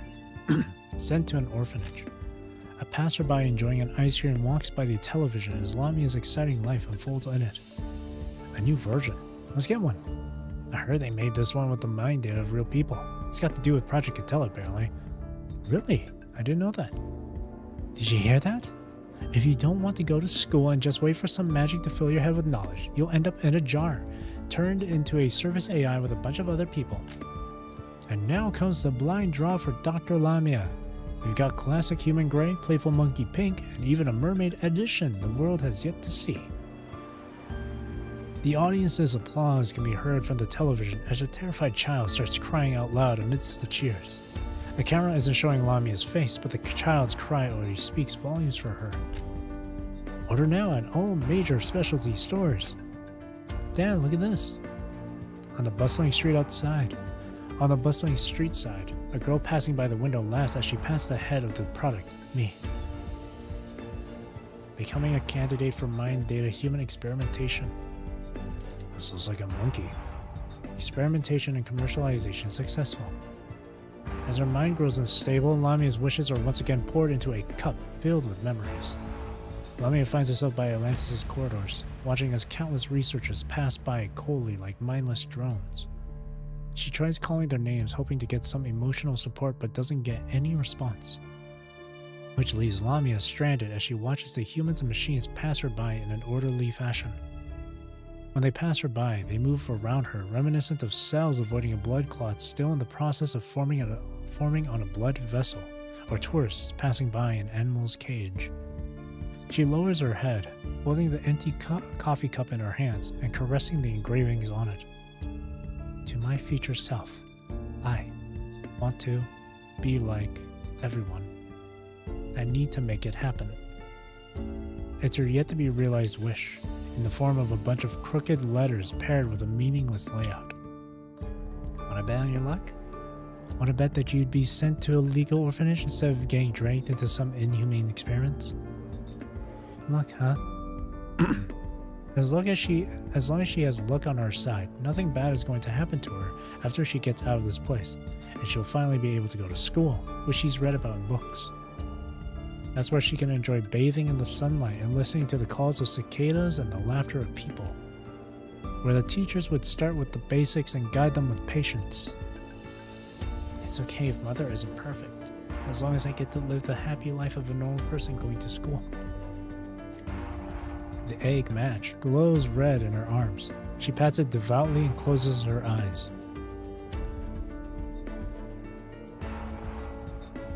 All of a sudden, through the afternoon sunlight and the calls of the cicadas, a piece of chalk comes flying at Lamia, who sits in the second last row, and lands squarely on her. Lamia, daydreaming again? The entire class bursts into laughter. No, I wasn't. Then answer the question I just went over. She frantically picks up her textbook and flips to the right page, but even with gentle reminders from the desk next to her, she still can't answer the question. You're just not cut out for this. Your mother signed you up for this intensive program thinking her daughter was also knowledgeable. I'm starting to think she's intentionally putting either me or you through this suffering. In her silence, the entire class bursts out laughing again.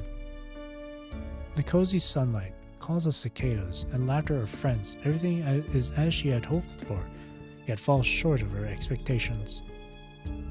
This is a rare opportunity. I need to make it count. She picks up her textbook, studies, practices, and then dozes off again.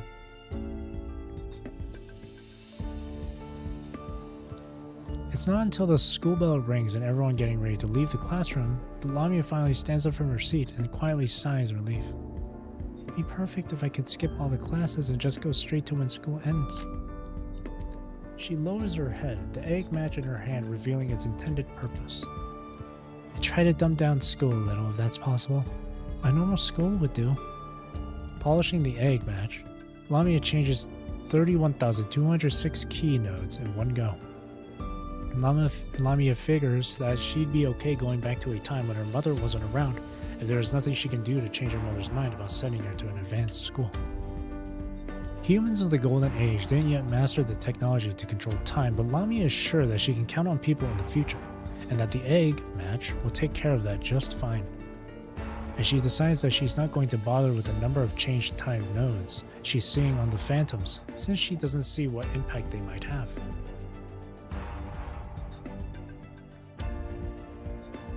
She knows her wish has been fulfilled when the dreadfully tedious classroom disappears, leaving her in the after-hour tranquility. Lamia finally found her long-awaited peace and happiness, as well as the life of an ordinary person that fits her definition of ordinary. As the 4 seasons fast forward, Lamia goes through college and works in and enters the workforce. She is now a tour guide working at the Copperfield Aquarium. She finds work more tedious than school, as she'd curse her life even when she only needs to show 3 visitors around a day. Before she knows it, however, that fateful day comes. The alarms that once flooded Atlantis are now blasting through the aquarium, letting everyone know that the punishing is here. The visitors and staff run for dear life in every which way. Standing in the escaping crowd, Lamia tries to fast forward time only to realize the world becomes ravaged at a faster pace as she does so. She doesn't want to be a construct again and dies in the arms of a cleaning robot while fleeing. In the hands.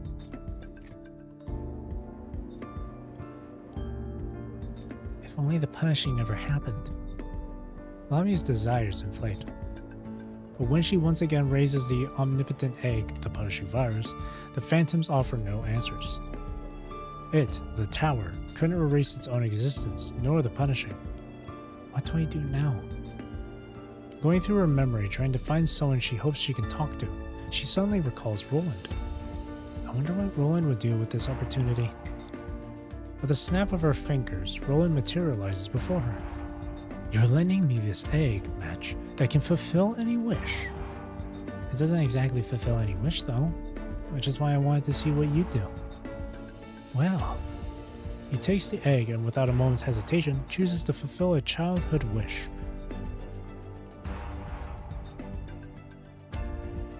And just as Roland has hoped, his life progresses without any hiccups. A life devoid of lies, falsehoods, and drama, mundane and ordinary to the core.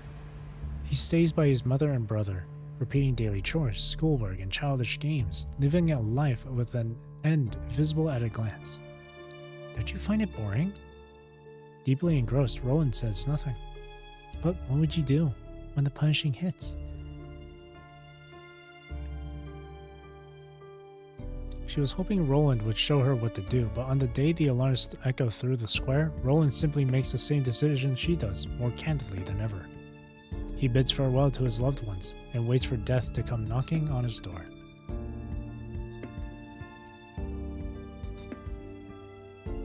I think that's pretty much it. Roland shrugs. They abandoned me in the real world. We might be looking at a different script here, but lies are lies all the same. It was a great dream, and I really enjoyed it. Can I lend you the egg, Match, and ask you to give it another try? You want me to relive the lies? He bursts into laughter and immediately sets up an accident. In a few simple moves, Roland turns his half-year-old self over in the cradle, so he faces down. And it all ends even before it even starts. It's over. In the empty corridor, Lamia finds herself all alone once again.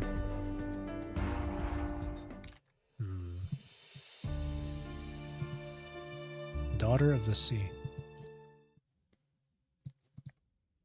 In Plato's allegory of the cave, he compares the uneducated to a group of prisoners chained in a cave from birth. In the allegory, the prisoners face the lightless wall in the cave, chained so that they can't turn their heads. People outside the cave pass these prisoners by carrying torches whose light shines upon the weapons, passersby, and mannequins. The prisoners, on the other hand, see nothing but the shadows of these things projected on the wall because they've always been facing the wall. Seeing no real objects, they naturally come to believe that the shadows of the real are the only reality.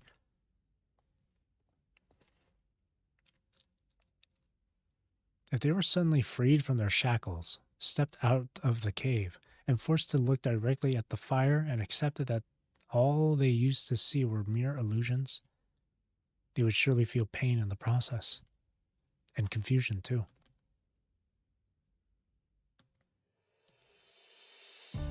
just like a mermaid princess venturing above the sea's surface for the first time, gazing at a kingdom she's never seen from behind the reefs. Just like a little girl lighting a match for the first time and catching glimpses of all her desires in its light. Just like Cinderella asking her fairy godmother for the first time to let her go to the ball. Now, Lamia too finds herself questioning herself between opportunity and reality. What do I want exactly? Until this day, if someone asked her what she desired, she would have answered without hesitation. But wishes hold no value if they can all come true like a breeze. She finds herself feeling lost with all these vibrant futures laid out before her. Then take another step forward, be a bit more greedy, and make all your wishes. The egg, controller, lies quietly in Lamia's arms, softly tempting her. He hopes Lamia will be dominated by her desires and be insatiable with the status quo. Then he wants her to want the omnipotent egg match so badly that she refuses to help that commandant who wants the egg dead, so the commandant can slowly weaken with the injection and return to Mother's loving arms. Light another match. The one-winged girl too whispers softly in the midst of the bizarre illusions. If this makes you happy, I want Mother. I want her to fulfill all her wishes and be happy. Searching for key notes. I want to ask her if it was all really because of me. No, please don't blame it all on me. 32 time nodes need to be changed. A baffling image flashes past her sight. Is that a crack of some sort? Lamia decides to ignore it. Knowledge. I want to answer all questions as my true self. 172 time nodes need to be changed. The crack seems to have grown a bit. Friends. I want to be like everyone else and not a monkey in a zoo to be stared at. 392 time nodes need to be changed. But these are still ordinary lives that people in peaceful times have had. They're not grand enough to be wished. I want to be a pop star. Lamia, the superstar's latest single, Abyssal Melody. The cover. Wow, it's breathtaking. Lamia, Lamia, Lamia. The observer in the corner sees the danger seated by these wishes. I want to be a knowledgeable teacher so that the best of students will humbly seek my advice. The observer knows that these are the consequences of tampering with time, and that she will tear the world apart if she doesn't stop. I want to be an almighty philanthropist. Everyone in need of the conservation area thanks you for your selfless kindness. Please do allow us to make a game based on your beautiful body. It's going to last for centuries to come alongside your name. I want to be more powerful than Alpha. This is the power bestowed upon me by the Monastery of Purity, Gabriel. The decayed skull reflects the mermaid's bleak figure. Master, you've arrived. Awakened by the rift, the punishing pervades the land faster than ever. No, there is more to it than that. Merely tolerating Cadilla and her Cradle slaughterhouse to appear in this world would drown it in a crimson flood. The tragedy of the Puglia Forest Park is about to be repeated manyfold. Is this the future she hopes for? Or is it destruction led by ignorance? The mermaid, lost in wishes, remains oblivious to the danger. I will rise above the Ascension Network and make all the ages bow before me. This planet too is ready to hatch. Her wishes are innocent and her daydreams commonplace. The observer knows the world couldn't bear the consequences of having these nodes altered. And the mermaid who makes these wishes is walking down the safe corridor of the fourth dimension as she admires the countless futures illuminated by the egg match. In these future simulations, Lamia has lived through countless lifetimes, having all her wishes fulfilled to the point of desirelessness. What wishes do I have left? She keeps her eyes on the dimming light of the egg match and the fading mind beacon as she ponders how to make her remaining chances count. In the mirror at the end of the corridor, you saw the shadow of Atlantis. Mirror. This brings Lamia back to those times when she sat on the other side of the screen, looking at the dead and seeing an ideal world from reality. She wants to reach out to those who are no longer there, like fishing for the reflection of stars in the ocean. Stars.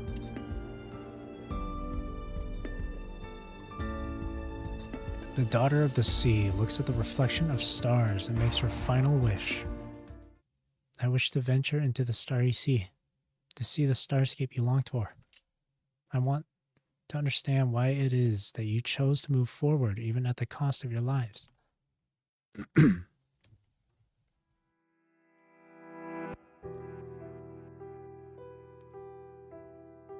Lamia steps into the starry sky and leaves the solar system behind in a breeze. She raises her head, looking puzzled.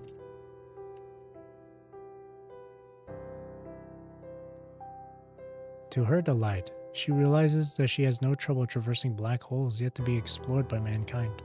She skims distant stars, feeling for the full outline of the universe beyond human cognition. She's become nothingness and an eternal cosmic voyager.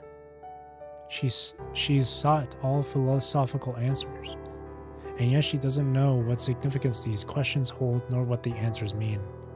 Jumping at her, these words are no different from a foreign language she's never studied.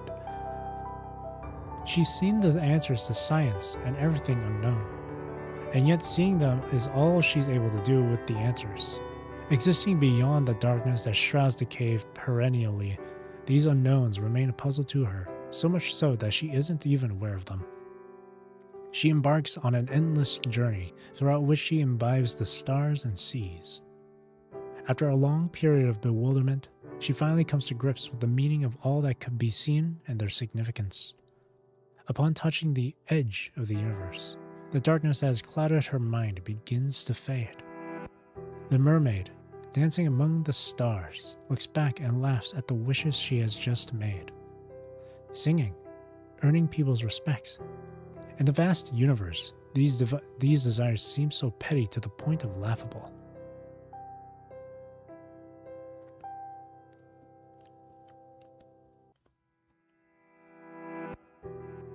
She sways her tail and swims back to Earth.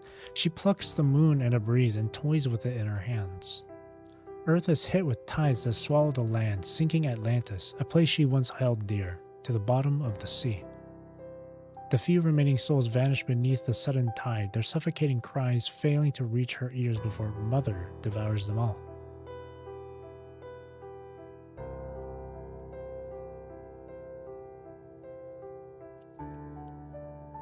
She gazes at the truth. Indifferent to the destruction, she lets herself drift around in the starry sea.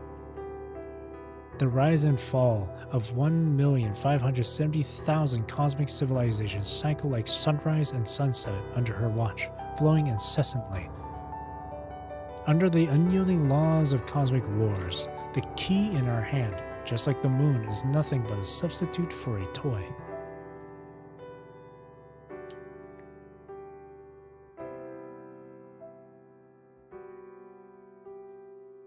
Time, flowing ever faster, erases the countless years and ages, turning Lamia as silent as the stars themselves.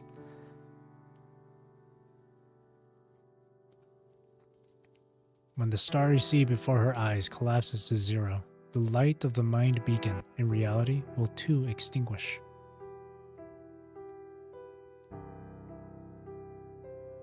Time's up. She gazes lovingly at the universe as it reboots in the simulation, refusing to return from this immensity to a reality she knows to be dull and draining. Reality. The Lamia in the real world is still the same villain who needs to fight with all her might just to survive, making most of her wishes nothing but a far-fetched fantasy. By now, Lamia is very clear about the egg's intended purpose. State your goal, and it will fill the path to your goal with the actions it thinks you need to take, after which you'll be shown what it is like if everything goes as you wish. But all these actions are in the past. Could it be that Vonnegut has figured out a way to travel back in time? Lamia suddenly recalls that Luna has mentioned in passing that Vonnegut was looking for a key. A key. If the egg is the key, what door can it open?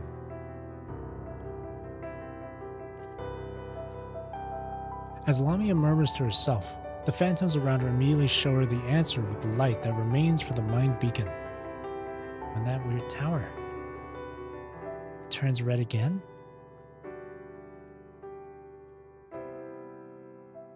But how is she supposed to go to the tower in the clean zone?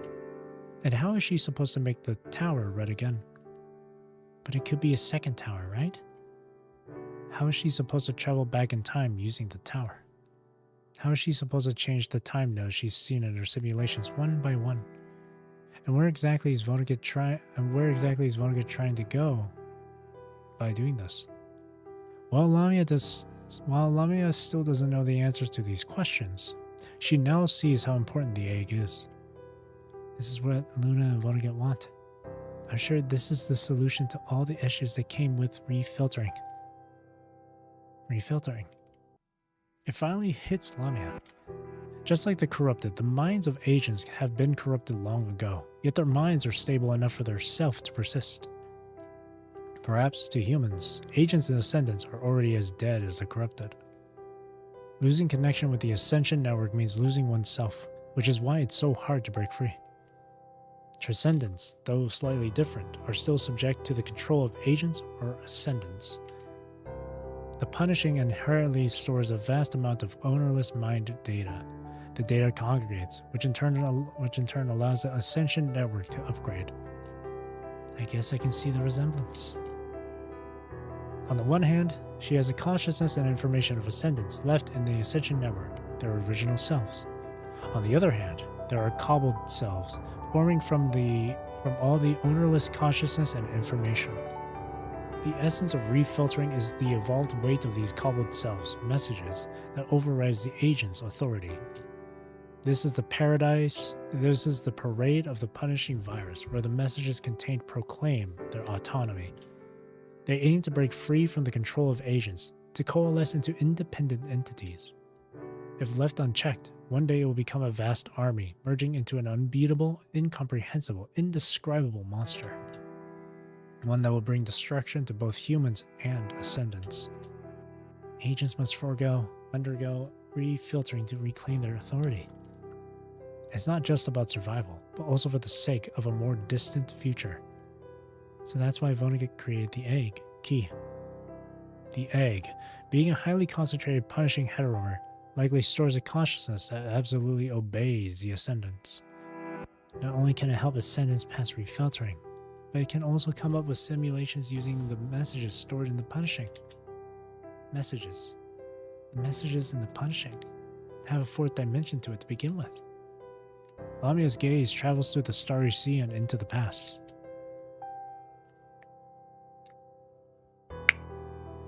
That giant hetero creature from back then was meant for creating a big enough signal tower too. They did get their messages from the future, but humans beat them to it. They probably wouldn't even have brought up Project Attila had Vonnegut gotten what he wanted then.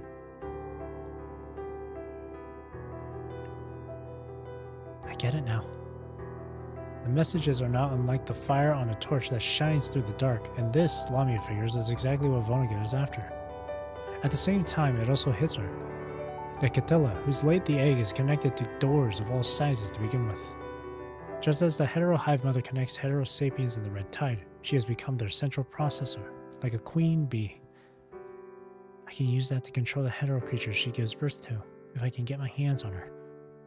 The egg, the key to the tower, and Catilla, the queen bee controlling all the hetero creatures. This is what Vonnegut wants out of Project Attila. And this is pretty useful to me, too. While Lamia has come to grips with how to use the egg, she still hasn't quite wrapped her head around what's made Catilla the queen bee that she is. I want to know about Catilla. Contrary to her swelling ambition, the mind beacon is growing weaker still. Is the human severing connection, or are they about to lose consciousness? Now of all times? She sighs in resignation, having realized that her mind connection is about to end. I just need to get out of here with the egg and head for that tower. That's where my wishes have a chance to come true. Question is, how does she get out of here? Lamia knows that her mind would go berserk, which in turn would lead her to destruction, if she can't establish another mind connection that allows her to use the egg? Does that mean she has to beg the human? Is she supposed to deceive and use the person like what all villains do? The Grey Raven Commandant. She feels reluctant, but why?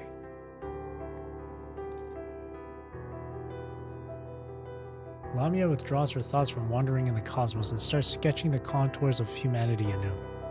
That particular human once mistook Lamia for Lillian, yet overlooked Lillian's suspected desertion and instead showed her trust. Did the Commandant do that because there was no other choice? Or are there actually people willing to be kind to her? I can't believe this still bothers me so much.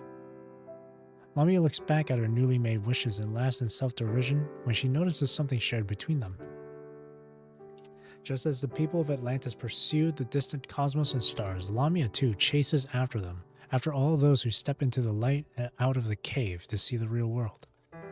She longs to be as formidable as they are, to stand where they do, to see the landscapes they've seen, and to step into the very starry sky that they would sacrifice their very own lives to touch.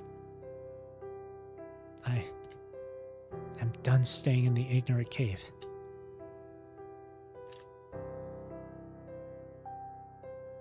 As all her daydreams come true in the shadows, Lamia finally understands her true desire.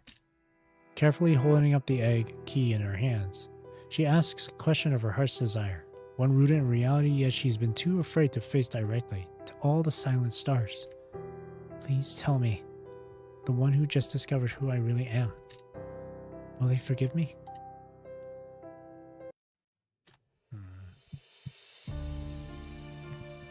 Alright, last note for tonight. Driftwood.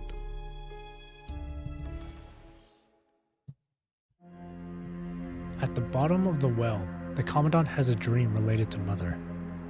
Her appearance is still that of a young girl, making her anything but a mother. It is therefore logical to conclude that she was merely assigned the title Mother. And that's that. It's got to be that. My dear baby, my precious one. She has a delicate string of flowers tied to her hand as she sits in the room imprisoned by the shadows of the window bars. And yet, the gentle afternoon sun streaming through the window carries with it peace and serenity. I love you. He loves you. She's caught between dreams and reality, her figure torn into pieces alongside her thoughts.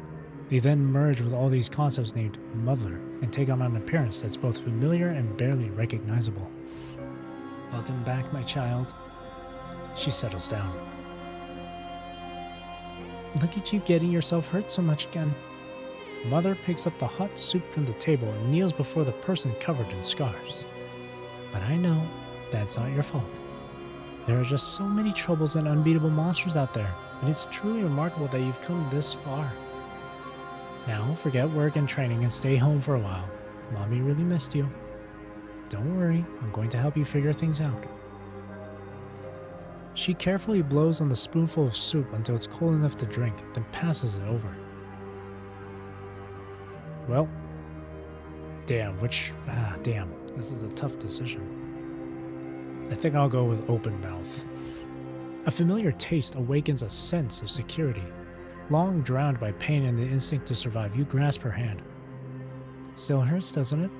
I'll buy some painkillers and call the doctor. She sets down the bowl, dialing the hospital's number over and over, only to be met with a busy signal. That's not good. Hopeless reality seeps into the dream. Don't worry, Mommy will always be with you. Rest now and leave the rest to me. No way, you're never a trouble. I can tell how happy I am seeing you back home. Can't tell you how happy I am seeing you back home. Don't say that. Mother chokes up for a moment. You've saved so many lives. You're the best. All I'll ever ask of you is to come back home safe and sound. If I could have a wish, I just wish I could be part of your happiness. Don't blame yourself for the scars. No. Bite the urge. She embraces the injured child, taking on the child's pain as her own as she sobs to the wounds, her body trembling uncontrollably. She is a mother through and through, and she can't imagine herself being anything other than a mother. Even so, for a child covered in wounds, this is the ideal cradle, an absolute sanctuary. Always prayed for heroes and God to protect you, to save you from peril, and to bring you back safely.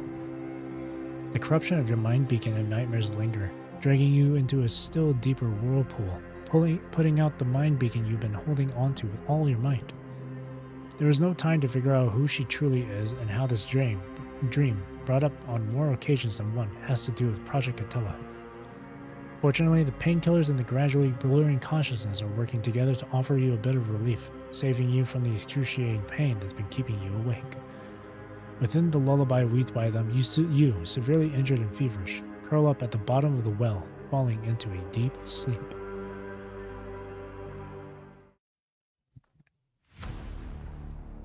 Until 24 hours later.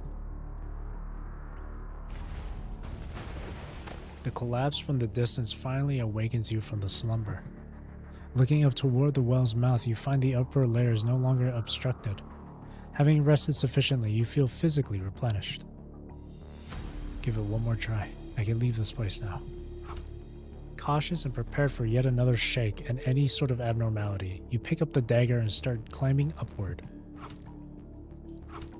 This time, however, the well seems as if it were dead, remaining still without any movement. As the sun reclaims the sky, this absurd paradise becomes shrouded in a new layer of chaos. In the distance is a building that has collapsed into a gaping maw with countless floating debris, bringing to mind a scab that's formed over a giant's wound. Where to go next? When you look around, you see the jellyfish-like phantoms once again. Wave at them. The phantoms show no response. Go check them out. Like a school of startled fish, the phantoms swim away. Is this how they're supposed to be? At this moment, a woman's prolonged wail can be heard coming from the depths of the paradise. The sound immediately triggers an earthquake, causing the entire space to shake violently. These shakes feel nothing like what I've experienced in the well. The walls nearby crumble with the vibration, out of which deformed hetero creatures emerge.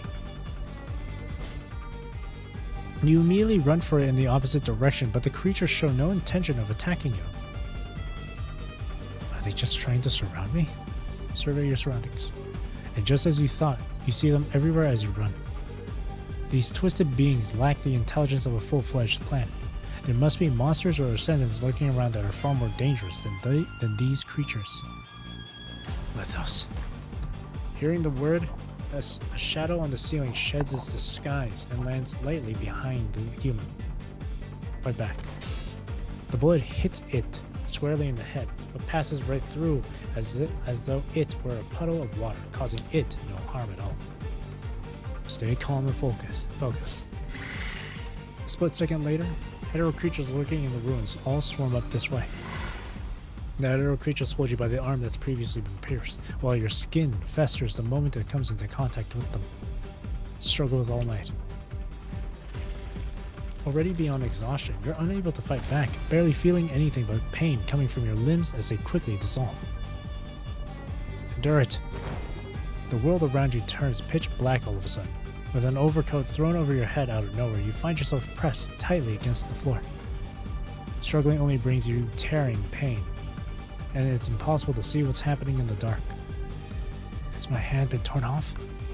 Before you can tell for sure, you hear the sound of something landing on the ground as the hetero creatures let go of you. Even with your legs all but completely numb, you manage to move a few steps with your knees and stand up against the wall. It's only now that you see what's been discarded right beside you. A syringe? After the final shot, you will only have 48 hours left. Even if you make it back to Babylonia, they might not have the tech to save you. This is the last injection. Mission complete. The hetero creatures with human bodies declare their victory. Following the prolonged wail coming from afar are earthquakes and collapses. That didn't go smoothly. Only Mother has calmed down. Cradle is still collapsing. The controlling joystick is dead.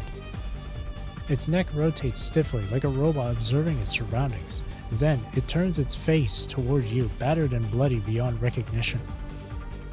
stay calm. They're not going to kill me right away as long as they still obey Lithos. There's nothing I can do about that last injection. I need to get some information at least. My beautiful lady, would you marry me? Who exactly are you?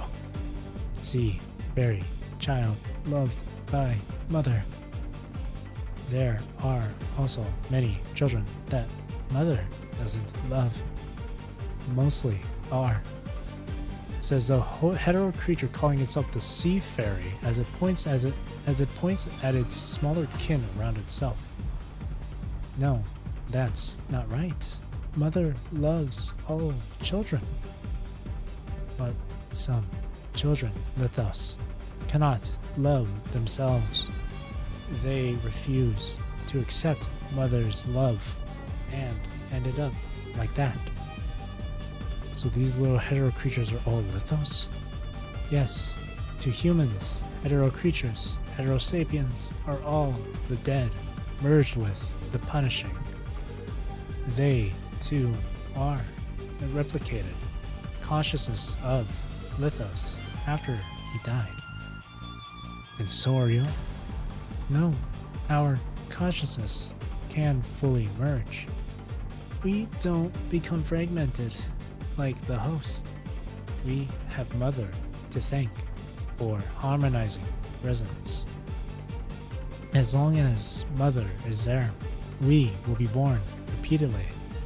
The consciousness of the humans dead is preserved in the information of the red tide and will continue in us. We replace people of the old times. Soon, everyone will be reborn through death. You, too, will soon join us. It extends its hand at you. Come, follow me to a safe room. You just had the last dose injected. You need food and rest. You will be reborn in 47.7 hours. Sorry, but I'm quite happy with the way I am now. I'm not just going to sit around and die. You know that you aren't the toughest of people, but that doesn't mean you aren't going to fight back.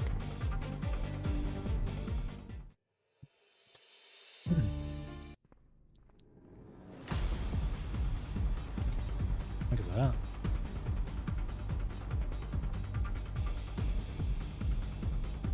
Okay, the fact that the Commandant is still able to move around despite everything that's happened is something else.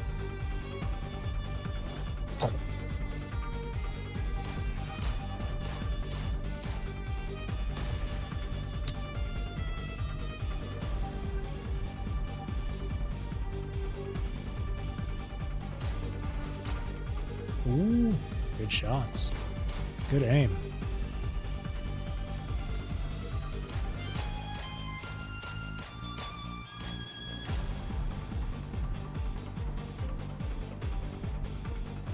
Oh.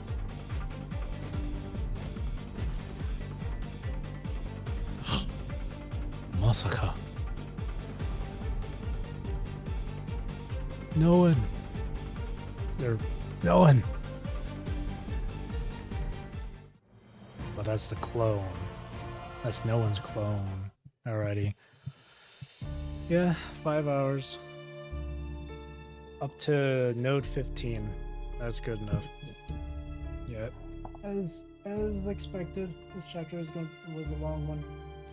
So I'll continue it tomorrow. I'll finish it up tomorrow. It's really late now. It's almost 11 p.m. over here. So I'll continue this tomorrow. So with that being said, thank you for watching. Thank you for chilling with me. I really do appreciate it. Hope you have a great rest of your day or night, wherever you are in the world. Take care, stay safe, drink plenty of water. Hope you enjoyed the stream. And I'll see you tomorrow to finish up Cradle Parade. So far, really good. My favorite node right now, this dash 11 over here, 26-11, super good. That was awesome. Really, really good stuff. Alrighty.